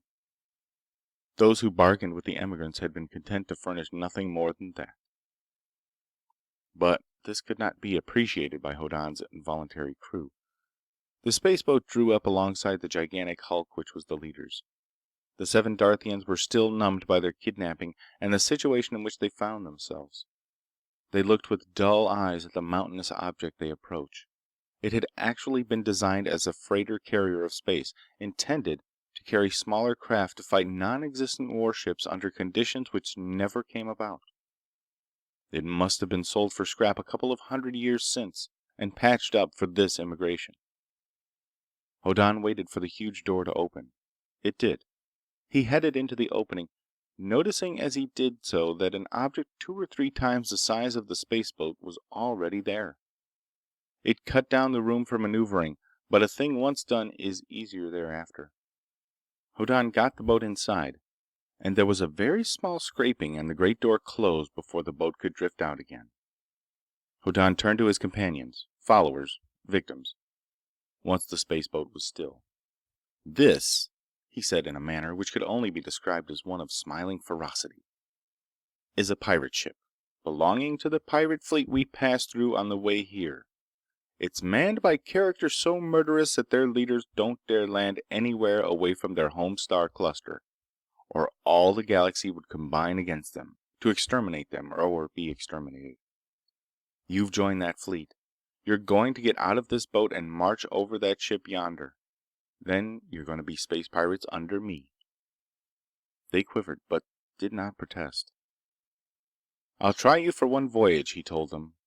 "There will be plunder. There will be pirate revels. If you serve faithfully and fight well, I'll return you to Don Lora's stronghold with your loot after the one voyage. If you don't," he grinned mirthlessly at them, "out the airlock with you, to float forever between the stars. Understand?" The last was pure savagery. They cringed. The outside pressure meter went up to normal. Hoddan turned off the vision screens, so ending any view of the interior of the hold. He opened the port and went out. Sitting in something like continued paralysis in their seats, the 7 spearmen of Darth heard his voice in conversation outside the boat. They could catch no words, but Hoddan's tone was strictly businesslike. He came back. "All right," he said shortly. "Thal, march 'em over." Thal gulped. He loosened his seatbelt. The enlistment of the 7 in the pirate fleet was tacitly acknowledged. They were unarmed, save for the conventional large knives at their belts. "Forward, harch!" rasped Thal with a lump in his throat. "Hoo, hee, ho, hup! Hoo, hee, ho, hup!" 7 men marched dismally out of the spaceboat and down to the floor of the huge hold. Eyes front, chests out, throats dry. They marched to the larger but still small vessel that shared this hold compartment. They marched into that ship. Thal barked, "Halt!" and they stopped. They waited. Hoddan came in very matter-of-factly only moments later. He closed the entrance port, so sealing the ship. He nodded approvingly. "You can break ranks now," he said. "There's food and such stuff around. The ship's yours, but don't turn knobs or push buttons until you've asked me what for." He went forward, and a door closed behind him. He looked at the control board, and could have done with a little information himself. When the ship was built generations ago, there'd been controls installed which would be quite useless now. When the present working instruments were installed, it had been done so hastily that the wires and relays behind them were not concealed, and it was these that gave him the clues to understand them. The Space Ark's door opened. Hoddan backed his ship out. Its rockets had surprising power. He reflected that the Lawlor drive wouldn't have been designed for this present ship either. There'd probably been a quantity order for so many Lawlor drives, and they'd been installed on whatever needed a modern drive system, which was every ship in the fleet. But since this was one of the smallest craft in the lot, with its low mass, it should be fast. "We'll see," he said to nobody in particular. Out in emptiness, but naturally sharing the orbit of the ship from which it had just come, Hoddan tried it out tentatively. He got the feel of it. Then, as a matter of simple rule-of-thumb astrogation, he got from a low orbit to a 5-diameter height where the Lawlor drive would take hold by mere touches of rocket power. It was simply a matter of stretching the orbit to extreme eccentricity as all the ships went round the planet. After the fourth go-round, he was fully 5 diameters out at Aphelion. He touched the Lawler drive button, and everybody had that very peculiar disturbance of all their senses which accompanies going into overdrive. The small craft sped through emptiness at a high, multiple speed of light. Hoddan's knowledge of astrogation was strictly practical. He went over his ship. From a look at it outside, he'd guessed that it had once been a yacht. Various touches inside verified that idea. There were 2 staterooms. All the hull space was for living and supplies. None was for cargo. He nodded.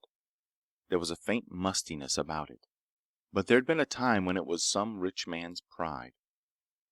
He went back to the control room to make an estimate. From the pilot's seat one could see a speck of brightness directly ahead.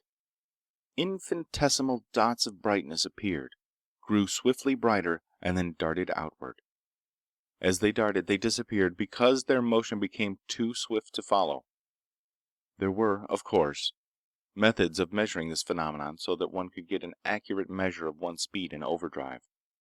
Hoddan had no instrument for that purpose, but he had the feel of things. This was a very fast ship indeed, at full Lawler thrust. Presently, he went out to the central cabin. His followers had found provisions. There were novelties.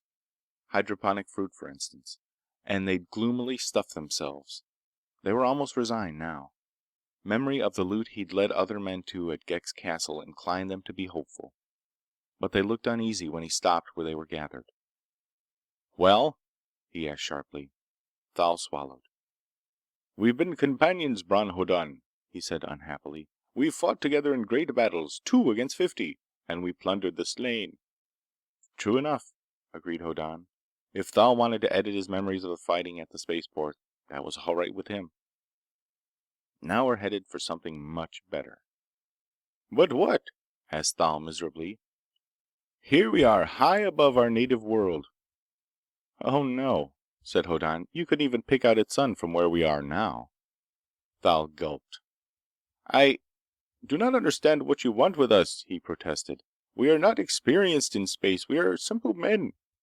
"You're pirates now," Hoddan told him with a sort of genial bloodthirstiness. "You'll do what I tell you until we fight. Then you'll fight well or die. That's all you need to know." He left them. When men are to be led, it is rarely wise to discuss policy or tactics with them. Most men work best when they know only what is expected of them. Then they can't get confused, and they do not get ideas of how to do things better. Hoddan inspected the yacht more carefully. There were still traces of decorative features which had nothing to do with space-worthiness. But the mere antiquity of the ship made Hoddan hunt more carefully. He found a small compartment packed solidly with supplies. A supply cabinet did not belong where it was. He hauled out stuff to make sure. It had been, a machine shop in miniature. In the early days, before space phones were long-range devices, a yacht or a ship that went beyond orbital distance was strictly on its own. If there was a breakdown, it was strictly private. It had to repair itself or else. So all early spacecraft carried amazingly complete equipment for repairs.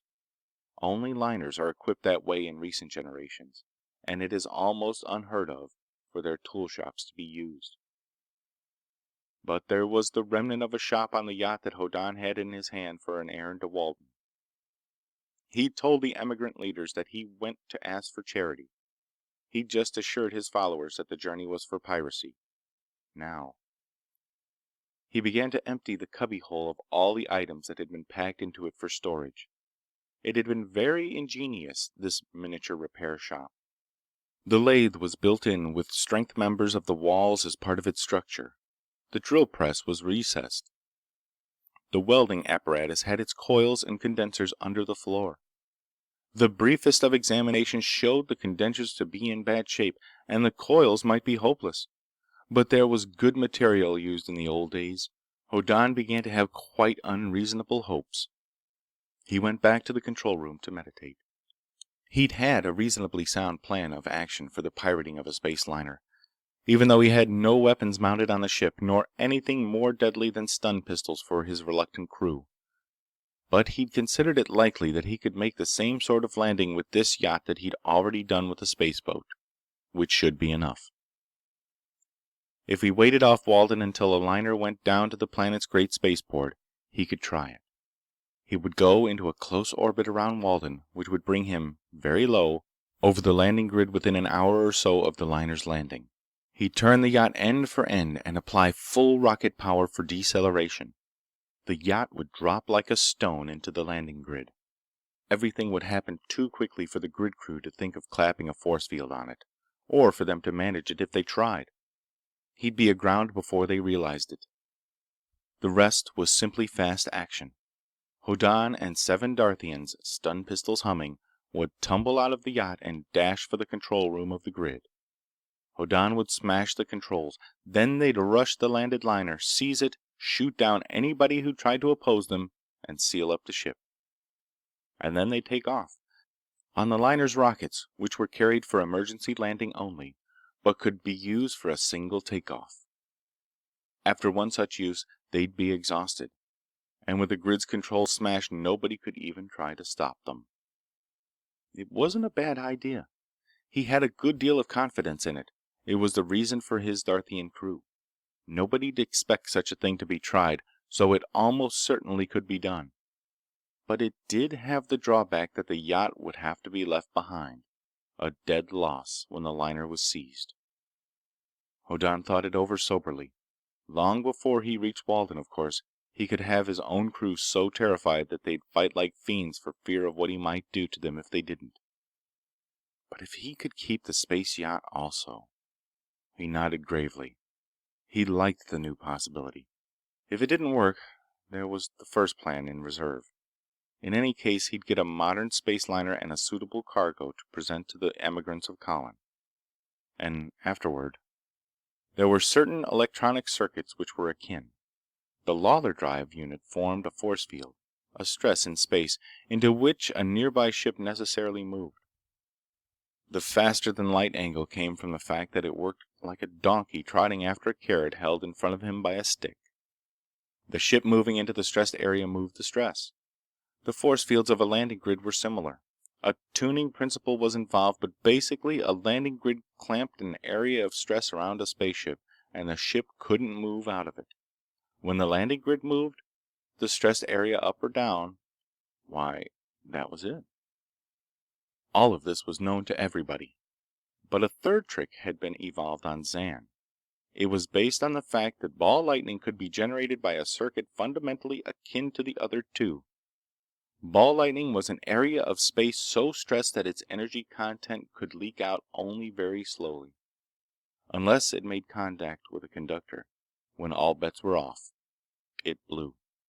And the Zan pirates used ball lightning to force the surrender of their victims. Hoddan began to draw diagrams. The Lawler drive unit had been installed long after the yacht was built. It would be modern, with no nonsense about it. With such and such of its electronic components cut out, and such other ones cut in, it would become a perfectly practical ball lightning generator, capable of placing bolts wherever one wanted them. This was standard Zan practice. Hoddan's grandfather had used it for years. It had the advantage that it could be used inside a gravity field, where a Lawler drive could not. It had the other advantage that commercial spacecraft could not mount such gadgets for defense, because the insurance companies objected to meddling with Lawler drive installations. Hoddan set to work with the remnants of a tool shop on the ancient yacht, and some antique coils and condensers and such. He became filled with zest. He almost forgot that he was a skipper of an elderly craft which should have been scrapped before he was born. But even he grew hungry, and he realized that nobody offered him food. He went indignantly into the yacht's central saloon and found his 7 crew members snoring stertorously, sprawled in stray places here and there. He woke them with great sternness.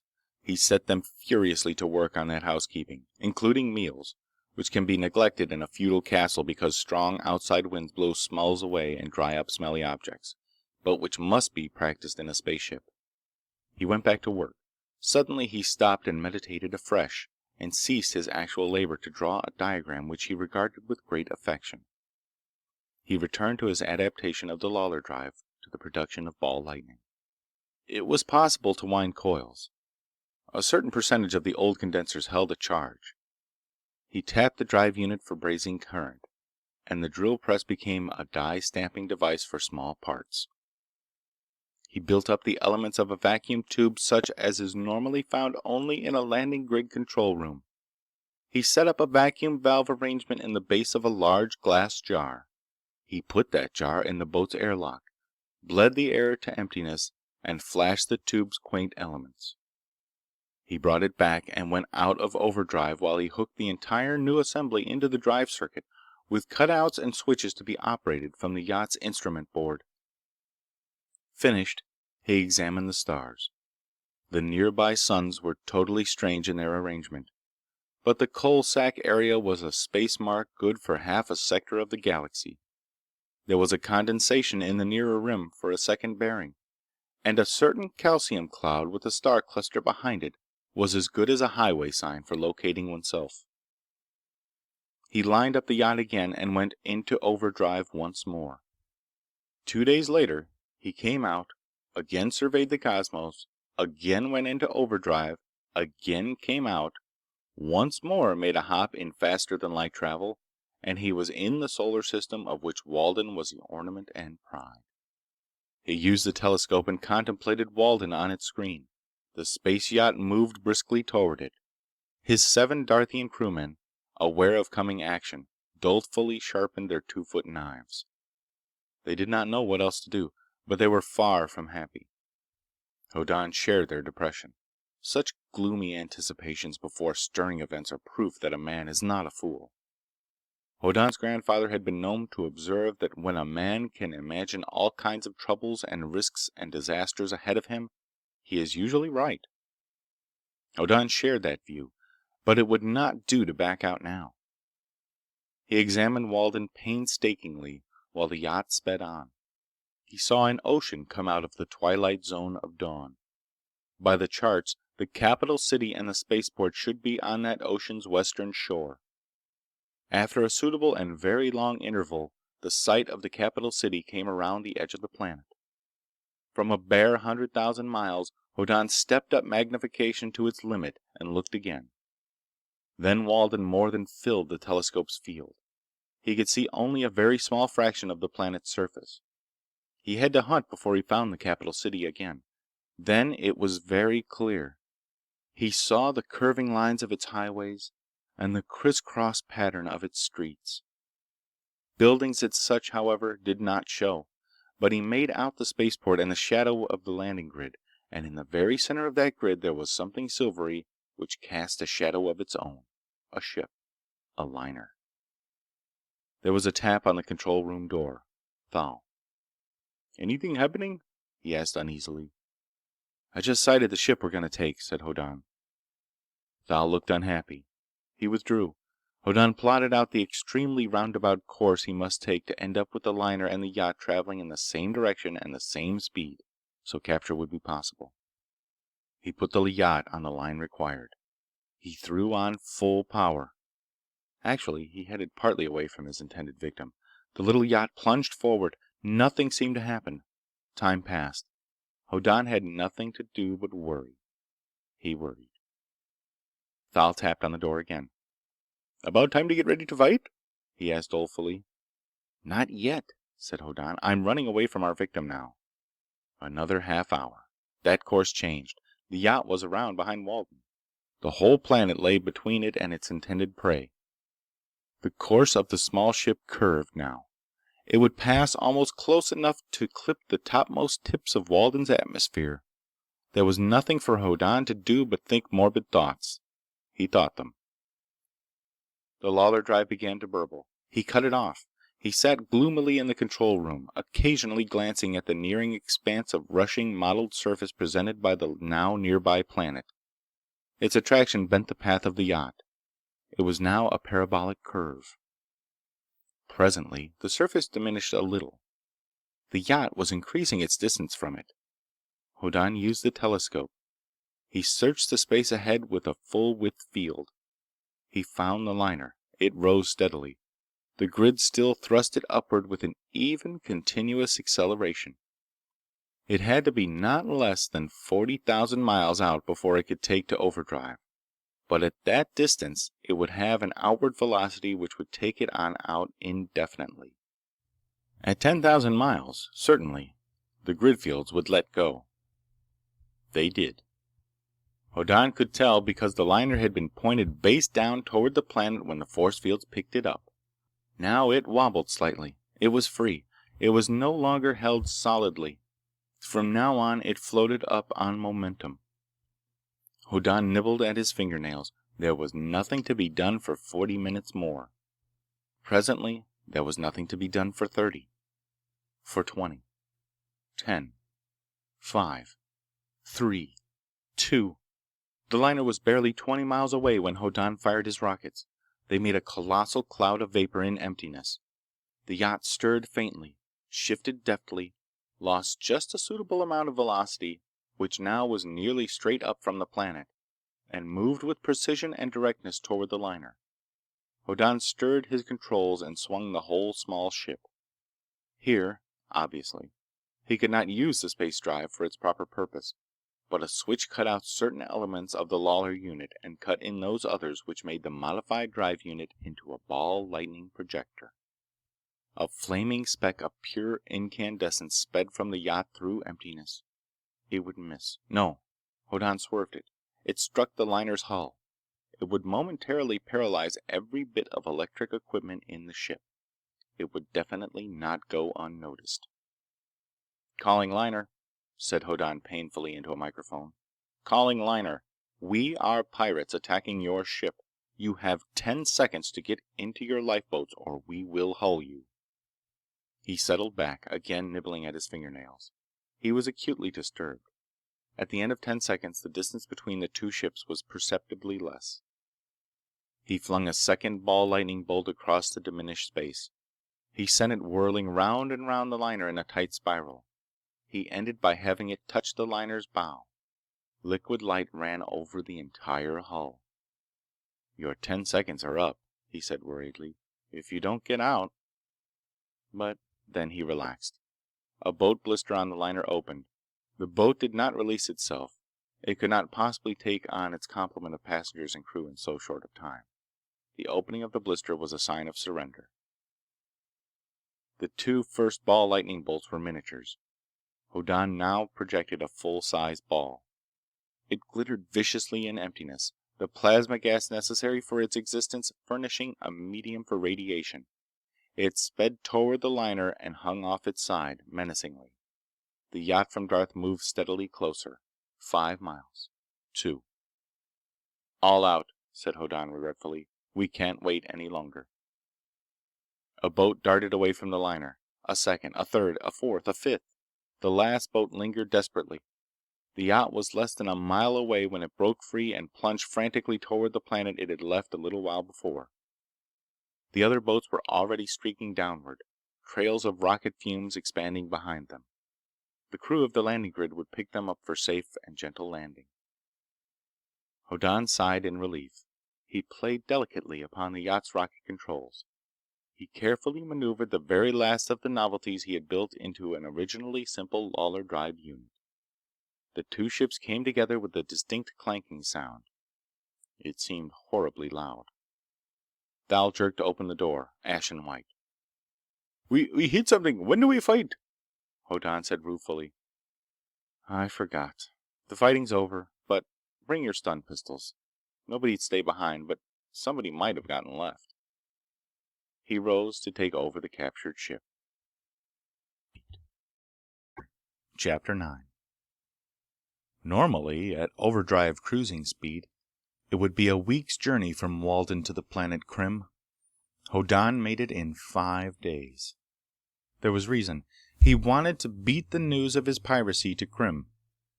He could endure suspicion, and he wouldn't mind doubt, but he did not want certainty of his nefarious behavior to interfere with the purposes of his call. The space yacht, sealed tightly, floated in an orbit far out in emptiness. The big ship went down alone by landing grid. It glittered brightly as it descended, When it touched ground and the grid's force fields cut off, it looked very modern and very crisp and strictly businesslike. Actually, the capture of this particular liner was a bit of luck for Hoddan. It was not one of the giant intercluster ships which make runs of thousands of light years and deign to stop only at very major planets. It was a medium ship of 5,000 tons burden, designed for service in the Horsehead Nebula region. It was brand new and on the way from its builders to its owners when Hoddan interfered. Naturally, though, it carried cargo on its maiden voyage. Hoddan spoke curtly to the control room of the grid. "I'm non-sked," he explained. "New ship. I got a freak charter party over on Walden and I have to get rid of my cargo. How about shifting me a delay space until I can talk to some brokers?" The force fields came on again and the liner moved very delicately to a position at the side of the grid's central space. There it would be out of the way. Hoddan dressed himself carefully in garments found in the liner's skipper's cabin. He found Thal wearing an apron and embittered expression. He ceased to wield a mop as Hoddan halted before him. "I'm going ashore," said Hoddan crisply. "You're in charge until I get back." "In charge of what?" demanded Thal bitterly. "Of a bunch of male housemaids? I run a mop. And me, a Darthian gentleman. I thought I was being a pirate. What do? I scrub floors. I wash paint. I stencil cases and cargo holds. I paint over names and put others in their places. Me, a Darthian gentleman." "No," said Hoddan. "A pirate. If I don't get back, you and the others can't work this ship, and presently the police of Krim will ask why. They'll recheck my careful forgeries and you'll all be hung for piracy. So don't let anybody in. Don't talk to anybody. If you do, pfft." He drew his finger across his throat and nodded, and went cheerfully out the crew's landing door at the very base of the ship. He went across the tarmac and out between two of the gigantic steel arches of the grid. He hired a ground vehicle. "Where?" asked the driver. Said Hoddan. "There's a firm of lawyers. I can't remember the name." "There's millions of them," said the driver. "This is a special one," explained Hoddan. "It's so dignified they won't talk to you unless you're a great-grandson of a client. They're so ethical they won't touch a case of under 1,000,000 credits. They've got about 19 names in the firm title and—" "Oh," said the ground car driver. "That'll be— Hell, I can't remember the name either. But I'll take you there." He drove out into traffic. Hoddan relaxed. Then he tensed again. He had not been in a city since he stopped briefly in this on the way to Darth. The traffic was abominable. And he, who had been in various pitched battles on Darth and had only lately captured a ship in space— Hoddan grew apprehensive as his ground car charged into the thick of hooting, rushing, squealing vehicles. When the car came to a stop, he was relieved. "It's yonder," said the driver. "You'll find the name on the directory." Hoddan paid and went inside the gigantic building. He looked at the directory and shrugged. He went to the downstairs guard. He explained that he was looking for a firm of lawyers whose name was not on the directory list. They were extremely conservative and of the highest possible reputation. They didn't seek clients. 42 and 43, said the guard, frowning. "I ain't supposed to give it out, but floors 42 and 3. Hoddan went up. He was unknown. A receptionist looked at him with surprised aversion. "I have a case of space piracy," said Hoddan, polite. "A member of the firm, please." 10 minutes later he eased himself into the easiest of easy chairs. A gray-haired man of infinite dignity said, "Well?" "I am," said Hoddan modestly, "a pirate. I have a ship in the spaceport with very convincing papers and a cargo of Rigelian furs, jewelry from the Cetus planets, and a rather large quantity of bulk melisynth. I want to dispose of the cargo and invest in a considerable part of the proceeds in conservative stocks on Krim." The lawyer frowned. He looked shocked. Then he said carefully, "You made 2 statements. One, that you were a pirate. Taken by itself, that is not my concern. The other is that you wish to dispose of certain cargo and invest in reputable businesses on Krim. I assume that there is no connection between the two observations?" He paused. Hoddan said nothing. The lawyer went on, with dignity.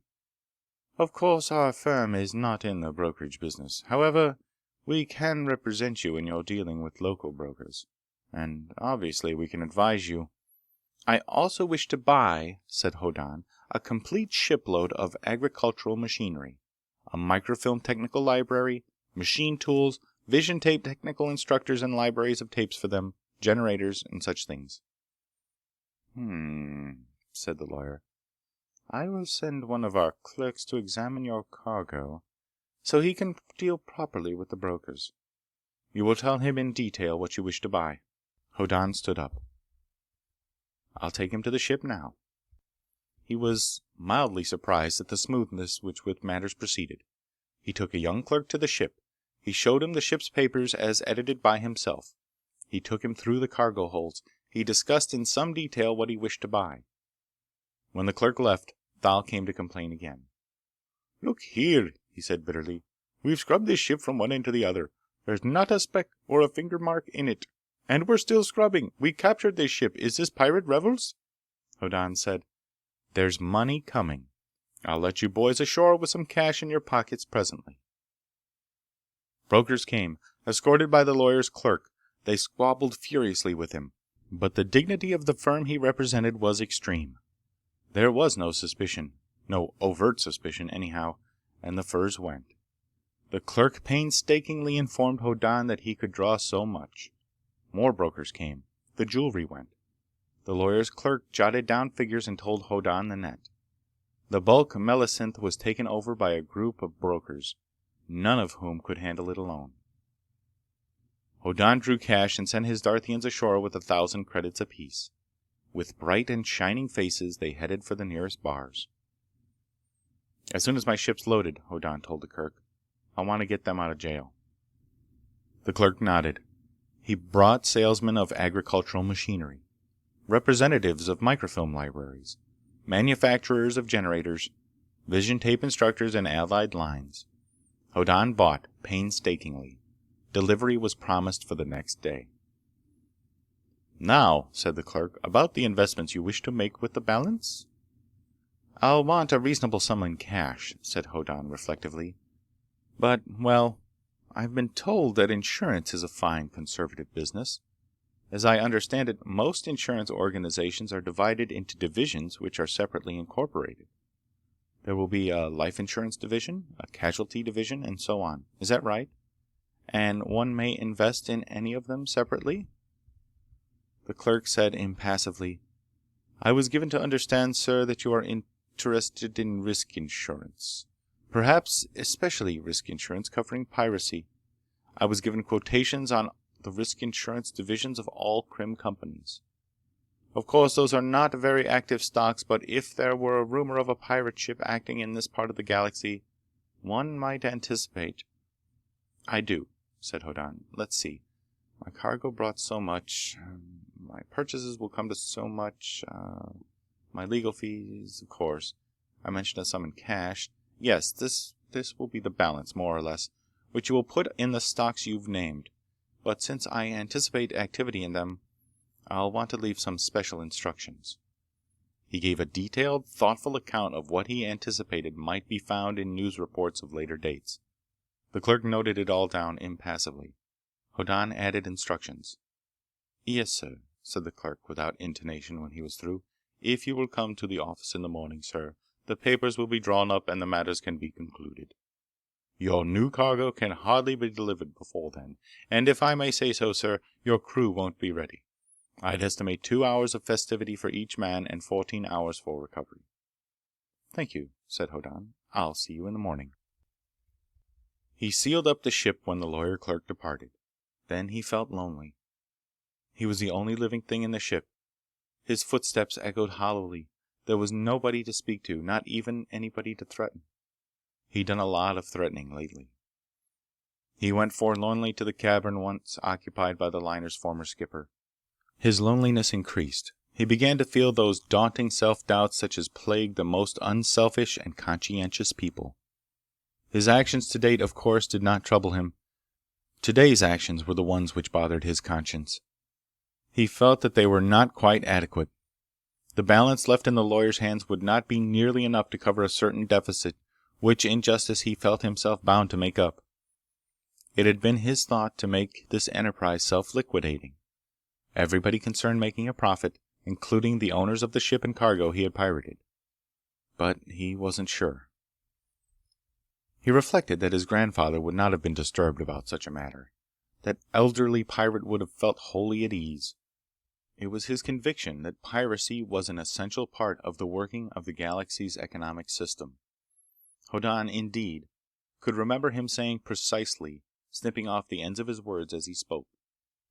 "I tell ye, piracy's what keeps the galaxy's business thriving. Everybody knows business suffers when retail trade slacks down. It backs up the movement of inventories. They get too big. That backs up orders to the factories. They lay off men. And when men are laid off, they don't have money to spend. So retail trade slacks off some more. And that backs up inventory some more. And that backs up orders to factories and makes unemployment and hurts retail trade again. It's feedback, see?" It was Hoddan's grandfather's custom at this point to stare shrewdly at each of his listeners in turn. "But suppose somebody pirates a ship. The owners don't lose. It's insured. They order another ship built right away. Men get hired to build it, and they're paid money to spend in retail trade. And that moves inventories and industry picks up. More than that, more people insure against piracy. Insurance companies hire more clerks and bookkeepers. They get more money for retail trade and to move inventories and to keep factories going and get more people hired, see? It's piracy that keeps business in this galaxy going." Hoddan had known doubts about this, but it could not be entirely wrong. He'd put a good part of the proceeds of his piracy in risk insurance stocks, and he counted on them to make all his actions as benevolent to everybody concerned as his intentions had been, and were. But it might not be true enough. It might be less than, well, sufficiently true in a particular instance. And therefore... Then he saw how things could be worked out so that there could be no doubt. He began to work out the details. He drifted off to sleep in the act of composing a letter in his head to his grandfather on the pirate planet Zan. When morning came on Krim, catawheel trucks came bringing gigantic agricultural machines of a sort that would normally never be shipped by space freight. There came generators and turbines and tanks of plastic and vision tape instructors and great boxes full of tape for them. There were machine tools and cutting tips, these last in vast quantity, and very many items that the emigrants of Colin probably would not expect, and might not even recognize. The cargo hold of the liner filled. He went to the office of his attorneys. He read and signed papers in an atmosphere of great dignity and ethical purpose. The lawyer's clerk attended him to the police office, where 7 dreary Darthians with oversized hangovers tried dismally to cheer themselves by memories of how they got that way. He got them out and to the ship. The lawyer's clerk produced a rather weighty if small box with an air of extreme solemnity. "The currency you wanted, sir." "Thank you," said Hoddan. "That's the last of our business?" "Yes, sir," said the clerk. He hesitated. For the first time showed a trace of human curiosity. "Could I ask a question, sir, about piracy?" "Why not?" said Hoddan. "Go ahead." "When you, captured this ship, sir," said the clerk hopefully, "did you, shoot the men and keep the women?" Hoddan sighed. "Much," he said regretfully, "as I hate to spoil an enlivening theory, no. These are modern days. Efficiency has invaded even the pirate business. I use my crew for floor scrubbing and cookery." He closed the shipboard gently and went up to the control room to call the landing grid operators. In minutes the captured liner, loaded down again, lifted toward the stars. And all the journey back to Darth was as anticlimactic as that. There was no trouble finding the space yacht in its remote orbit. Hoddan sent out an unlocking signal, and a keyed transmitter began to send a signal on which to home. When the liner nudged alongside it, Hoddan's last contrivance operated and the yacht clung fast to the larger ship's hull. There were 4 days in overdrive. There were 3 or 4 pauses for position finding. The stopover on Krim had caused some delay, but Hoddan arrived back at a positive side of Darth's sun within a day or so of standard space drive direct from Walden. Then there was little or no time lost in getting into orbit with the junkyard space fleet of the emigrants. Shortly thereafter, he called the leader ship, with only mild worries about possible disasters that might have happened while he was away. "Calling the leadership," he said crisply. "Calling the leadership. This is Bron Hoddan reporting back from Walden with a ship and machinery contributed for your use." The harsh voice of the bearded old leader of the emigrants seemed somehow broken when he replied. He called down blessings on Hoddan, who could use them. Then there was the matter of getting emigrants on board the new ship. They didn't know how to use the boat blister lifeboat tubes. Hoddan had to demonstrate. But shortly after there were 20, 30, 50 of the folk from Colin, feverishly searching the ship and incredulously reporting what they found. "It's impossible," said the old man. "It's impossible." "I wouldn't say that," said Hoddan. "It's unlikely, but it's happened. I'm only afraid it's not enough." "It is many times what we hoped," said the old man humbly. "Only—" He stopped. "We are more grateful than we can say." Hoddan took a deep breath. "I'd like to take my crew back home," he explained, "and come back and, well, perhaps I can be useful explaining things. And I'd like to ask a great favor of you, for my own work." "But naturally," said the old man. "Of course, we will await your return. Naturally. And perhaps we can arrange something." Hoddan was relieved. There did seem a slightly strange limitation to the happiness of the emigrants. They were passionately rejoiceful over the agriculture machinery, but they seemed rather dutifully than truly happy over the microfilm library. The vision tape instructors were the objects of polite comment only. Hoddan felt a vague discomfort. There seemed to be a sort of secret desperation in the atmosphere, which they would not admit or mention. But he was coming back, of course. He brought the spaceboat over to the new liner. He hooked onto a lifeboat blister and his 7 Darthians crawled through the lifeboat tube. Hoddan pulled away quickly before somebody thought to ask why there were no lifeboats in the places so plainly made for them. He headed downward when the landmarks of Darth's surface told him that Don Loris Castle would shortly come over the horizon. He was just touching atmosphere when it did.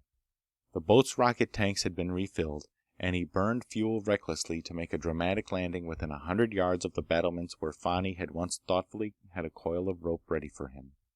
Heads peered at the lifeboat over the same battlements now, but the gate was closed. It stayed closed. There was somehow an atmosphere of suspicion, amounting to enmity. Hoddan felt unwelcome. "All right, boys," he said resignedly. "Out with you and to the castle. You've got your loot from the voyage." He'd counted out for each of them rather more actual cash than any of them really believed in. "And I want you to take this box to Don Loris. It's a gift from me. And I want to consult with him about cooperation between the two of us in, some plans I have. Ask if I may come in and talk to him." His 7 former spearmen tumbled out. They marched gleefully to the castle gate. Hoddan saw them tantalizingly displaying large sums in cash to the watchers above them. Thal held up the box for Don Loris. It was the box the lawyer's clerk had turned over to him, with a tidy sum in cash in it. The sum was partly depleted now. Hoddan had paid off his involuntary crew with it. Had paid them, in fact, as if they'd done the fighting they'd expected and he'd thought would be necessary. But there was still more in it than Don Loris would have gotten from Walden for selling him out. The castle gate opened, as if grudgingly. The 7 went in, with the box. Time passed. Much time. Hoddan went over the arguments he meant to use on Don Loris. He needed to make up a very great sum, and it could be done thus and so, but thus and so required occasional piratical raids, which called for pirate crews, and if Don Loris would encourage his retainers— He could have gone to another Darthian chieftain, of course, but he knew what kind of scoundrel Don Loris was. He'd have to find out about another man. Nearly an hour elapsed before the castle gate opened again. 2 files of spearmen marched out. There were 8 men with a sergeant in command. Hoddan did not recognize any of them. They came to the spaceboat. The sergeant formally presented an official message. Don Loris would admit Bron Hoddan to his presence to hear what he had to say. Hoddan felt excessively uncomfortable. Waiting, he'd thought about that secret despair in the emigrant fleet. He worried about it. He was concerned because Don Loris had not welcomed him with cordiality, now that he'd brought back his retainers in good working order. In a sudden gloomy premonition, he checked his stun pistols. They needed charging. He managed it from the lifeboat unit. He went forebodingly toward the castle with the 8 spearmen surrounding him as cops had once surrounded him on Walden. He did not like to be reminded of it. He frowned to himself as he went in the castle gate, and along a long stone passage, and up stone stairs into the great hall of state. Don Loris, as once before, sat peevishly by the huge fireplace. This time he was almost inside it, with its hood and mantle actually over his head. The Lady Fani sat there with him. Don Loris seemed to put aside his peevishness only a little to greet Hoddan. "My dear fellow," he said complainingly, "I don't like to welcome you with reproaches, but you do know that when you absconded with that spaceboat, you made a mortal enemy for me? It's a fact. My neighbor on whose land the boat descended was deeply hurt. He considered it his property. He had summoned his retainers for a fight over it when I heard of his resentment and partly soothed him with apologies and presents. But he still considers that I should return it to him, whenever you appear here with it." "Oh," said Hoddan. "That's too bad." Things looked ominous. The Lady Fani looked at him strangely, as if she tried to tell him something without speaking it. She looked as if she had wept lately. "To be sure," said Don Loris fretfully. "You gave me a very pretty present just now, but my retainers tell me that you came back with a ship, a very fine ship. What became of it? The landing grid has been repaired at last and you could have landed it. What happened to it?" "I gave it away," said Hoddan. He saw what Fani was trying to tell him. One corridor, no, 2, leading toward the great hall was filled with spearmen. His tone turned sardonic. "I gave it to a poor old man." Don Loris shook his head. "That's not right, Hoddan. That fleet overhead now. If they are pirates and want some of my men for crews, they should come to me. I don't take kindly to the idea of your kidnapping my men and carrying them off for piratical excursions. They must be profitable. But what if you cannot afford to give me presents like that, and be so lavish with my retainers? Why, I don't see why—" Hoddan grimaced. "I came to arrange a deal on that order," he observed. "I don't think I like it," said Don Loris peevishly. "I prefer to deal with people direct. I'll arrange about the landing grid, and for a regular recruiting service, which I will conduct, of course. But you are irresponsible. I wish you well, but when you carry my men off for pirates, and make my neighbors into my enemies, and infect my daughter with strange notions, and the government of a friendly planet asks me in so many words not to shelter you any longer, why, that's the end, Hoddan. So, with great regret—" "The regret is mine," said Hoddan. Thoughtfully, he aimed a stun pistol at a slowly opening door. He pulled the trigger. Yells followed its humming, because not everybody it hit was knocked out. Nor did it hit everybody in the corridor. Men came surging out of one door, and then 2, to require the attention of his weapons. Then a spear went past Hoddan's face and missed him only by inches. It buried its point in the floor. A whirling knife spun past his nose. He glanced up. There were balconies all around the great hall, and men popped up from behind the railings and threw things at him. They popped down out of sight instantly. There was no rhythm involved. He could not anticipate their rising nor shoot them through the balcony front. And more men infiltrated the hall, getting behind heavy chairs and tables to push toward him behind them as shovable shields. More spears and knives flew. "Bron!" cried the Lady Fani throatily. He thought she had an exit for him. He sprang to her side. "I didn't want you to come," she wept. There was a singular pause in the clangings and clashings of weapons on the floor. For a second the noises continued. Then they stopped. Then one man popped up and hurled a knife. The clang of its fall was a very lonely one. Don Loris fairly howled at him. "Idiot! Think of the Lady Fani!" The Lady Fani suddenly smiled tremulously. "Wonderful," she said. "They don't dare do anything while you're as close to me as this." Do you suppose, asked Hoddan, I could count on that? I'm certain of it, said Fani, And I think you'd better. Then, excuse me, said Hoddan with great politeness. He swung her up over his shoulder. With a stun pistol in his free hand, he headed down the hall. Outside, she said zestfully. Get out the side door and turn left. Nobody can jump down your neck. Then left again to the gate. He obeyed. Now and again he got in a potshot with his pistol. Don Loris had turned the castle into a very pretty trap. The Lady Fani said plaintively, This is terribly undignified, and I can't see where we're going. Where are we now? Almost at the gate, panted Hoddan. At it now. He swung out of the massive entrance to Don Loris' stronghold. I can put you down now. I wouldn't, said the Lady Fani. In spite of the end of me that's uppermost, I think you'd better make for the spaceboat exactly as we are. Again Hoddan obeyed, racing across the open ground.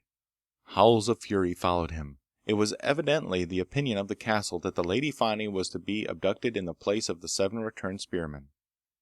Hoddan, breathing hard, reached the spaceboat. He put Fani down and said anxiously, You all right? I'm very much in your debt. I was in a spot. Then he nodded toward the castle. They're upset, aren't they? They must think I mean to kidnap you. The Lady Fani beamed. It would be terrible if you did, she said hopefully. I couldn't do such a thing to stop you. And a successful public adoption's a legal marriage on Darth. Wouldn't it be terrible? Hoddan mopped his face and patted her reassuringly on the shoulder. Don't worry, he said warmly. You just got me out of an awful fix. You're my friend. And anyhow, I'm gonna marry a girl on Walden named Netta. Goodbye, Fani. Keep clear of the rocket blast. He went into the boat port, turned to beam paternally back at her, and shut the port behind him. Seconds later, the spaceboat took off. It left behind clouds of rocket smoke. And, though Hoddan hadn't the faintest idea of it, it left behind the maddest girl in several solar systems. Chapter 10. It is the custom of all men, everywhere, to be obtuse where women are concerned. Hoddan went skyward in the spaceboat with feelings of warm gratitude toward the Lady Fani. He had not the slightest inkling that she, who had twice spoiled her father's skullduggery so far as it affected him, felt any but the friendliest of feelings toward him. He remembered that he had kept her from the necessity of adjusting to matrimony with the Lord Ghek. It did not occur to him that most girls intend to adjust to marriage with somebody anyhow, and he did not even suspect that it is a feminine instinct to make a highly dramatic and romantic production of their marriage so they'll have something to be sentimental about in later years. As Hoddan drove on up and up, the sky became deep purple and then black velvet, set with flecks of fire. He was relieved by the welcome he'd received earlier today from the emigrants, but he remained slightly puzzled by a very faint impression of desperation remaining. He felt very virtuous on the whole, however, and his plans for the future were specific. He'd already composed a letter to his grandfather, which he'd asked the emigrant fleet to deliver. He had another letter in his mind, a form letter, practically a public relations circular, which he hoped to whip into shape before the emigrants got too anxious to be on their way. He considered that he needed to earn a little more of their gratitude so that he could make everything come out even, self-liquidated, everybody satisfied and happy but himself. For himself, he anticipated only the deep satisfaction of accomplishment. He wanted to do great things since he was a small boy, and in electronics since his adolescence, when he'd found textbooks in the libraries of looted spaceships. He'd gone to Walden in the hope of achievement. There, of course, he failed, because in a free economy, industrialists consider that freedom is a privilege to be stupid without penalty. In other than free economies, of course, stupidity is held to be the duty of administrators. But Hoddan now believed himself in the fascinating situation of having knowledge and abilities which were needed by people who knew their need. It was only when he'd made contact with the fleet and was in the act of maneuvering toward a boat blister on the liner he'd brought back that doubts again assailed him. He had done a few things, accomplished a little. He devised a broadcast power receptor and a microwave projector. He turned a Lawler drive into a ball lightning projector, and worked out a few little things like that. But the first had been invented before by somebody in the Cetus cluster, and the second could have been made by anybody, and the third was a standard practice on Zan. He still had to do something significant. When he made fast to the liner and crawled through the boat tube to its hull, he was in a state of doubt which passed very well for modesty. The bearded old man received him in the skipper quarters, which Hoddan himself had occupied for a few days. He looked very weary. He seemed to have aged in hours. "We grow more astounded by the minute," he told Hoddan heavily, "by what you have brought us. 10 shiploads like this, and we would be better equipped than we believed ourselves in the beginning. It looks as if some thousands of us will now be able to survive our colonization of the planet Thetis." Hoddan gaped at him. The old man put his hand on Hoddan's shoulder. "We are grateful," he said with a pathetic attempt at warmth. "Please do not doubt that. It's only that you had to accept what was given for our use. But I cannot help wishing very desperately that instead of unfamiliar tools for metalworking and machines with tapes which show pictures, I wish that even one more jungle plow had been included." Hoddan's jaw dropped. The people of Colin wanted planet-subduing machinery. They wanted it so badly they did not want anything else. They could not even see that anything else had any value at all. Most of them could only look forward to starvation when the ship's supplies were exhausted, because not enough ground could be broken and cultivated early enough to grow food enough in time. "Would it," asked the old man desperately, "be possible to exchange these useless machines for others that will be useful?" "Let me talk to your mechanic, sir," said Hoddan unhappily. "Maybe something can be done." He restrained himself from tearing his hair as he went to where mechanics of the fleet looked over their treasure trove. He'd come up to the fleet again to gloat and to do great things for people who needed him and knew it.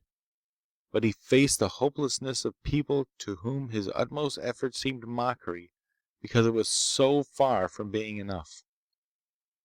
He gathered together the men who'd tried to keep the fleet ships in working order during their flight. They were competent men, of course. They were resolute, but now they had given up hope. Hoddan began to lecture them. They needed machines. He hadn't brought the machines they wanted, perhaps, but he'd brought the machines to make them with. Here were automatic shapers, turret lathes, dicers. Here were cutting points for machines these machines could make, to make the machines the colony on Thetis would require. He'd brought these because they had the raw material. They had their ships themselves. Even some of the junk they carried in crates was good metal, merely worn out in its present form. They could make anything they needed with what he'd brought them. For example, he'd show them how to make, say, a lumber saw. He showed them how to make a lumber saw. Slender, rapier-like revolving tool with which a man stabbed a tree and cut outward with the speed of a knife cutting hot butter. And one could mount it, so, and cut out planks and beams for temporary bridges and such constructions. They watched baffled. They gave no sign of hope. They did not want lumber saws. They wanted jungle-breaking machinery. "I've brought you everything," he insisted. "You've got a civilization. Compact on this ship. You've got life instead of starvation. Look at this. I make a water pump to irrigate your fields." Before their eyes, he turned out an irrigation pump on an automatic shaper. He showed them that the shaper went on by itself, making other pumps without further instructions than the by-hand control of the tools that formed the first. The mechanics stirred uneasily. They had watched without comprehension. Now they listened without enthusiasm. Their eyes were like those of children who watch marvels without comprehension. He made a sledge whose runners slid on air between themselves and whatever object would otherwise have touched them. It was practically frictionless.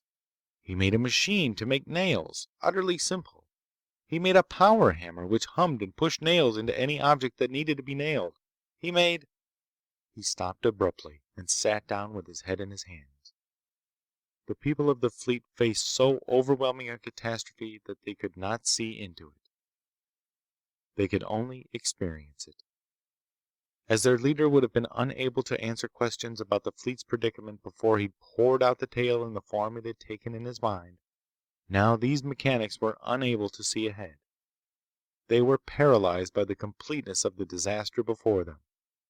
They could live until the supplies of the fleet gave out. They could not grow fresh supplies without jungle-breaking machinery. They had to have jungle-breaking machinery.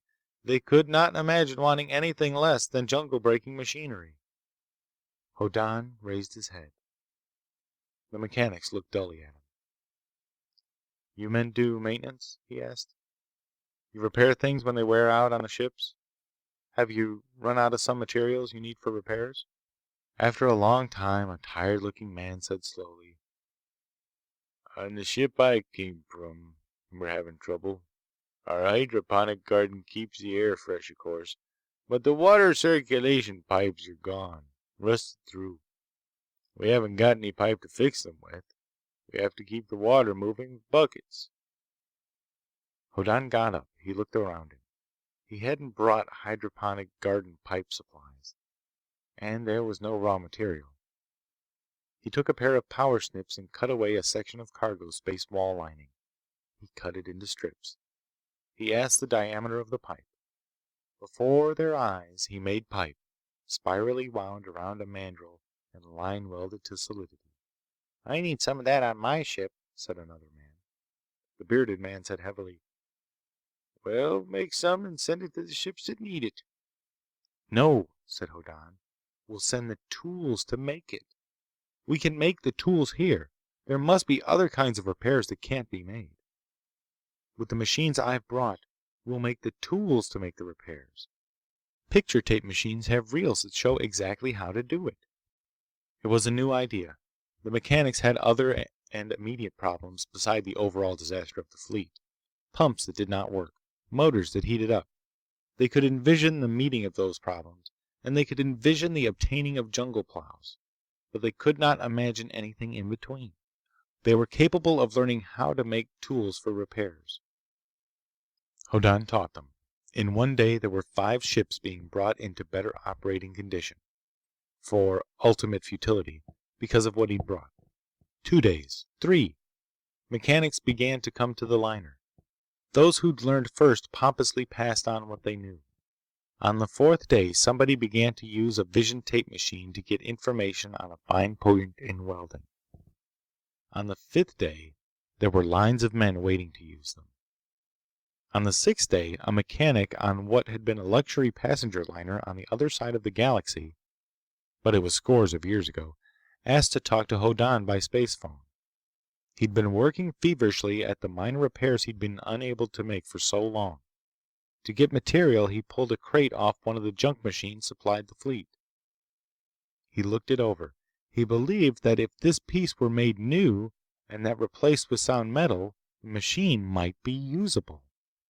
Hoddan had him come to the liner, which was now the flagship of the fleet. Discussion began. Shaping such large pieces of metal which could be taken from here or there. Shaping such large pieces of metal. Hoddan began to draw diagrams. They were not clear. He drew more. Abruptly, he stared at what he'd outlined. Electronics. He saw something remarkable. If one applied a perfectly well-known bit of pure science information that nobody bothered with. He finished the diagram and a vast, soothing satisfaction came over him. "We've got to get out of here," he said. "Not enough room." He looked about him. Insensibly, as he talked to the first man on the fleet to show imagination, other men had gathered around. They were now absorbed.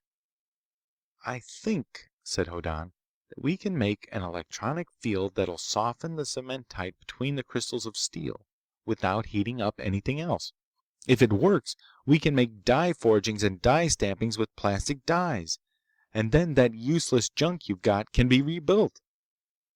They listened gravely, nodding as he talked. They did not quite understand everything, but they had the habit of believing him now. He needed this and that in the huge cargo spaces of the ship the leader had formerly used.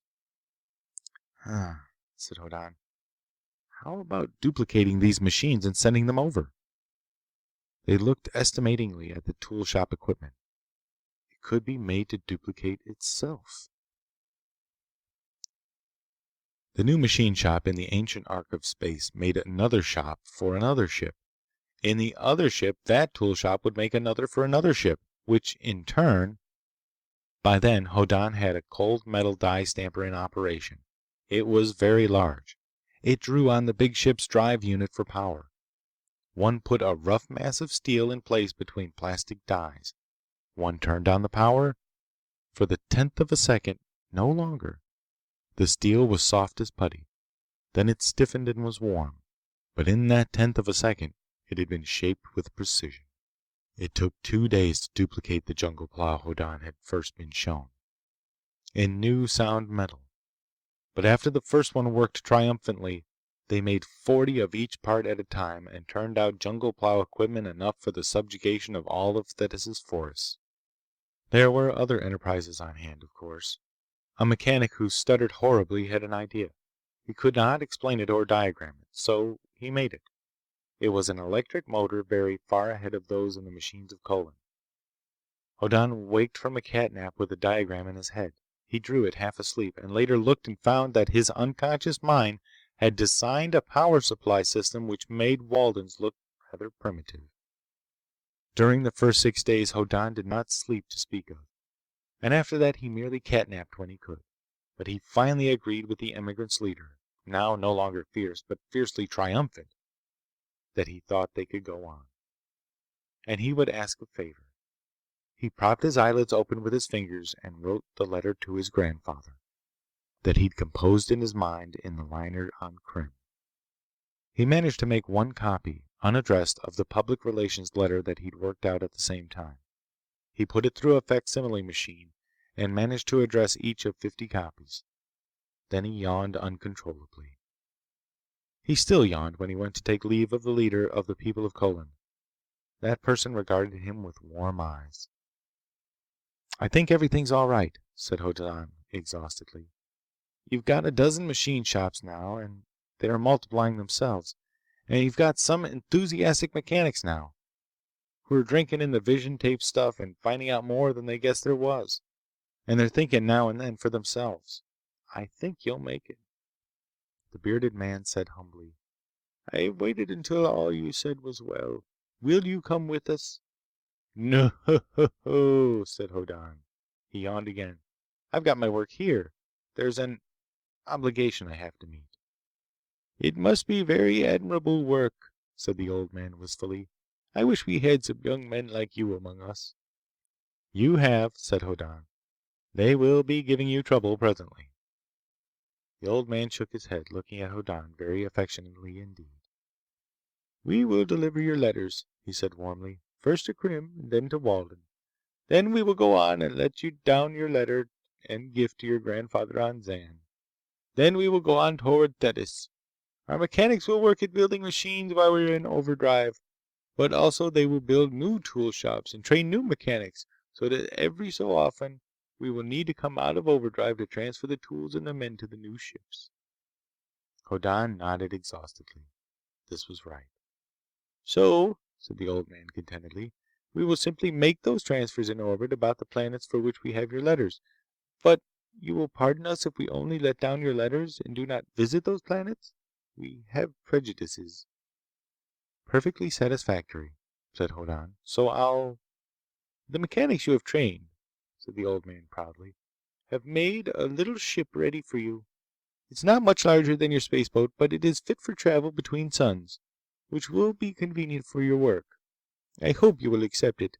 There is even a tiny tool shop on it." Hoddan would have been more touched if he hadn't known about it. But one of the men entrusted with the job had harassedly asked him for advice. He knew what he was getting. It was a space yacht he'd used before, refurbished, and fitted with everything the emigrants could provide. He affected great surprise and expressed unfeigned appreciation. Barely an hour later, he transferred to it with the spaceboat in tow. He watched the emigrant fleet swing out to emptiness and resume its valiant journey. But it was not a hopeless journey now. In fact, the colony on Thetis ought to start out better equipped than most settled planets. And he went to sleep. He'd nothing urgent to do except allow a certain amount of time to pass before he did anything. He was exhausted. He slept the clock around and waked and ate sluggishly, and went back to sleep again. On the whole, the cosmos did not notice the difference. Stars flamed in emptiness, and planets rotated sedately on their axes. Comets flung out gossamer veils or retracted them, and space liners went about upon their lawful occasions. And lovers swore by stars and moons, often quite different stars and moons, and various things happened which had nothing to do with Hoddan. But when he waked again, he was rested, and he reviewed all his actions and his situation. It appeared that matters promised fairly well on the emigrant fleet now gone forever. They would remember Hoddan with affection for a year or so, and dimly after that. But settling a new world would be enthralling and important work. Nobody'd think of him at all, after a certain length of time, but he had to think of an obligation he'd assumed on their account. He considered his own affairs. He told Fani he was going to marry Nedda. The way things looked, that was no longer so probable. Of course, in a year or two, or a few years, he might be out from under the obligations he now considered due.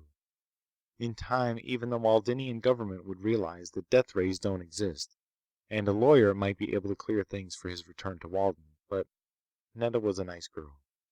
He frowned. That was it. She was a remarkably nice girl, but Hoddan suddenly doubted if she were a delightful one. He found himself questioning that she was exactly and perfectly what his long-cherished ambitions described. He tried to imagine spending his declining years with Nedda. He couldn't quite picture it as exciting. She did tend to be a little insipid. Presently, gloomy and a trifle dogged about it, he brought the spaceboat around to the modernized boatport of the yacht. He got into it, leaving the yacht in orbit. He headed down toward Darth. Now that he'd rested, he had work to do which could not be neglected.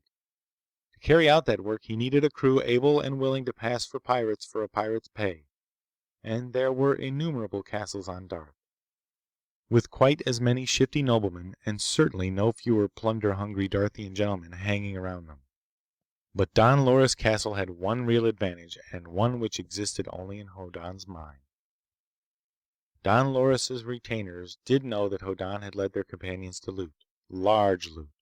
He'd have less trouble and more enthusiastic support from Don Loris retainers than any other. This was true. The illusion was that the Lady Fani was his firm personal friend, with no nonsense about her. This was a very great mistake. He landed for the fourth time outside Don Loris' castle. This time he had no booty-laden men to march to the castle and act as heralds of his presence. The spaceboat's vision screen showed Don Loris' stronghold as immense, dark, and menacing. Banners flew from its turrets, their colors bright in the ruddy light of near sunset. The gate remained closed. For a long time there was no sign that his landing had been noted. Then there was movement on the battlements, and a figure began to descend outside the wall. It was lowered to the ground by a long rope. It reached the ground and shook itself. It marched toward the spaceboat through the red and nearly level rays of the dying sun. Hoddan watched with a frown on his face. This wasn't a retainer of Don Loris.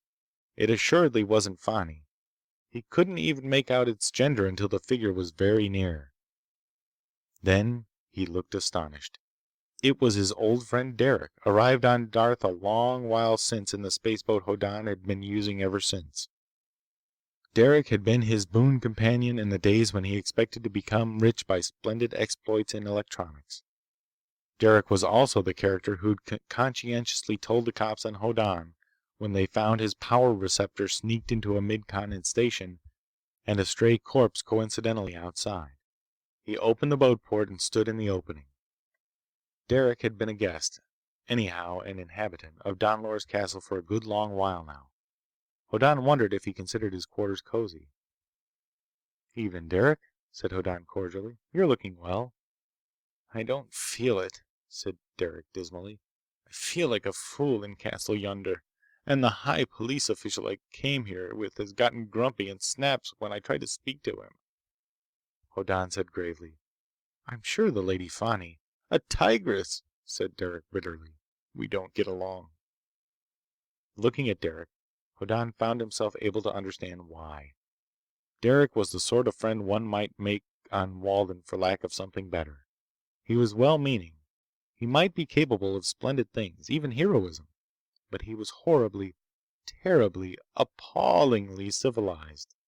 Well, well, said Hoddan kindly. And what's on your mind, Derek? I came, said Derek dismally, to plead with you again, Bron. You must surrender. There's nothing else to do. People can't have death rays, Bron. Above all, you mustn't tell the pirates how to make them. Hoddan was puzzled for a moment. Then he realized that Derek's information about the fleet came from the spearmen he'd brought back, loaded down with cash. Derek hadn't noticed the absence of the flashing lights at sunset, or hadn't realized that they meant the fleet was gone away. Huh, said Hoddan. Why don't you think I've already done it? Because they'd have killed you, said Derek. Don Loris pointed that out. He doesn't believe you know how to make death rays. He says it's not a secret anybody would be willing for anybody else to know. But you know the truth, Bron. You killed that poor man back on Walden. You've got to sacrifice yourself for humanity. You'll be treated kindly. Hoddan shook his head. It seemed somehow very startling for Derek to be harping on that same idea after so many things had happened to Hoddan. But he didn't think Derek would actually expect him to yield to persuasion. There must be something else. Derek might even have nerved himself up to something quite desperate. What did you really come here for, Derek? To beg you to... Then in one instant, Derek made a hysterical gesture, and Hoddan's stun pistol hummed. A small object left Derek's hands as his muscles convulsed from the stun pistol bolt. It did not quite fly true. It fell a foot or so to one side of the boat port instead of inside. It exploded luridly as Derek crumpled from the pistol bolt. There was a thick, strangling smoke. Hoddan disappeared. When the thickest smoke drifted away, there was nothing to be seen but Derek lying on the ground, and thinner smoke drifting out of the still open boat port.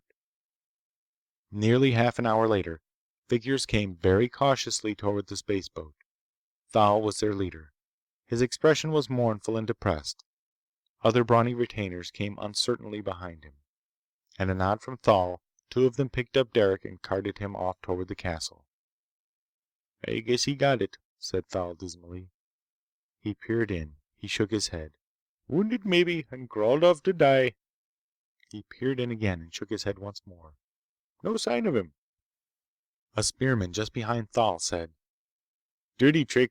I was with him to Walden and he paid off good. A good man. Should have been a chieftain. Good man. Thal entered the spaceboat, gingerly. He wrinkled his nose at the faint smell of explosives still inside. Another man came in. Another. Say, said one of them in a conspiratorial voice.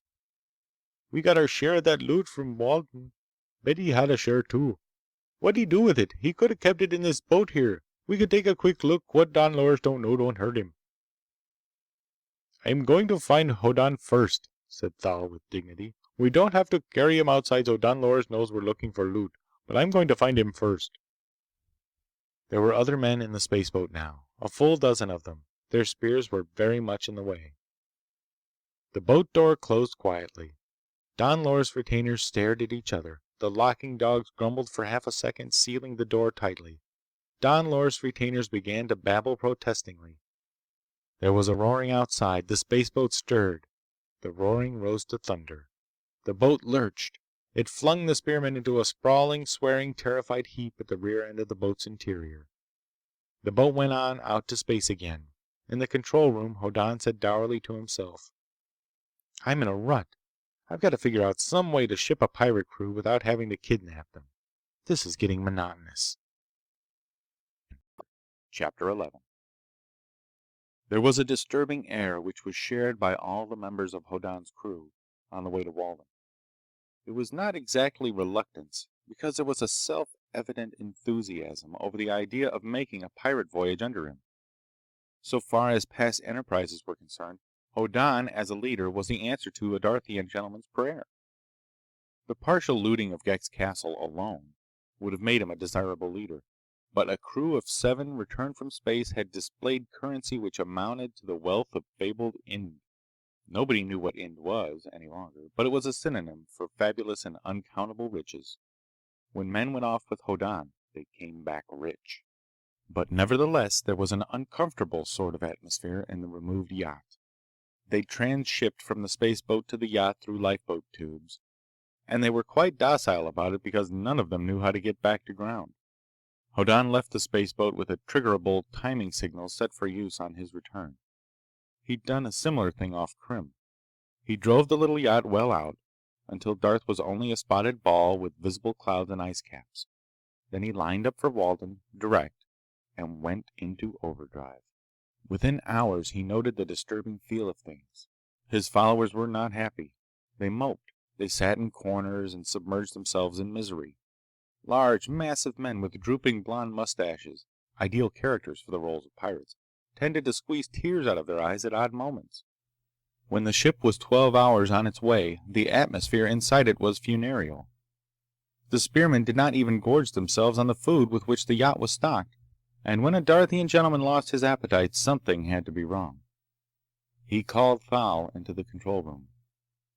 "What's the matter with the gang?" he demanded vexedly. "They look at me as if I'd broken all their hearts. Do they want to go back?" Thal heaved a sigh, indicating depression, beside which suicidal mania would be hilarity. He said pathetically, "We cannot go back. We cannot ever return to Darth. We are lost men, doomed to wander forever among strangers, or to float as corpses between the stars." "What happened?" demanded Hoddan. "I'm taking you on a pirate cruise where the loot should be a lot better than last time." Thal wept. Hoddan astonishedly regarded his whiskery countenance, contorted with grief and dampened with tears. "It happened at the castle," said Thal miserably. "The men Derek from Walden had thrown a bomb at you. You seemed to be dead, but Don Loris was not sure. He fretted as he does. He wished to send someone to make sure. The Lady Fani said, 'I will make sure.' She called me to her and said, 'Thal, will you fight for me?' And there was Don Loris suddenly nodding beside her. So I said, 'Yes, my Lady Fani.' Then she said, 'Thank you. I am troubled by Bron Hoddan.' So what could I do? She said the same thing to each of us, and each of us had to say that he would fight for her. To each she said that she was troubled by you. Then Don Loris sent us out to look at your body. And now we are disgraced." Hoddan's mouth opened and closed again. He remembered this item of Darthian etiquette. If a girl asked a man if he would fight for her, and he agreed, then within a day and a night he had to fight the man she sent him to fight, or else he was disgraced. And disgrace on Darth meant that the shamed man could be plundered or killed by anybody who chose to do so. But he would be hanged by indignant authority if he resisted. It was a great deal worse than outlawry. It included scorn and contempt and opprobrium. It meant dishonor and humiliation and admitted degradation. A disgraced man was despicable in his own eyes, and Hoddan had kidnapped these men who'd been forced to engage themselves to fight him. And if they killed him, they would obviously die in space, and if they didn't, they'd be ashamed to stay alive. The moral tone on Darth was probably not elevated, but etiquette was a force. Hoddan thought it over. He looked up suddenly. "Some of them," he said wryly, "probably figure there's nothing to do but go through with it, huh?"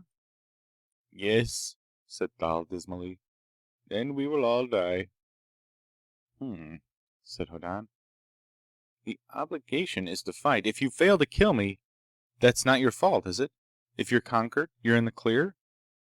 Thal said miserably, "True, too true. When a man is conquered, he is conquered. His conqueror may plunder him when the matter is finished, or he can spare him, when he may never fight his conqueror again."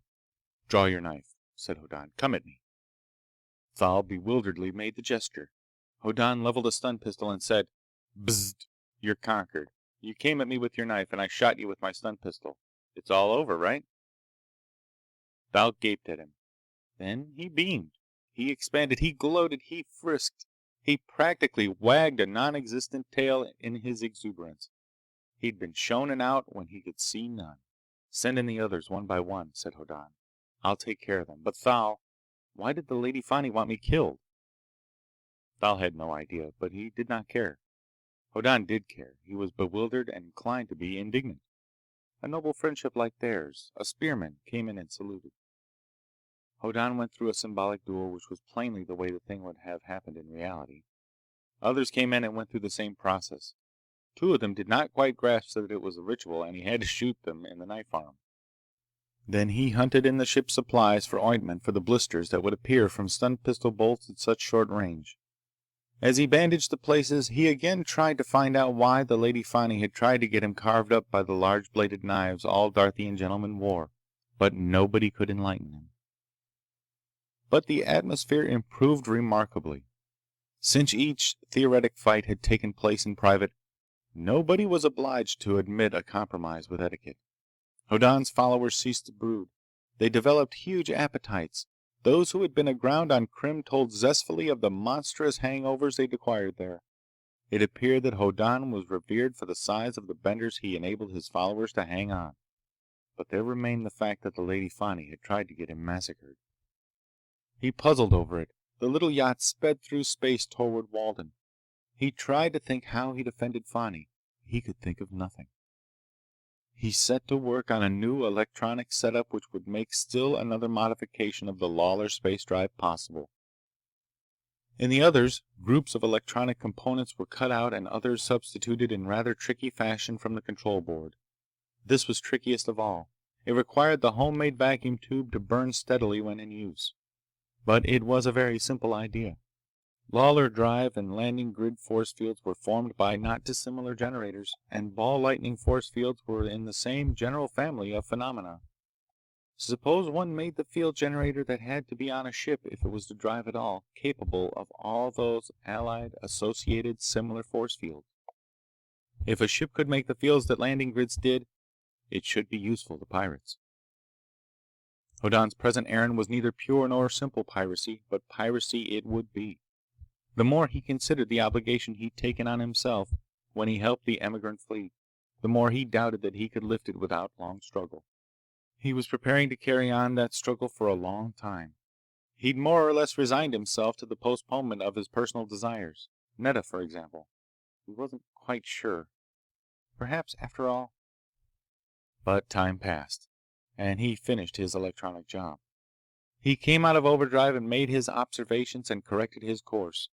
Finally, there came a moment when the fiery ball which was Walden's sun shone brightly in the vision plates. It writhed and spun in the vast silence of emptiness.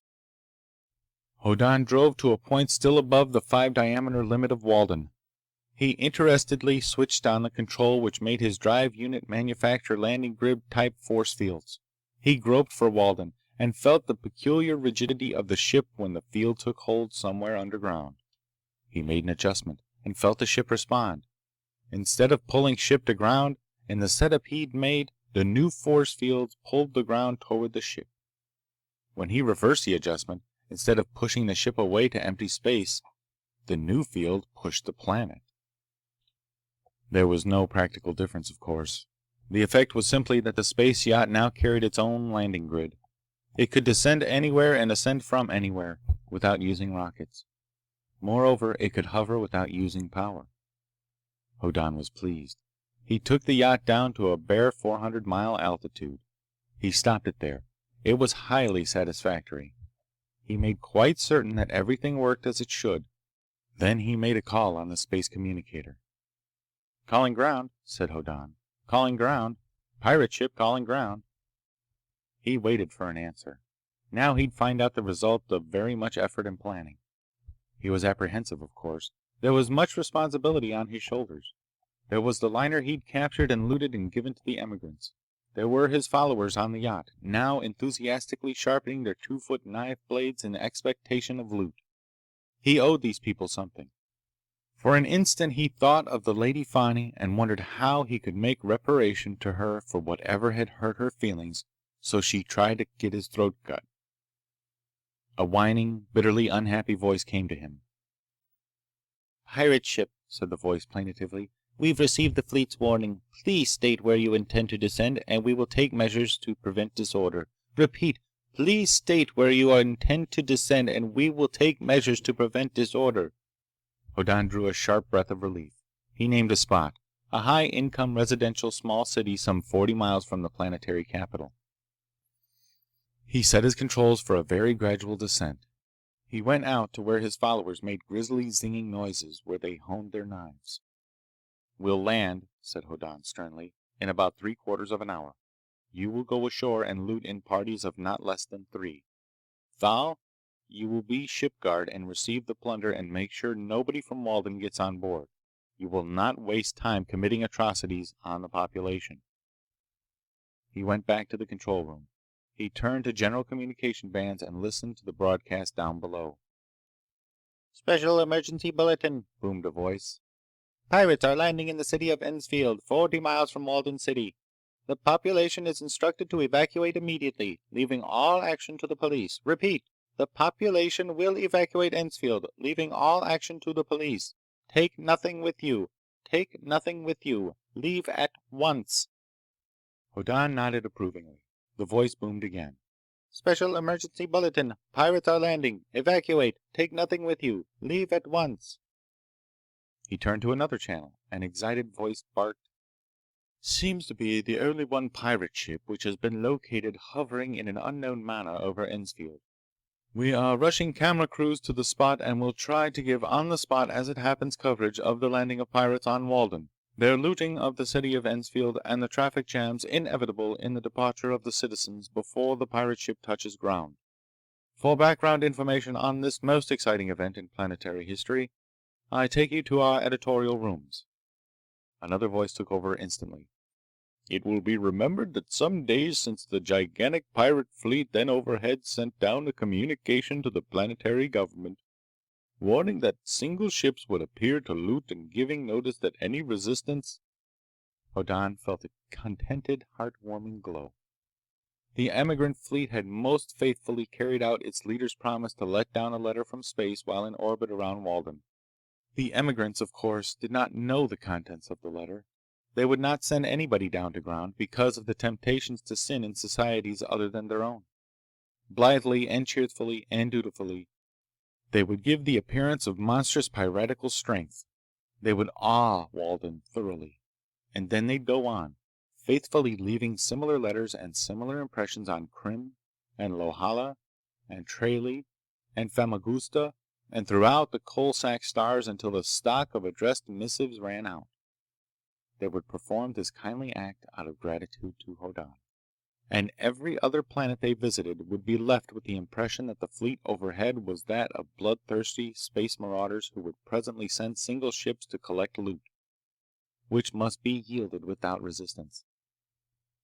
Such looting expeditions were to be looked for regularly and must be submitted to under penalty of unthinkable retribution from the monster fleet of space. Now, as the yacht descended on Walden, it represented that mythical but impressive piratical empire of Hoddan's contrivance. He listened with genuine pleasure to the broadcasts. When low enough, he even picked up the pictures of highways thronged with fugitives from the to-be-looted town. He saw Waldenian police directing the traffic of flight. He saw other traffic heading toward the city. Walden was the most highly civilized planet in the Murry cluster, and its citizens had no worries at all except about tranquilizers to enable them to stand it. When something genuinely exciting turned up, they wanted to be there to see it. The yacht descended below the clouds. Hoddan turned on an emergency flare to make a landing by. Sitting in the control room, he saw his own ship as the broadcast cameras picked it up and relayed it to millions of homes. He was impressed. It was a glaring eye of fierce light, descending deliberately with a dark and mysterious spacecraft behind it. He heard the chattered on-the-spot news accounts of the happening. He saw the people who had not left Ensfield joined by avid visitors. He saw all of them held back by police, who frantically shepherded them away from the area in which the pirates should begin their horrid work. Hoddan even watched pleasurably from his control room as the broadcast cameras daringly showed the actual touchdown of the ship, the dramatic slow opening of its entrance port, the appearance of authentic pirates in the opening, armed to the teeth, bristling ferociously, glaring about them at hair-silent, hair-deserted streets of the city left to their mercy. It was a splendid broadcast. Hoddan would have liked to stay and watch all of it, but he had work to do. He had to supervise the piratical raid. It was, as it turned out, simple enough. Looting parties of 3 pirates each moved skulking about seeking plunder. quaking cameramen dared to ask them in shaking voices to pose for the news cameras. It was a request no Darthian gentleman, even in an act of piracy, could possibly refuse. They posed, making pictures of malignant ruffianism. Commentators, adding informed comment to delectably thrilling pictures, observed that the pirates wore Darthian costume, but observed crisply that this did not mean that Darth as an entity had turned pirate, but only that some of her citizens had joined the pirate fleet. The camera crews then asked apologetically if they would permit themselves to be broadcast in the act of looting. Growling savagely for the public and occasionally adding a fiendish "ha!" they obliged. The camera crews helped pick out good places to loot for the sake of good pictures. The pirates cooperated in fine dramatic style. Millions watching vision sets all over the planet shivered in delicious horror as the pirates went about their nefarious enterprise. Presently, the press of onlookers could not be held back by the police. They surrounded the pirates. Some, greatly daring, asked for autographs. Girls watched them with round, frightened, fascinated eyes. Younger men found it vastly thrilling to carry burdens of loot back to the pirate ship for them. Thal complained hoarsely that the ship was getting overloaded. Hoddan ordered greater discrimination, but his pirates by this time were in the position of directors rather than looters themselves. Romantic Waldinian admirers smashed windows and brought them treasure for the reward of scowling acceptance. Hoddan had to call it off. The pirate ship was loaded. It was then the center of an agitated, excited, enthusiastic crowd. He called back his men. One party of 3 did not return. He took 2 others and fought his way through the mob. He found the trio backed against a wall while hysterically adoring girls struggled to seize scraps of their garments for mementos of real live pirates looting a Waldinian town. But Hoddan got them back to the ship, in confusion tending toward the blushful. Their clothes were shreds. He fought a way clear for them to get into the ship. He fought his way in. Cheers rose from the onlookers. He got the landing port shut only by the help of police who kept pirate fans from having their fingers caught in its closing. Then the piratical space yacht rose swiftly toward the stars. An hour later, there was barely any diminution of the excitement inside the ship. Darthian gentlemen all, Hoddan's followers still gazed and floated over the plunder tucked everywhere. It crowded the living quarters. It threatened to interfere with the astrogation of the ship. Hoddan came out of the control room and was annoyed. "Break it up," he snapped. "Pack that stuff away somewhere. What do you think this is?" Thal gazed at him abstractedly, not quite able to tear his mind and thoughts from this completely unimaginable mass of plunder. Then intelligence came into his eyes, as much as could appear there. He grinned suddenly. He slapped his thigh. "Boys," he gurgled, "he don't know what we got for him." One man looked up. 2. They beamed. They got to their feet, dripping jewelry. Thal went ponderously to one of the 2 owners' staterooms the yacht contained. At the door, he turned, expansively. "She came to the port," he said exuberantly, "and said we were wearing clothes like they were on Darth. Did we come from there? I said we did. Then she said, did we know somebody named Bron Hoddan on Darth? And I said we did. And if she'd step inside the ship, she'd meet you. And here she is." He unfastened the stateroom door, which had been barred from without. He opened it. He looked in and grabbed and pulled at something. Hoddan went sick with apprehension. He groaned as the something inside the stateroom sobbed and yielded. Thal brought Nedda out into the saloon of the yacht. Her nose and eyes were red from terrified weeping. She gazed about her in purest, despairing horror. She did not see Hoddan for a moment. Her eyes were filled with the brawny, mustachioed piratical figures who were Darthian gentlemen and who grinned at her in what she took for evil gloating. She wailed. Hoddan swallowed, with much difficulty, and said sickly, "It's all right, Nedda. It was a mistake. Nothing will happen to you. You're quite—" and he knew with desperate certainty that it was true. "Safe with me." And she was. Chapter 12. Hoddan stopped off at Krim by landing grid to consult his lawyers. He felt a certain amount of hope of good results from his raid on Walden, but he was desperate about Nedda. Once she was confident of her safety under his protection, she took over the operation of the spaceship. She displayed an overwhelming saccharinity that was appalling. She was sweetness and light among criminals who respectfully did not harm her, and she sweetened and lightened the atmosphere of the space yacht until Hoddan's followers were close to mutiny. "It ain't that I mind her being a nice girl," one of the mustachioed Darthians explained almost tearfully to Hoddan, "but she wants to make a nice girl out of me." Hoddan himself cringed from her society. He could gladly have put her ashore on Krim with ample funds to return to Walden, but she was prettily, reproachfully helpless. If he did put her ashore, she would confide her kidnapping and the lovely behavior of the pirates until nobody would believe in them any more, which would be fatal. He went to his lawyers, brooding. The news astounded him. The emigrant fleet had appeared over Krim on the way to Walden. Before it appeared, Hoddan's affairs had been prosperous enough. Right after his previous visit, news had come of the daring piratical raid which captured a ship off Walden. This was the liner Hoddan brought into Krim. All merchants and ship owners immediately insured all vessels and goods in space transit at much higher valuations. The risk insurance stocks brought on Hoddan's account had multiplied in value. Obeying his instructions, his lawyers had sold them out and held a pleasing fortune in trust for Hoddan. Then came the fleet over Krim, with its letter threatening planetary destruction if resistance was offered to single ships which would land and loot later on. It seemed that all commerce was at the mercy of space marauders. Risk insurance companies had undertaken to indemnify the owners of ships and freights in emptiness. Now that an unprecedented pirate fleet ranged and doubtless ravaged the skyways, the insurance companies ought to go bankrupt.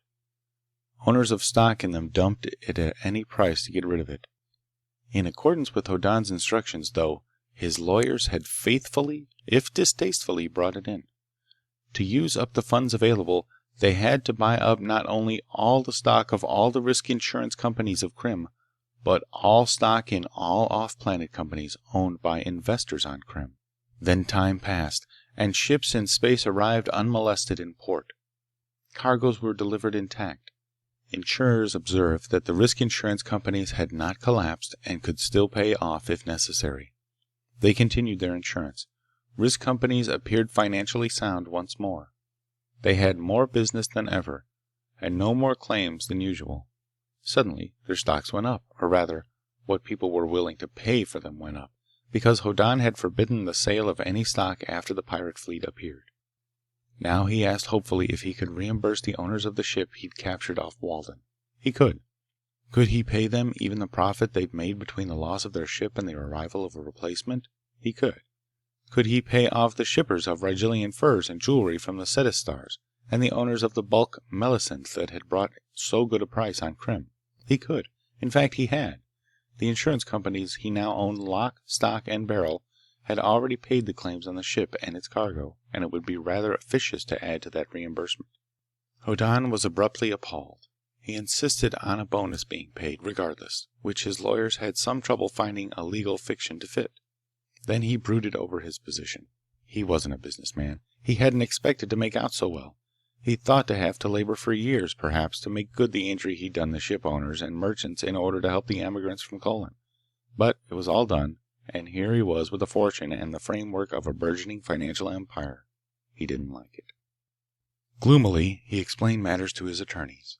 They pointed out that he had a duty, an obligation from the nature of his unexpected success. If he let things go now, the currently thriving business of risk insurance would return to its former unimportance.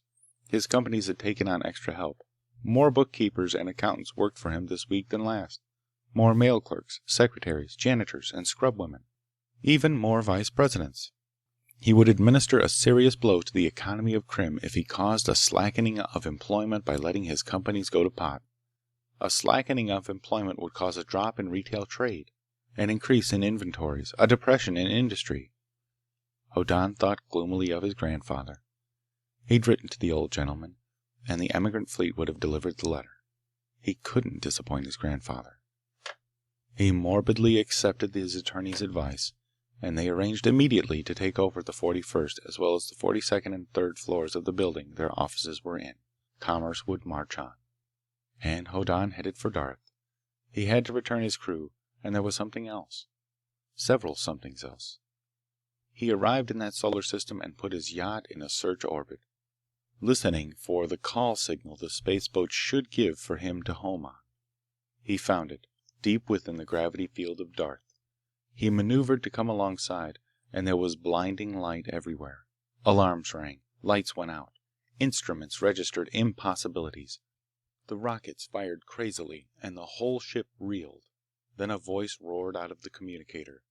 "Stand and deliver. Surrender and you'll be allowed to go to ground. But if you even hesitate, I'll hurl you and heave you out to space without a spacesuit." Hoddan winced. Stray sparks had flown about everywhere inside the space yacht. A ball lightning bolt, even of only warning size, makes things uncomfortable when it strikes. Hoddan's fingers tingled as if they'd been asleep. He threw on the transmitter switch and said annoyedly, "Hello, Grandfather. This is Bron. Have you been waiting for me long?" He heard his grandfather swear disgustedly. Not long later, a badly battered, blackened, scuffed old spacecraft came rolling up on rocket impulse and stopped with a billowing of rocket fumes. Hoddan threw a switch and used the landing grid field he'd used on Walden in another fashion. The ships came together with fine precision. Lifeboat tube to lifeboat tube. He heard his grandfather swear in amazement. "That's a little trick I worked out, Grandfather," said Hoddan into the transmitter. "Come aboard. I'll pass it on."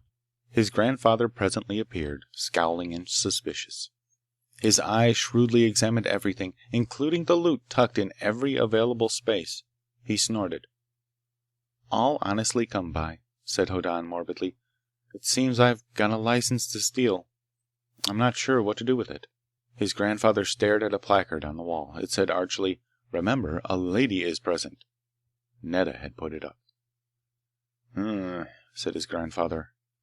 "What's a woman doing on a pirate ship? That's what your letter talked about." "They get on," said Hoddan, wincing, "like mice. You've had mice on a ship, haven't you? Come in the control room and I'll explain." He did explain, up to the point where his arrangements to pay back for a ship and cargo he'd given away turned into a runaway success. And now he was responsible for the employment of innumerable bookkeepers and clerks and such in the insurance companies he'd come to own. There was also the fact that as the emigrant fleet went on, some 50 more planets in all would require the attention of pirate ships from time to time, or there would be disillusionment and injury to the economic system. "Organization," said his grandfather, "does wonders for a tender conscience like you've got. What else?" Hoddan explained the matters of his Darthian crew. Don Loris might affect to consider them disgraced because they hadn't cut his throat. Hoddan had to take care of the matter. And there was Netta. Fani came into the story somehow, too. Hoddan's grandfather grunted at the end. "We'll go down and talk to this Don Loris," he said pugnaciously. "I've dealt with his kind before. While we're down, your cousin Oliver'll take a look at this new grid field job. We'll put it on my ship. How about the time down below? Never land long after daybreak. Early in the morning, people ain't at their best." Hoddan looked at Darth, rotating deliberately below him. "It's not too late, sir," he said. "Will you follow me down?" His grandfather nodded briskly, took another comprehensive look at the loot from Walden, and crawled back through the tube to his own ship. So it was not too long after dawn, in that time zone, when a sentry on the battlements of Don Loris Castle felt a shadow over his head. He jumped a foot and stared upward. Then his hair stood up on end and almost threw his steel helmet off. He stared, unable to move a muscle. There was a ship above him.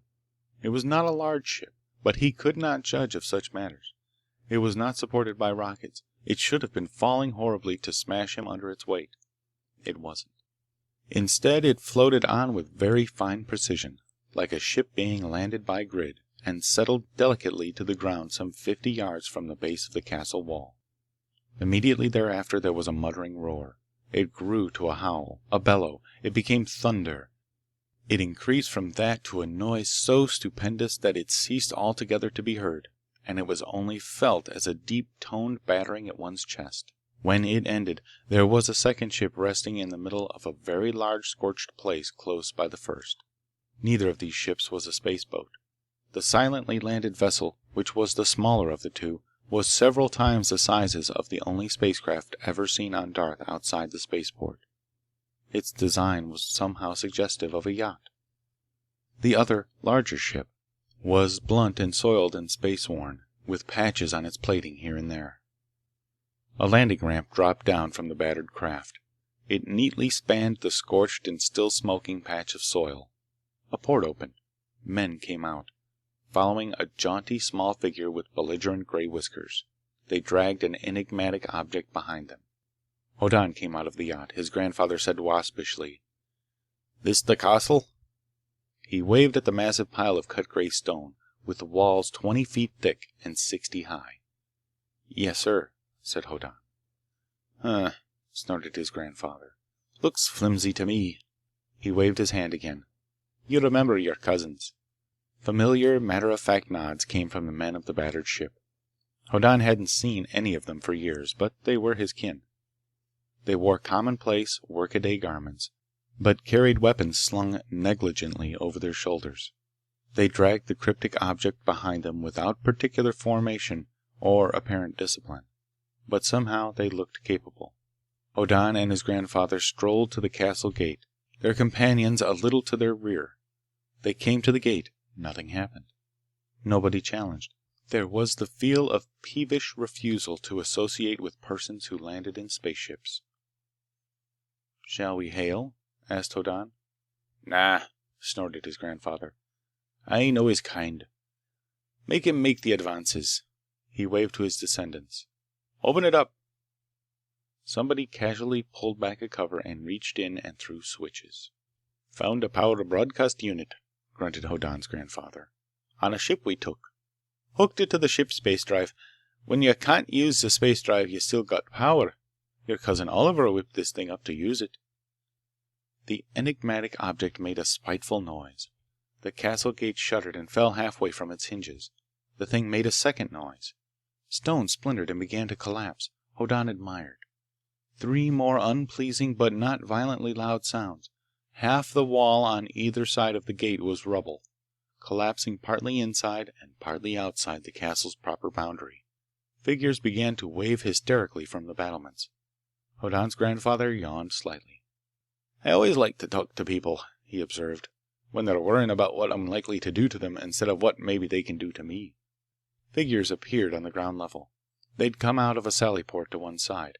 They were even extravagantly cordial when Hoddan's grandfather admitted that it might be convenient to talk over his business inside the castle, where there would be an easy chair to sit in. Presently, they sat beside the fireplace in the great hall. Don Loris, jittering, shivered next to Hoddan's grandfather. The Lady Fani appeared, icy cold and defiant. She walked with frigid dignity to a place beside her father. Hoddan's grandfather regarded her with a wicked, estimating gaze. "Not bad," he said brightly. "Not bad at all." Then he turned to Hoddan. "Those retainers coming?" "On the way," said Hoddan. He was not happy. The Lady Fani had passed her eyes over him exactly as if he did not exist. There was a murmurous noise. The dozen spearmen came marching into the great hall. They carried loot. It dripped on the floor, and they blandly ignored such things as stray golden coins falling off away from them. Stay-at-home inhabitants of the castle gazed at them in joyous wonderment. Nedda came with them. The Lady Fani made a very slight, almost imperceptible movement. Hoddan said desperately, "Fani, I know you hate me, though I can't guess why. But here's a thing that has to be taken care of. We made a raid on Walden. That's where this loot came from. And my men kidnapped this girl. Her name is Nedda. And they brought her on the ship as a present to me because she admitted she knew me. Nedda's in an awful fix, Fani. She's alone and friendless, and somebody has to take care of her. Her father will come for her eventually, no doubt, but somebody's got to take care of her in the meantime, and I can't do it." Hoddan felt hysterical at the bare idea. "I can't!" The Lady Fani looked at Nedda, and Nedda wore the brave look of a girl so determinedly sweet that nobody could possibly bear it. "I'm very sorry," said Nedda bravely, "that I've been the cause of poor Bron turning pirate and getting into such dreadful trouble. I cry over it every night before I go to sleep. He treated me as if I were his sister, and the other men were so gentle and respectful that I think it will break my heart when they are punished. When I think of them being executed with all that dreary, hopeless formality." "On Darth," said the Lady Fani practically, "we are not very formal about such things. Just cutting somebody's throat is usually enough. But he treated you like a sister, did he, Thal?" Thal swallowed. He'd been beaming a moment before, with his arms full of silver plate. jewelry, laces, and other bits of booty from the town of Ensfield. But now he said desperately, "Yes, Lady Fani, but not the way I'd have treated my sister. My sisters, Lady Fani, bit me when they were little, slapped me when they were bigger, and scorned me when I grew up. I'm fond of them, but if one of my sisters ever lectured me because I wasn't refined, or shook a finger at me because I wasn't gentlemanly, Lady Fani, I'd have strangled her." There was a certain gleam in the Lady Fani's eye as she said warmly to Hoddan, "Of course I'll take care of the poor thing. I'll let her sleep with my maids, and I'm sure one of them can spare clothes for her to wear. And I'll take care of her until the space liner comes along and she can be shipped back to her family. And you can come see her whenever you please, to make sure she's all right." Hoddan's eyes tended to grow wild. His grandfather cleared his throat loudly. Hoddan said doggedly, "You, Fani, asked each of my men if they'd fight for you.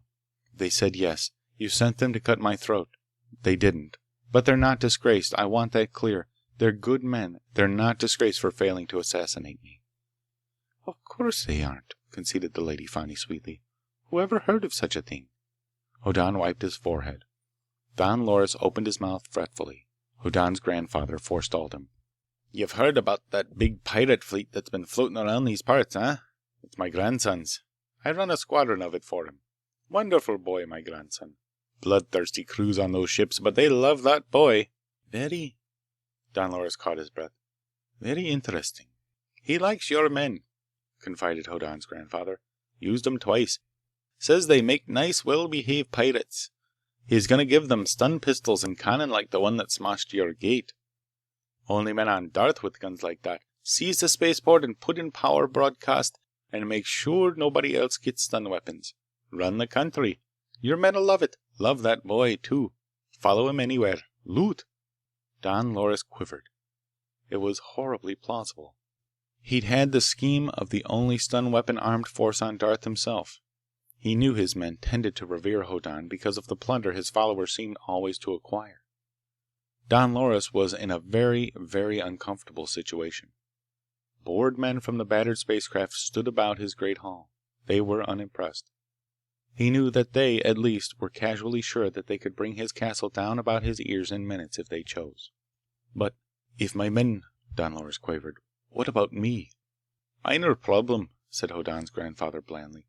"The usual thing would be, pfft, cut your throat."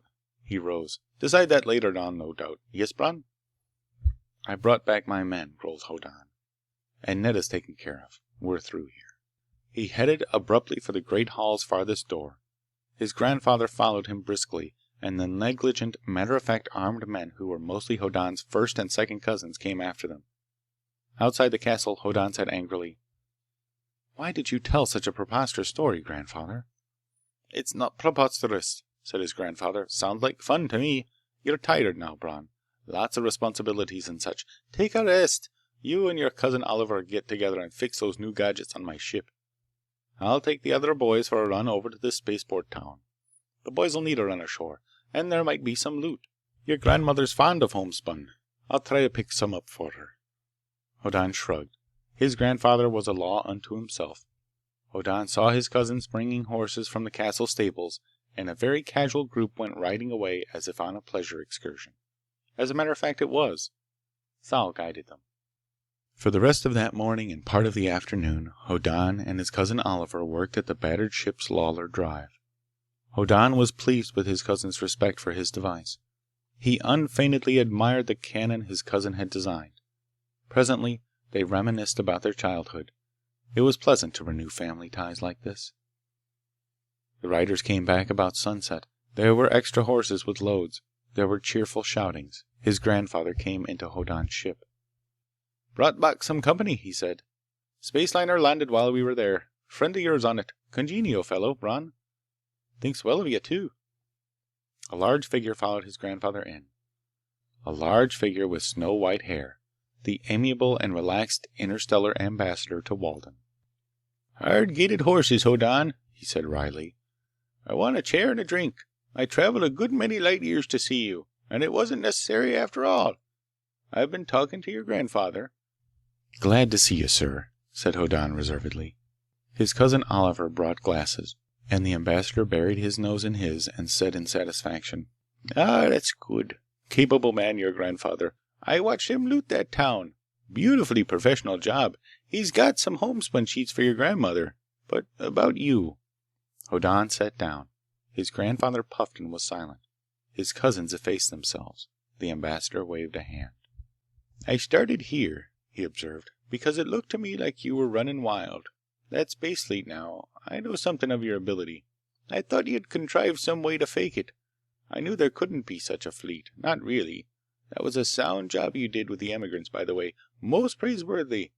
And the point was that if you ran hog wild with a faked fleet, sooner or later the Space Patrol would have had to cut you down to size.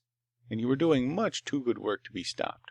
Hoddan blinked. "Satisfaction," said the ambassador, "is well enough, but satiety is death. Walden was dying on its feet. Nobody could imagine a greater satisfaction than curling up with a good tranquilizer. You've ended that. I left Walden the day after the Ensfield raid. Young men were already trying to grow mustaches. The textile mills were making colored felt for garments. Jewelers were turning out stun gun pins for ornaments. Darthian knives for brooches. And the songwriters had 8 new tunes on the air about pirate lovers, pirate queens, and dark ships that roamed the lanes of night. 3 new Vision Play series were to start that same night with space piracy as their theme. And one of them claimed to be based on your life. Better make them pay for that, Hoddan. In short, Walden had rediscovered the pleasure to be had by taking pains to make a fool of oneself. People who watched that raid on vision screens had thrills they'd never swap for tranquilizers. And the ones who actually mixed in with the pirate raiders? You deserved well of the Republic, Hoddan." Hoddan said, because there was nothing else to be said. "Now your grandfather and I have canvassed the situation thoroughly. This good work must be continued. Diplomatic service has been worried all along the line.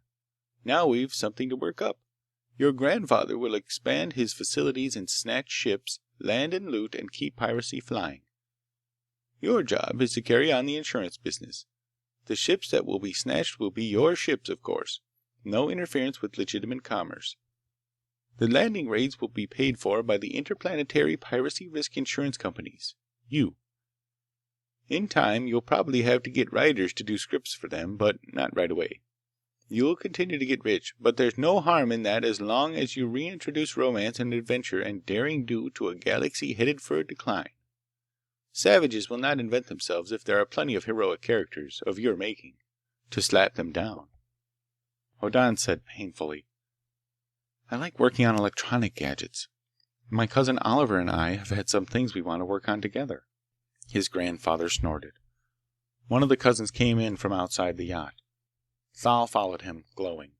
He'd reported the looting of the spaceport town, and Don Loris had gone into a tantrum of despair because nobody seemed able to make headway against these strangers. Now he turned about and issued a belated invitation to Hoddan and his grandfather and their guest, the interstellar ambassador, of whom he'd learned from Thal, to dinner at the castle. They could bring their own guards. Hoddan would have refused, but the ambassador and his grandfather were insistent.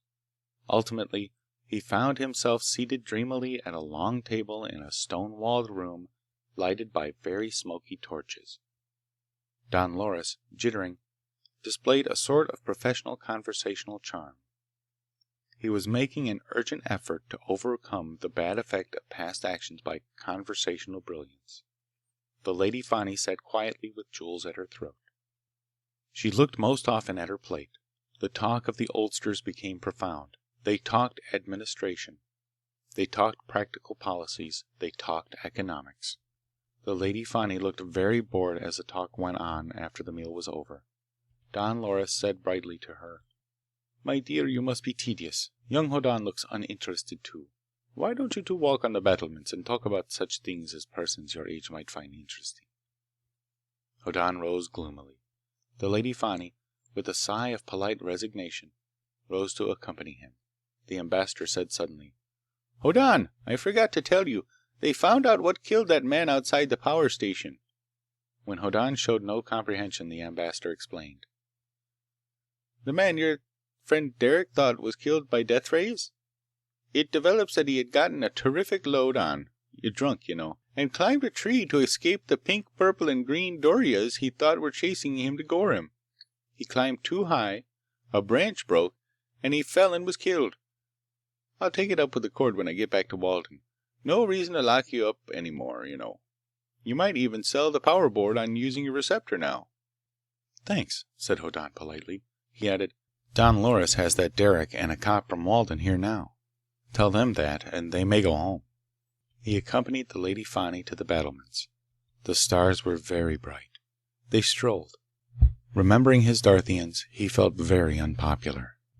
What was that the ambassador told you? She asked. He explained without zest. He added morbidly that it didn't matter. He could go back to Walden now, and if the ambassador was right, he could even accomplish things in electronics there. But he wasn't interested. It was odd that he'd once thought such things would make him happy. I thought, said the Lady Fani in gentle melancholy, that I would be happier with you dead. You had made me very angry. No matter how. But I found it was not so. Hoddan fumbled for her meaning. It wasn't quite an apology for trying to get him killed, but at least it was a disclaimer of future intentions in that direction. And speaking of happiness, she added in a different tone, this Nedda. He shuddered and she said, I talked to her. So then I sent for Ghek. We're on perfectly good terms again, you know. I introduced him to Nedda. She was vanilla ice cream with meringue and maple syrup on it. He loved it. She gazed at him with pretty sadness and told him how terrible it was of him to kidnap me. He said humbly that he'd never had her ennobling influence nor dreamed that she existed, and she loved that. They go together like strawberries and cream.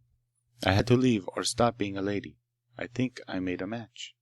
Then she said tranquilly, but seriously, you ought to be perfectly happy.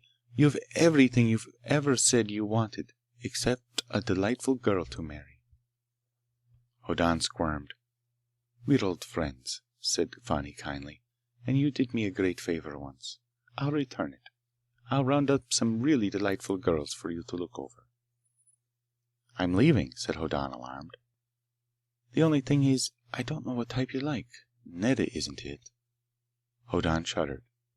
Nor I, said Fani. What type would you say I was? Delightful, said Hoddan hoarsely. The Lady Fani stopped and looked up at him. She said approvingly, I hoped that word would occur to you one day. What does a man usually do when he discovers a girl is delightful? Hoddan thought it over. He started. He put his arms around her with singularly little skill. He kissed her, at first as if amazed at himself, and then with enthusiasm.